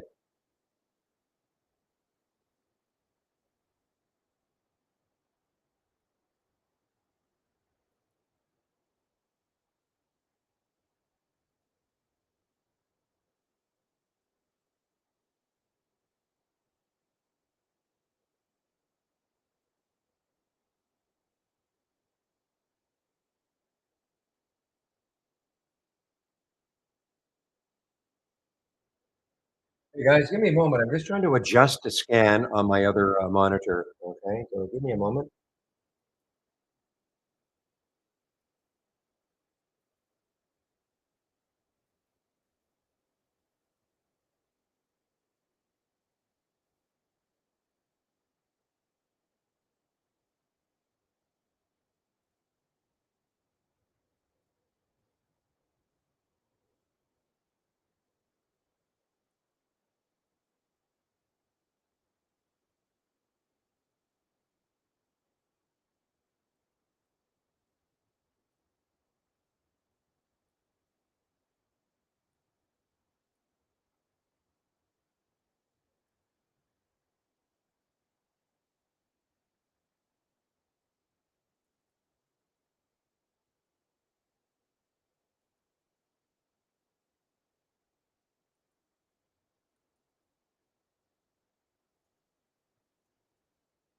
But I'm going to put myself on mute, guys. I just want to, I'm trying to adjust a scan on my other monitor, and it's going to take me a little while. So I'll put myself on mute.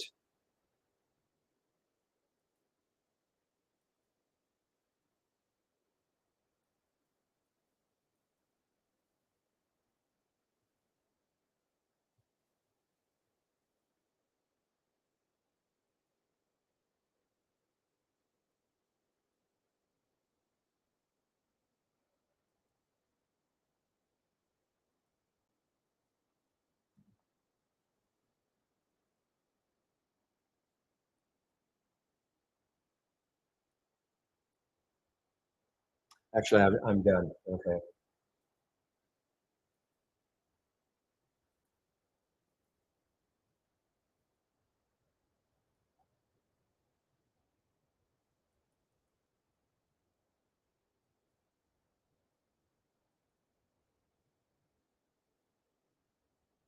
I did save it. Okay.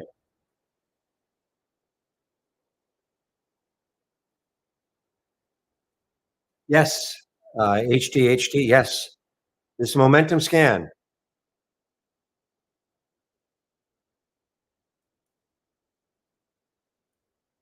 So if you go to my homepage, I'll put my homepage link in. If you've never seen this before, talking to Fantastic in our YouTube room. So, so if you click on my homepage link, okay, click on it.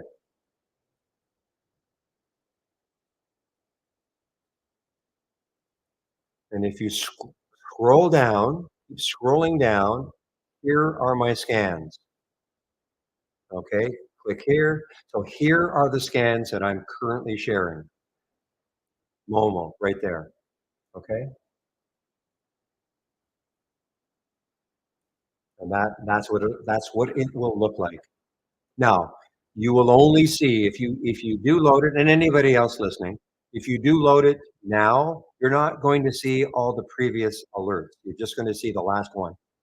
Okay, so don't think, what am I doing wrong? You're not going to see it. It'll start. It'll start. You'll probably see the very last one that ever happened, and then after that, you'll see all the current ones. It's all real time. These are all real time alerts.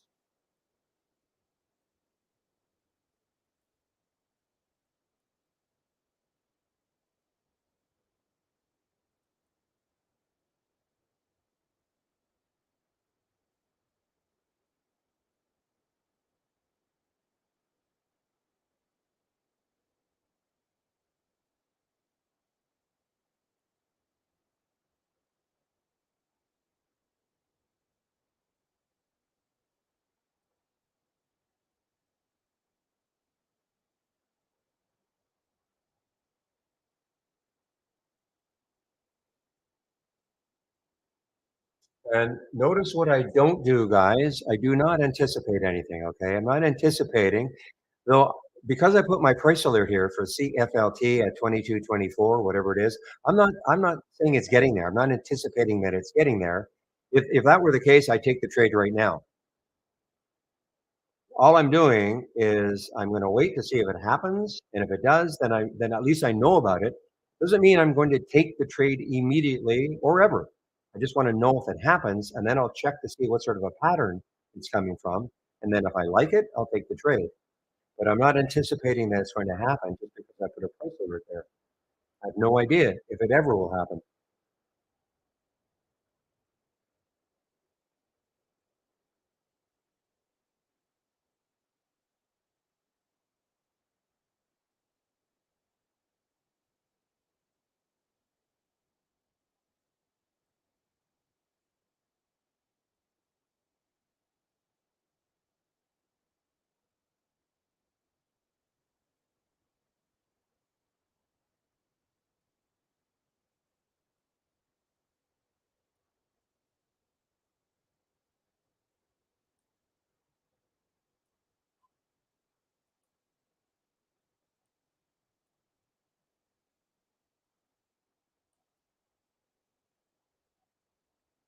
All right, guys. So this is a bit of a reversal play here. Okay, TXG, a bit of a reversal play.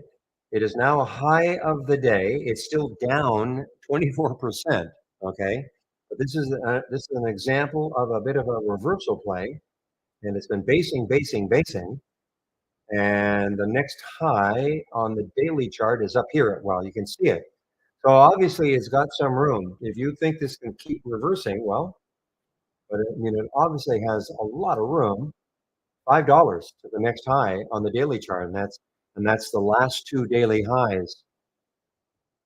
And I don't know, there must have been. Okay, so this is not an earnings play officially, but it may as well be because what they did is in the pre-market, They basically has have conditioned the market that when we do release October 30th, it's not going to be that great. So this is like preliminary revenues, etc. So it's not officially an earnings release, but it may as well be. Well, look at the SRFM. I'm not in you anymore, but hey, maybe you'll go.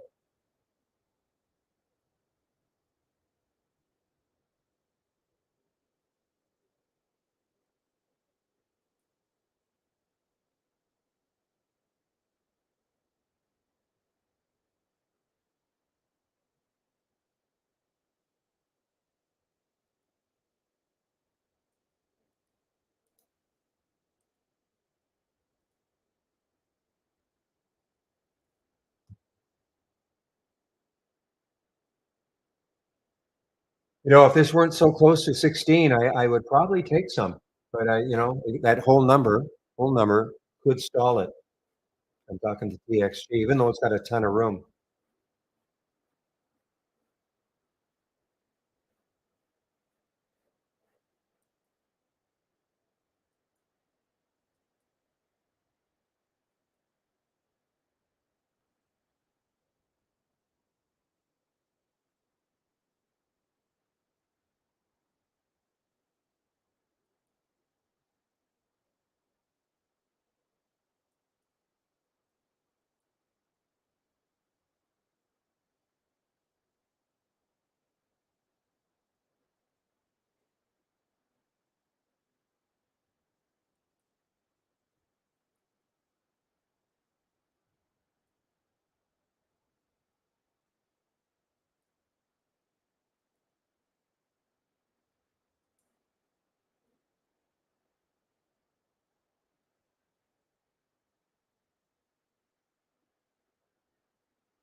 Give me a moment, guys.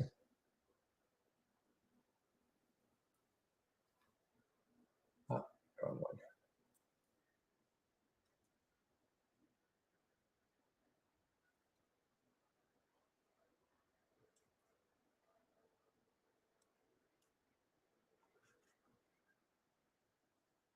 Okay, I'm trying to do something on my other monitor. I'm going to put myself on mute before I say a bad word.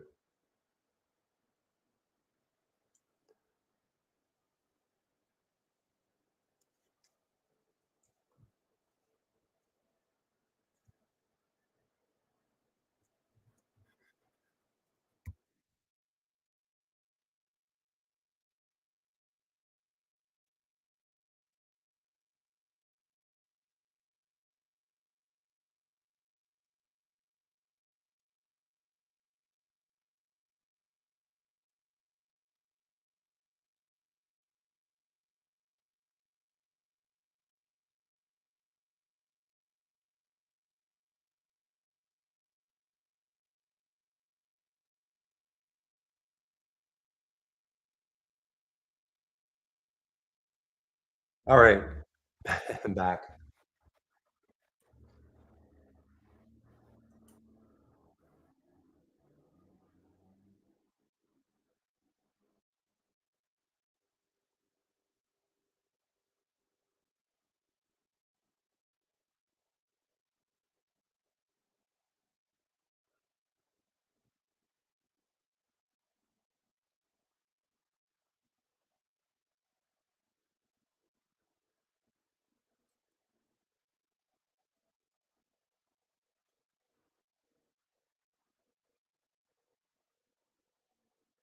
All right, now DJT may be starting its mini descent, guys. Maybe starting.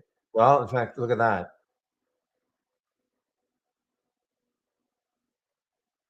Now, yeah, there are more shares now available at Interactive Brokers, almost 400,000.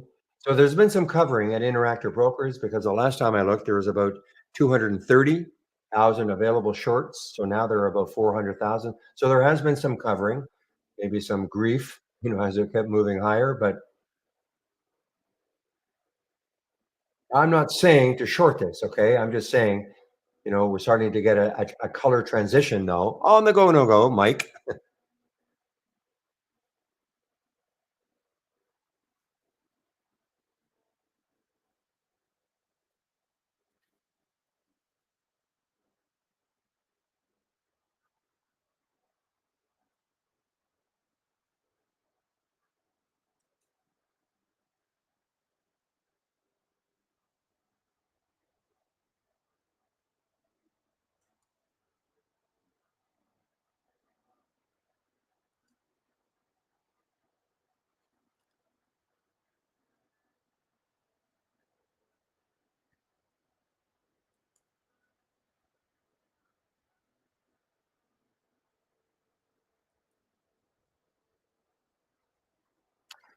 Well, okay, realistically, if you were looking to short this GJT, you might get some support around here, maybe below that 15-minute candle, which is 23.30 or so, 23.31.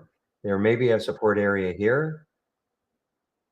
And if that falls, then look out below for a while anyway.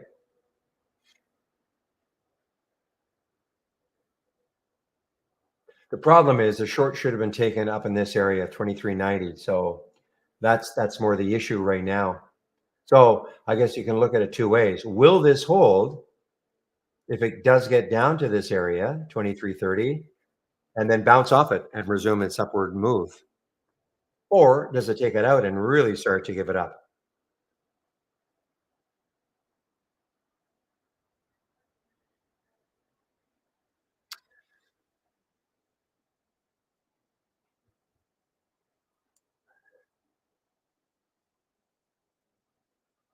So fantastic. If you can see this, here's another one that just showed up.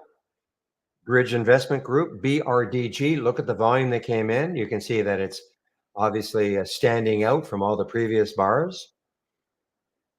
Now, 336,000 are traded, almost half of it right here.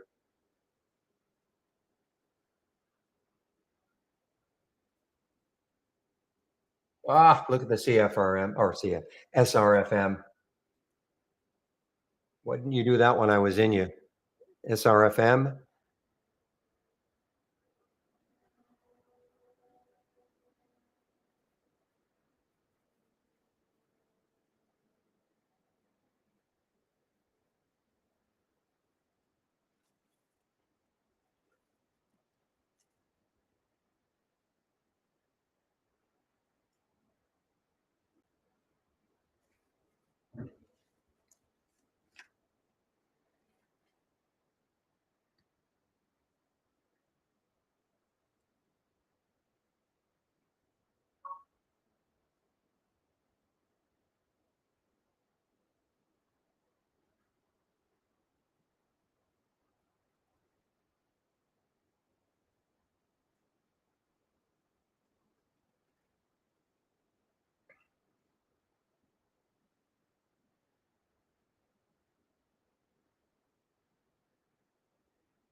All right. Well, I was watching this LXU a lot earlier too, and maybe it will have a little bit of a late day surge. It has come back, got all the way down to 946.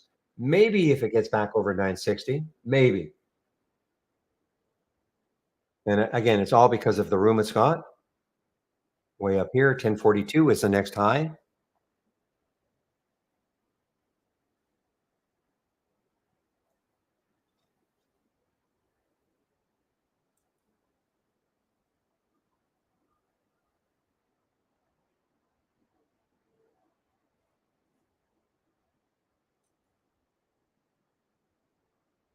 I heard you talking, or I read you're talking about SRRK earlier, William. And what was the financing again? What was the price? It's underneath it, isn't it?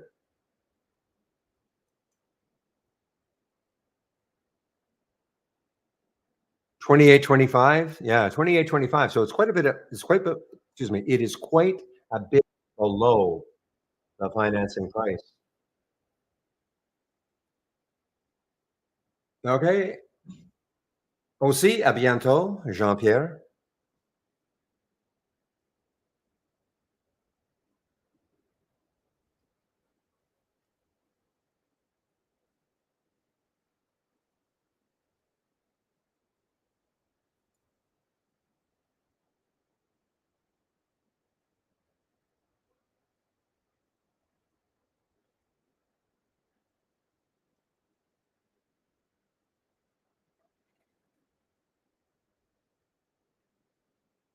Really?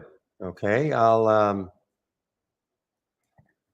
pass that on to Sebastian, okay, trading. Again, he's definitely tied up. He did briefly answer me this morning, but he is definitely still tied up. He's in the Florida area, so I don't wanna bug him.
All right, guys. Okay, so yeah, what did I say? 28, 25 or so was the financing for SRRK. So well below. Remember Fly W? That was a pretty active one a few months ago, I guess. What did it get up to? Got up to 18. Thought it got up higher. Yeah, this got up to $30. That's right. Chopped in half now, but maybe trying to come back for some reason. Not to 30, but trying to have a bit of a move in it now.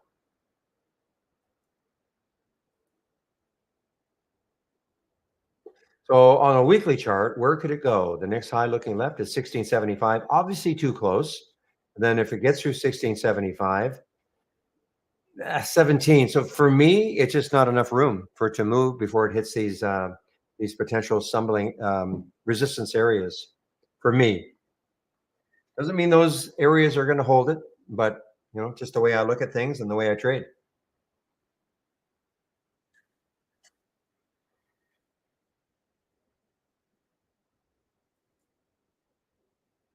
Oh, I see. Okay, thank you, William. Regarding the warrants, okay.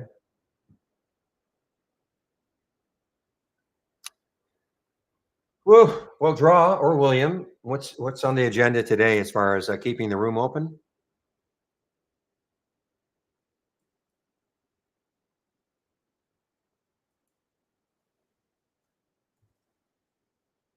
Don't worry, guys. What I'm doing is I'm just getting rid of my favorites, and then for some reason the screen goes blank for a second.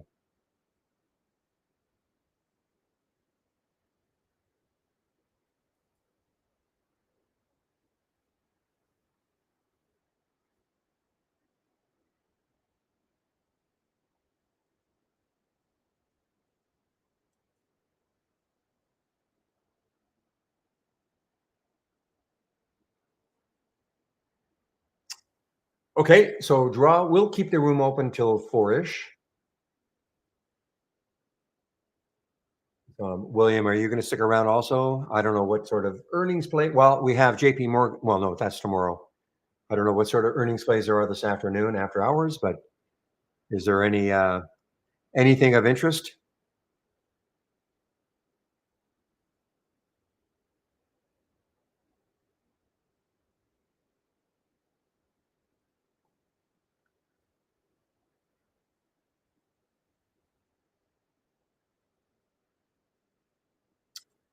So nothing here. Okay, so there's no big earnings plays after hours today. All change there. Yeah, there's a sound pop. SOUN. You're right. There's the pop. Look at the volume coming. Wow, look at the volume coming in. It's over a million shares right here. Traded 16 million. So there's a million shares and counting right here.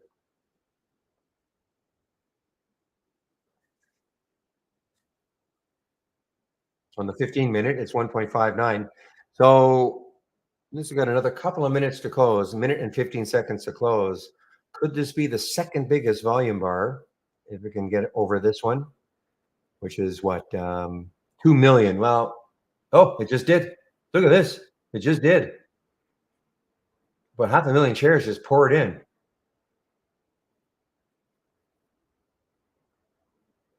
Wow.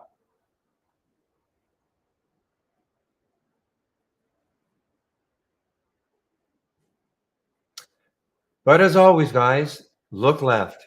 And what do I see? Well, I see the next high at 514, which is pretty close to 5, unfortunately. There's two of them, 515 and 514, two of them. Oh, I'm sure, yeah, Peter, it's winning mine also. Well, winning. SYM, yeah, SYM is just, are you talking about the large cappers? It's won 6 races so far. Now, I did a reboot of Trade Ideas, so it probably has won a lot more races.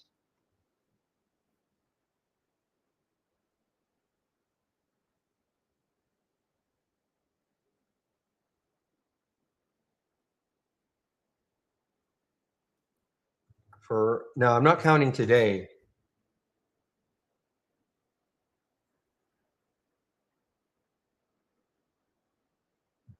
Actually, I see 503.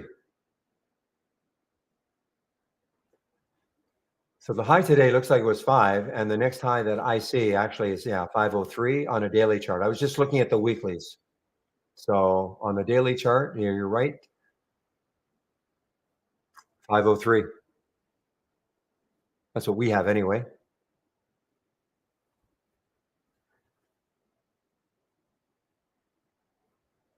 Sava. Well, let's take a look at Sava. Haven't seen Sava since, was it the last week where it had all that news, or was it Monday? No, I guess it was Tuesday. We're Thursday now, aren't we? Yeah. So Tuesday when it had all that news, it something to do with the CEO settling a lawsuit from 2020, and then I think some other information.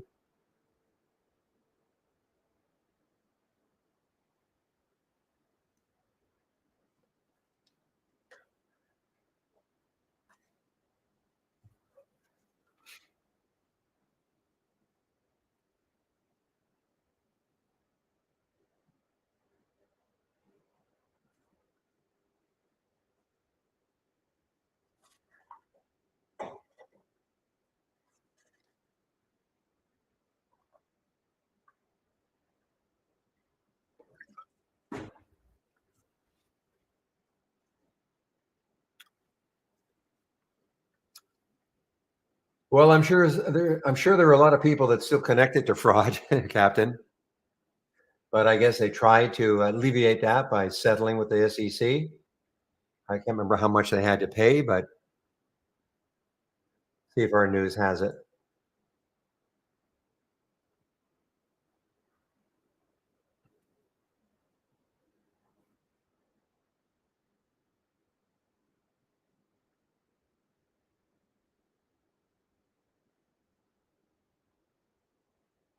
And that's right. I remember Wainwright. I didn't they put like a 100 and something dollar price target on them?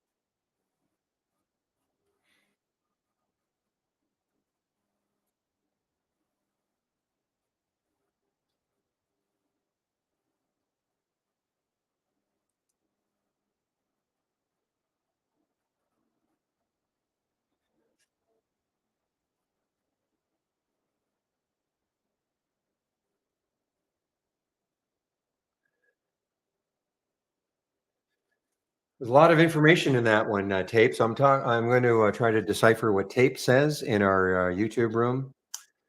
Is it bullish the Dow? Nifty copper, crude, gold, silver, natural gas as rate cut confirmed as inflation increased as per day's data. I don't know. Now, when you say is rate cut confirmed, we had one of the Fed presidents basically saying he wouldn't agree with a rate cut. You're talking about in November or another rate cut? Well, yeah, actually, this month. Are you talking about this month? Because one of the Fed presidents in a Wall Street Journal article came out and said not in favor of it. So, I mean, I don't know if a rate cut is absolutely 100% if that's what you are talking about.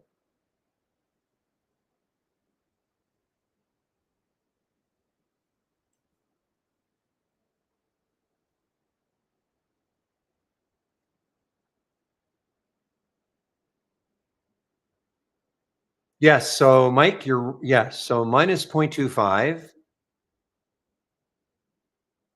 No. Okay. Minus 0.25 means they released after hours the day before. Okay. And 0.25 means they released this morning. So, Mike, can you hear me? So, like in this one, we're starting to get a few more. This will be jam packed in a couple of weeks. So,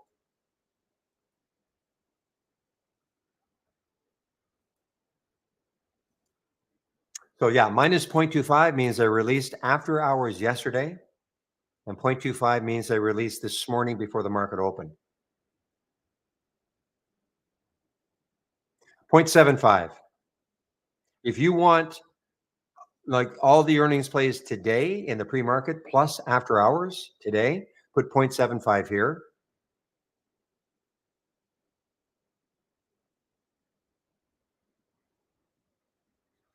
So if you put 0.75 there, you'll see the earnings after hours yesterday all the way to the earnings after hours today.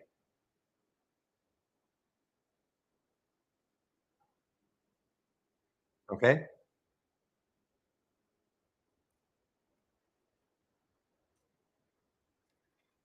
And if you just wanted to see after hours, okay, good. You put 0.75 in both.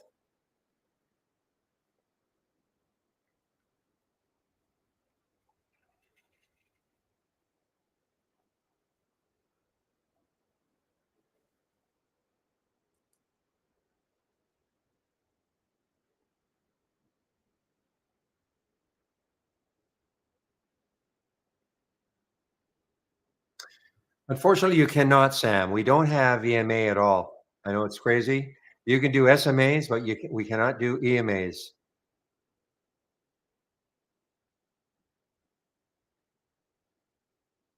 So if you're willing to exchange SMA for EMA, then we can do it.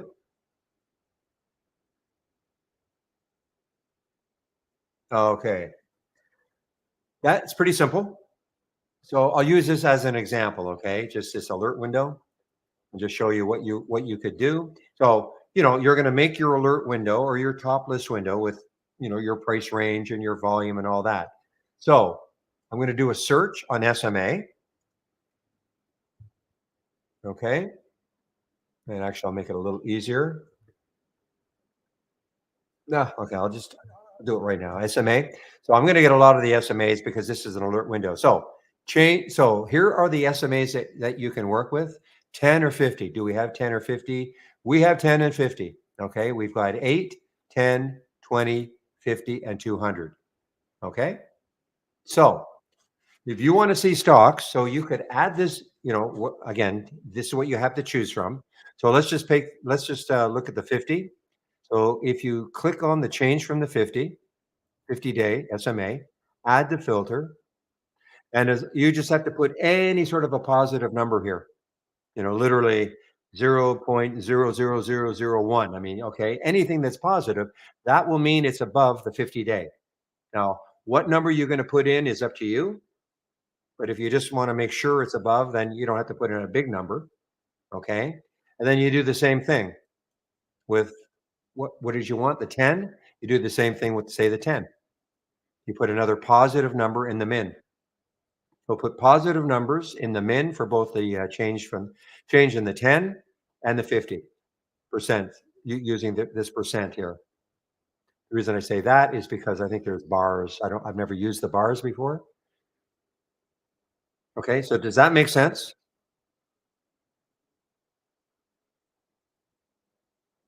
Oh, you're talking intraday now. We don't have intraday like that. Only daily. Okay. We have crosses. Okay. We have crosses of these various SMAs on various time frames, but we don't have a way to say, okay, not easily anyway.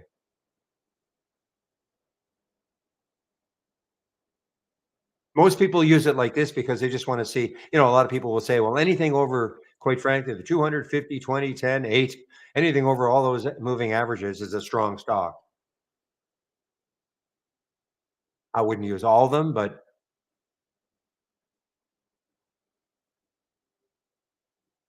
and then if you wanted to find weak stocks like that, you just reverse it. You put a negative number in the max.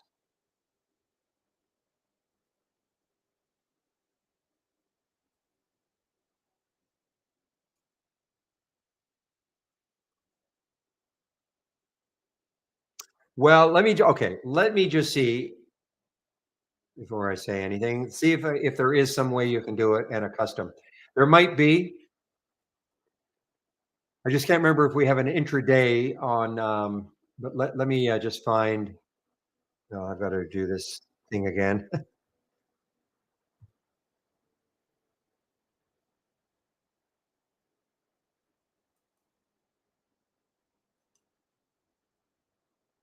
Okay, so here are the formula editor data points. Yeah, you see, we don't have like the SMA five, five. Yeah,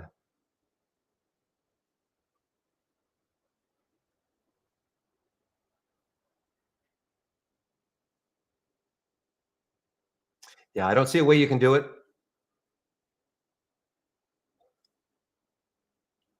Well, okay. I mean,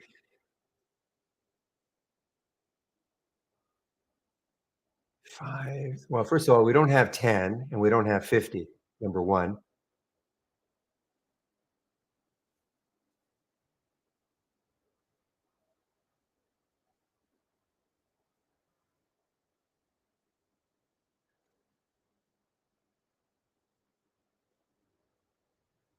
So this would be the 5 SMA on a 2-minute chart as an example, okay? That would be the 5 SMA on a 2-minute chart, but that would be the 20 SMA on a 2-minute chart, things like that. 20 SMA on a 5-minute chart. You can see, so you could create a custom formula that just says, price greater than, but it's not giving you the 10 and the 50 as options.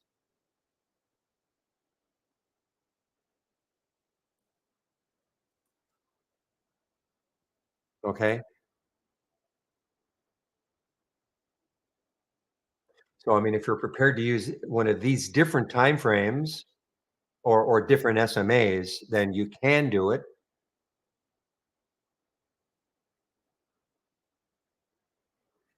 And that would be simple to do. I mean, you just literally price greater than, and then you can pick if you're satisfied, if you're willing to do, say, 15 on a 20-minute, I'm sorry, 20 SMA on a 15-minute chart as an example, you would just go price greater than that formula right there. You know how to do that? Okay. But unfortunately, we don't have 10 or 50, so you have to see if that makes any sense for you to do it using these, data points.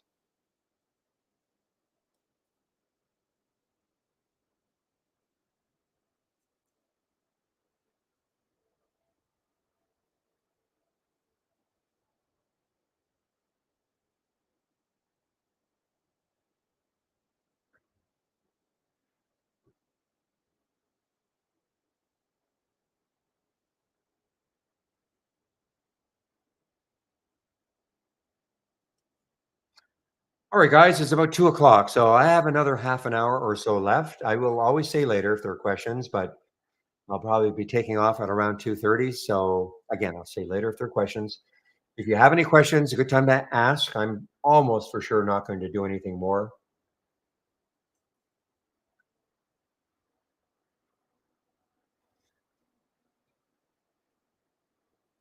What I should do with this one though is put a price alert around $16 for TXG and just see. Maybe tomorrow it takes it out and start. Basically it's an earnings play today. Okay, technically not, but they've released some preliminary data. Wow, look how it's a choppy day, guys. Super choppy day. Now, as real as not real, but Shady says, I mean, it's a pretty tight range.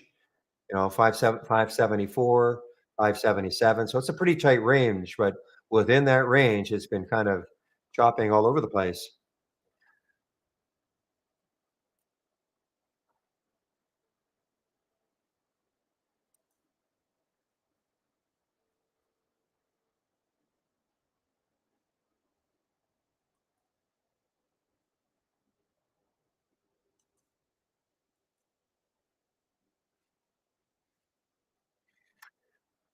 Well, Curiosity Stream, CURI. Look at this move today. What's the volume like? Maybe that's why I haven't really seen it because the volume, I mean, it's picking up, but I really haven't seen this one today. CURI. Wow, look at this. It just popped again. If there's any news on this one, probably not. It's more than likely a low float.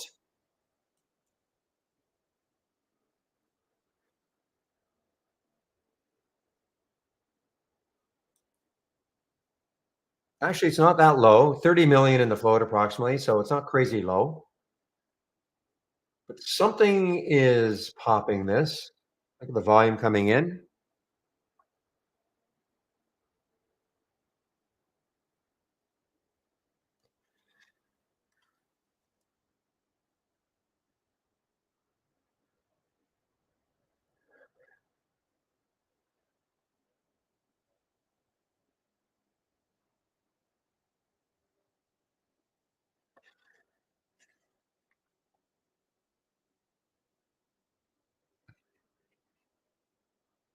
Okay, well, Shaw, I'm glad you did well creating the high of the day strategy.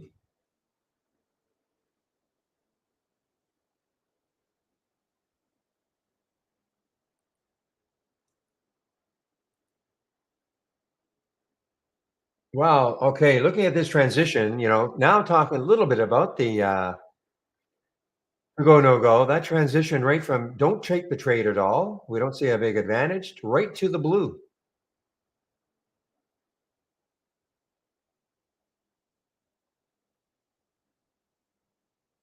Hmm. The alert would have been around 2764, on that transition. It's a little bit far away,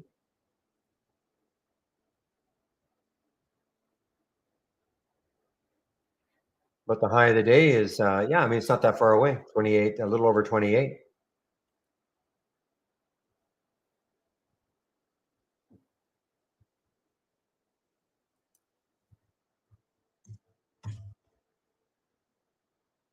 No, I see. AMD. Wow. I know a couple guys were trying to go long this one, but earlier, AMD.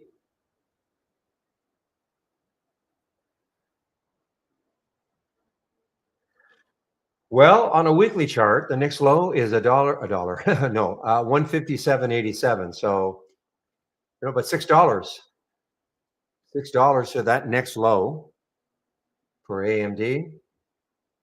What are the semis doing just in general? SMH.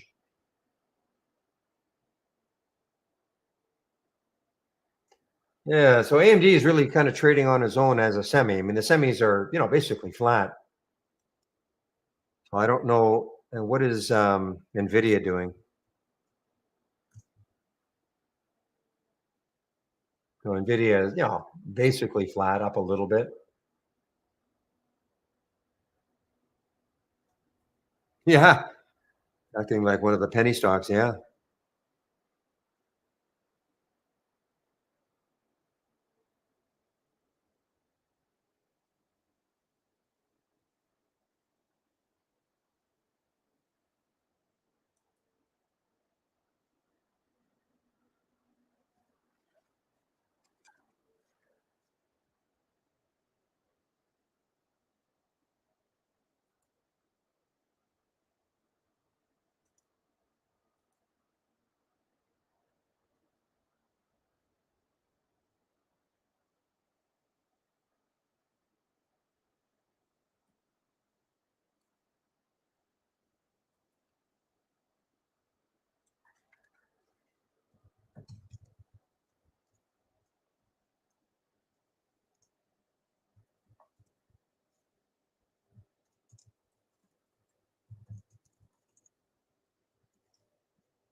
Well, guys, I'm just snoozing here.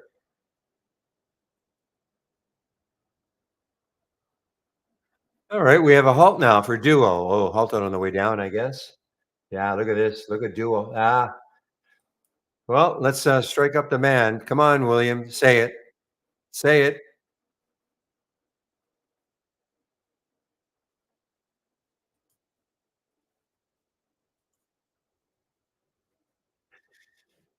So these guys, one of the things I absolutely hate are these guys who do financings before the market closes. Because the problem I have with that is that you could be sitting here and thinking, well, okay, it's not doing too much. Maybe I'll hold it a little bit. I'm certainly not going to hold it overnight, though. Okay.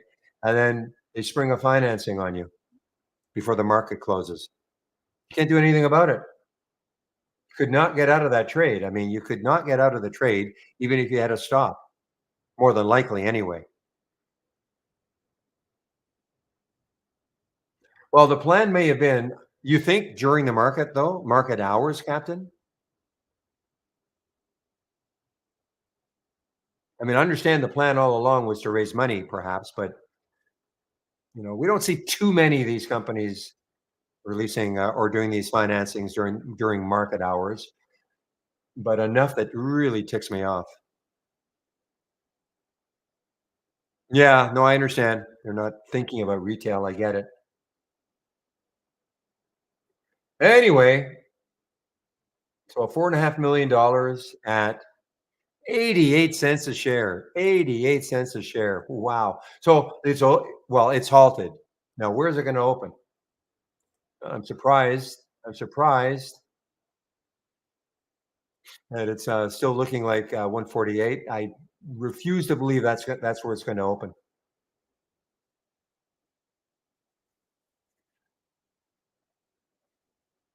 88 cents a share. I mean, they couldn't try to do it, you know, last week at a higher price. I mean, I know what you're saying. They probably tried. I'm sure they tried, but there was nobody was nibbling. So now they're looking at 2 weeks ago. The low was 34 cents. Even that, I mean, that's just to me a real crummy financing price. But they're obviously desperate for money.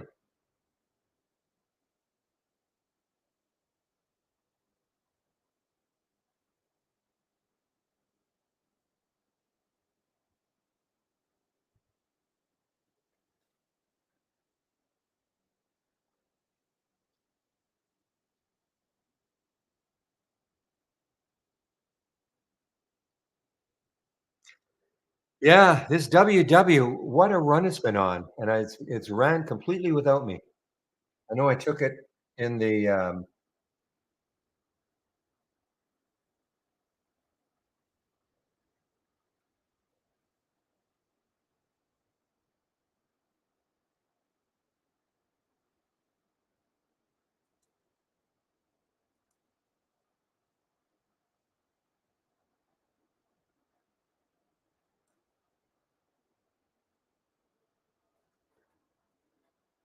Give me a moment.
All right, let's see where it opened. Well, I'm surprised, but it did open a little bit below the 148, but it's kind of hanging in, kind of hanging in. I thought it would get closer to that 88 cents, even under a dollar, but okay.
Give me a moment, guys.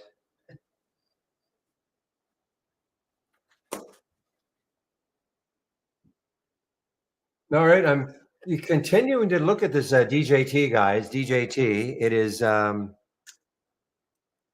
a little pop up, but it's starting to drop again. And again, the low. Well, I won't get to the low yesterday, I doubt, but the low here is where maybe it'll bounce back.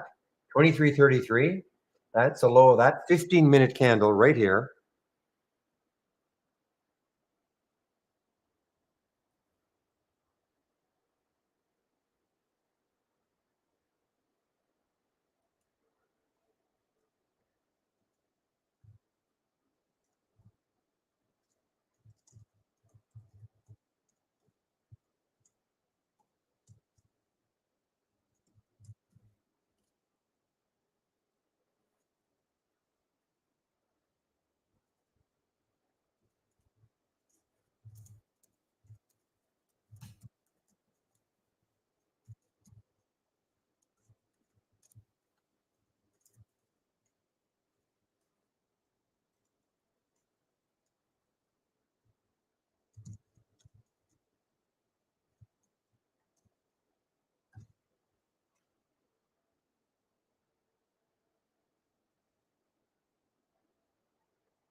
Guys, I'm just there's some internal conversations I'm just following.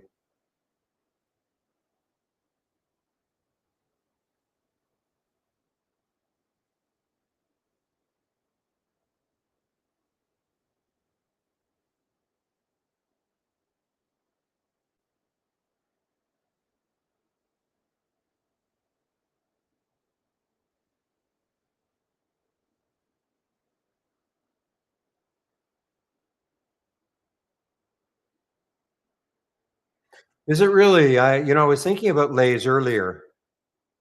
I don't mean potato chips. I know.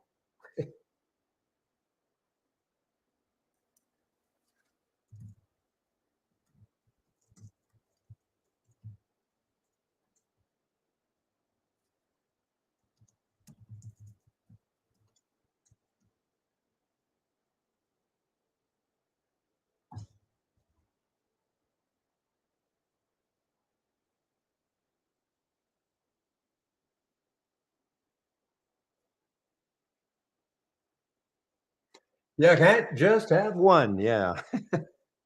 How long ago was that? Or is that still their or tagline or whatever it's called, byline or whatever it's called, ad line.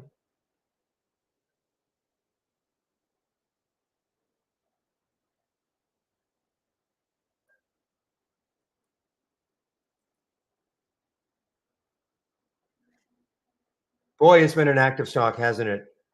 I mean, 2 weeks ago, this got up to almost $20. Last week, it got down to six and change. And this week, it got up to 10. So they're not using that anymore? Okay.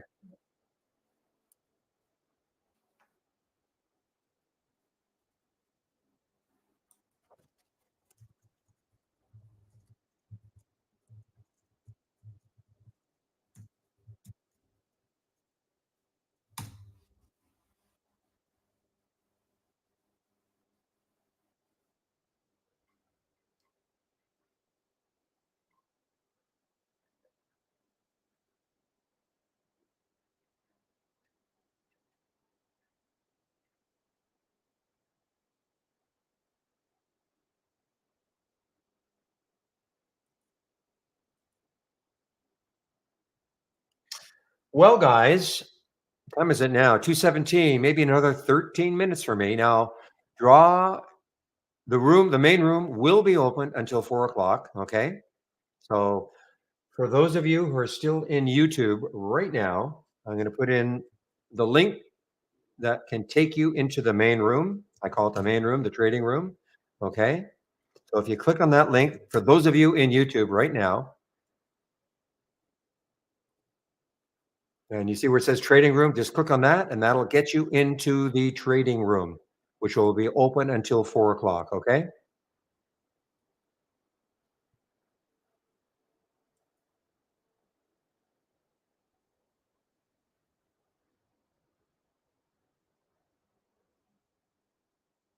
See, I mean, I come at it a different way, Shady. Okay. Most of these stocks, these crazy little low floaters, I would never be holding, you know, um, overnight or after the market closes. Never. I'd always be getting out of them before the market closes. But that's just me.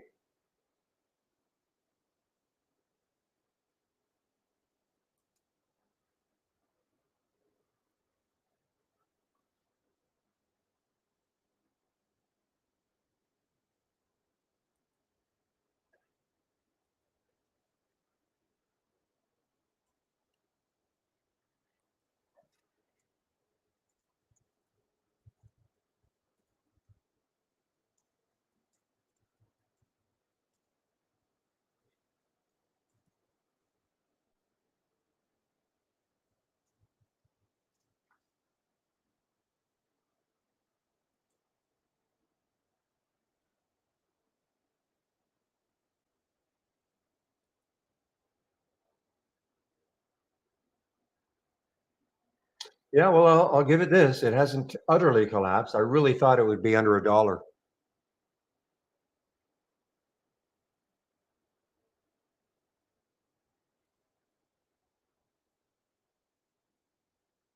Whoa! Last time I looked at this one, it was $10. GLXG. Look at this one now. GLXG and some volume coming in. It just got halted. GLXG just got halted. I guess this was an IPO. I sort of remember this one now. It goes to show some of these IPOs that seem to do nothing for a few weeks, all of a sudden. Now, I think this is well, before I say anything, I want to say it's a China or Singapore, but let me just check my IPO calendar.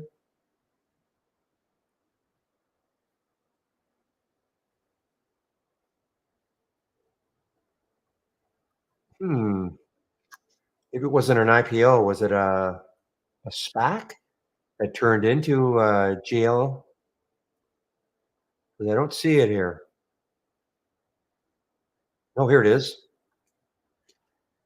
Out of Hong Kong. Yes. So that is a delayed reaction. Okay. Great delayed reaction. So that's why, these other That's why these other China stocks and the Singapore stocks, I mean, they could have a run several weeks from now.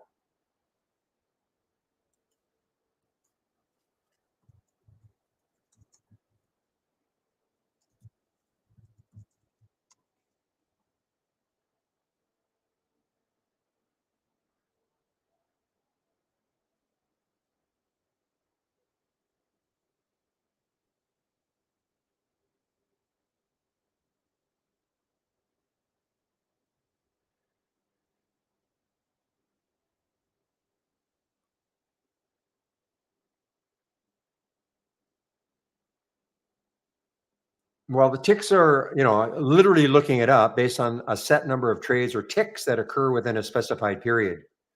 So I'm not sure a tick is like 1 second.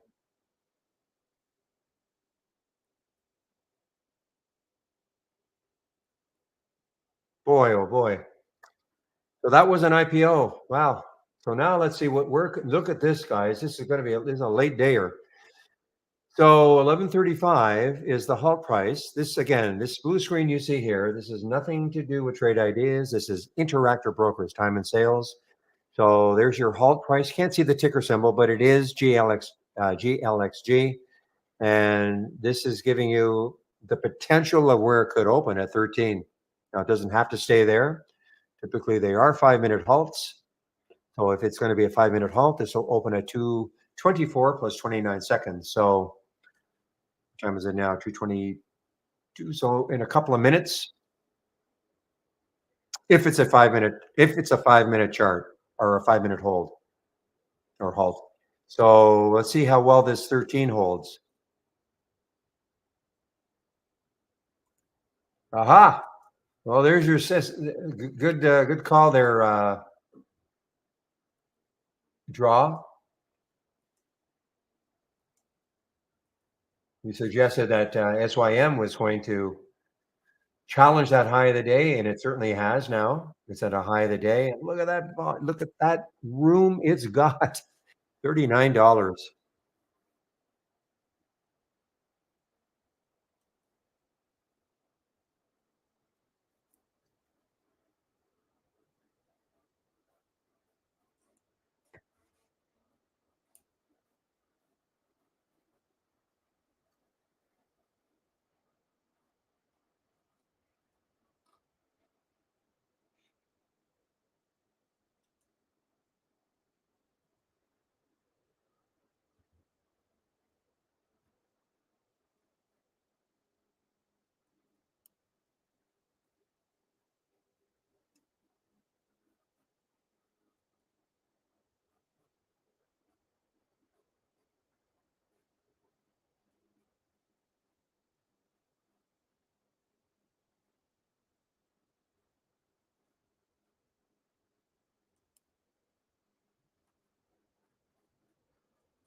Give me a moment, guys. Again, I'm internal stuff happening.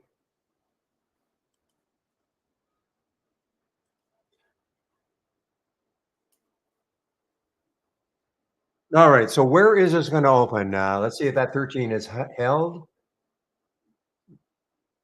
Yeah, a little bit of dime under, but still holding. What time is it now? 24. So 29 seconds. So, well, okay. It's not going to be a 5-minute halt.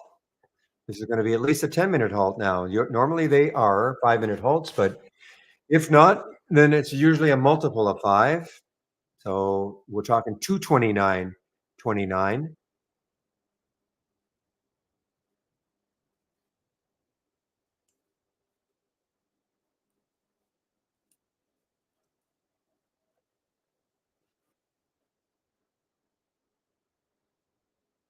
Meanwhile, look at this market. Jeez.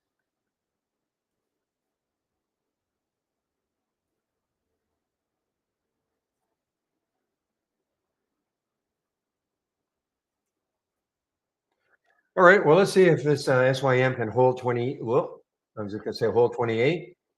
It's 27.96, 28.05 on the bid ask right now.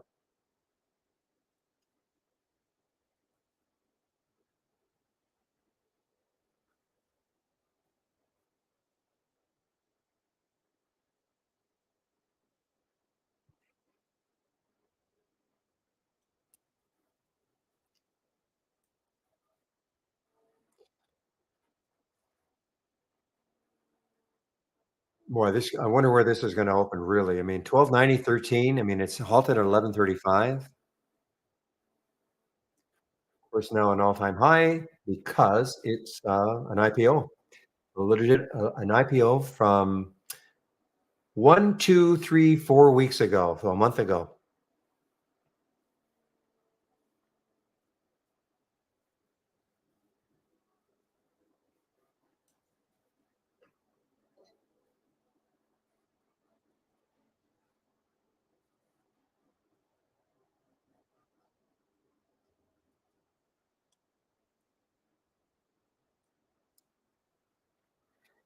So I'll stick around at least to the see if this opens at 229.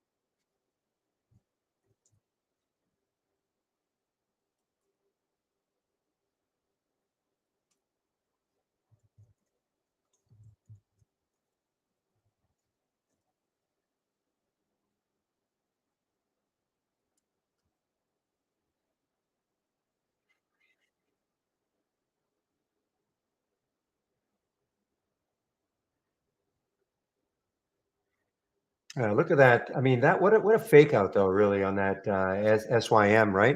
I mean, it got looked like it was going to start to move, and then boom. I mean, got up to 28.21, right back down, dropping 50 cents just like that.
Okay, guys, let's see if this is going to open now, and it didn't.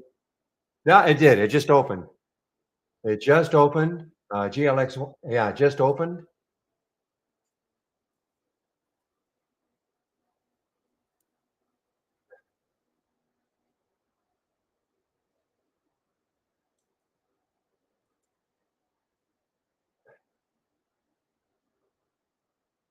Okay, GLXG just opened, and let's see if it gets over 13 again. Wait, what did it get up to? It got up to 14.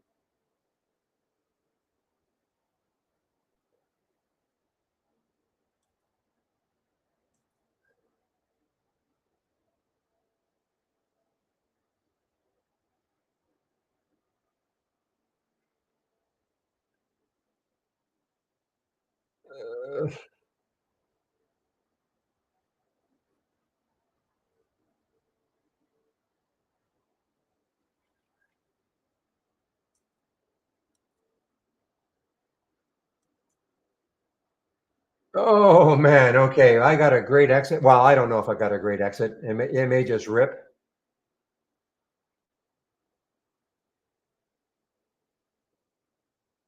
Okay, good night.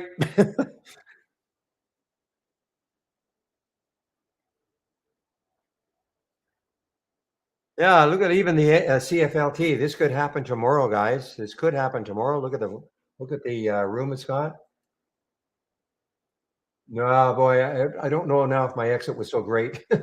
But I'm not going to take any chances on something like this GLXG. Ah, good.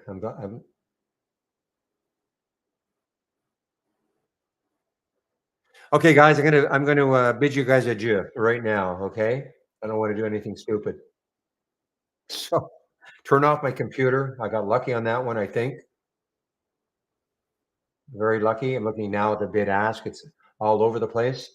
All right, guys. So I put the link to get into the main room. I put it in YouTube, so you can follow my home. Go to my home page and then click on the trading room. That'll get you into the main room.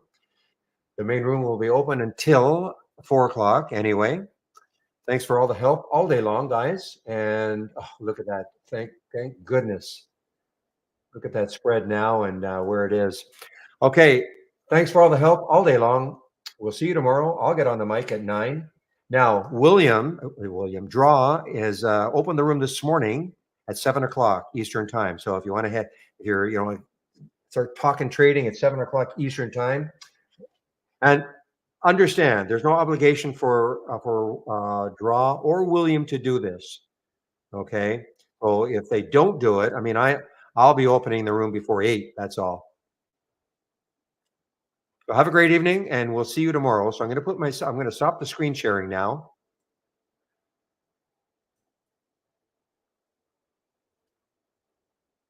Whoops.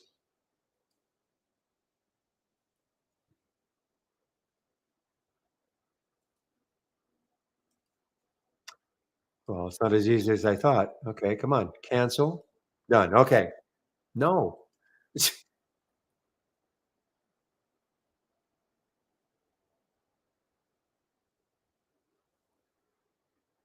Okay. The screen share. No. Okay. I'm going to put myself on mute. I got to figure out how to.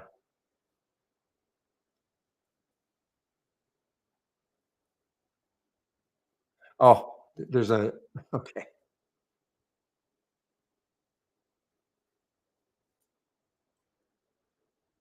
Okay, guys. Now in YouTube, I must shut you guys down completely. Okay. So again, I put the link in. If you want to go to the main room, you can do so. So you guys have a great evening, and I'll get on the mic tomorrow at 9 o'clock also.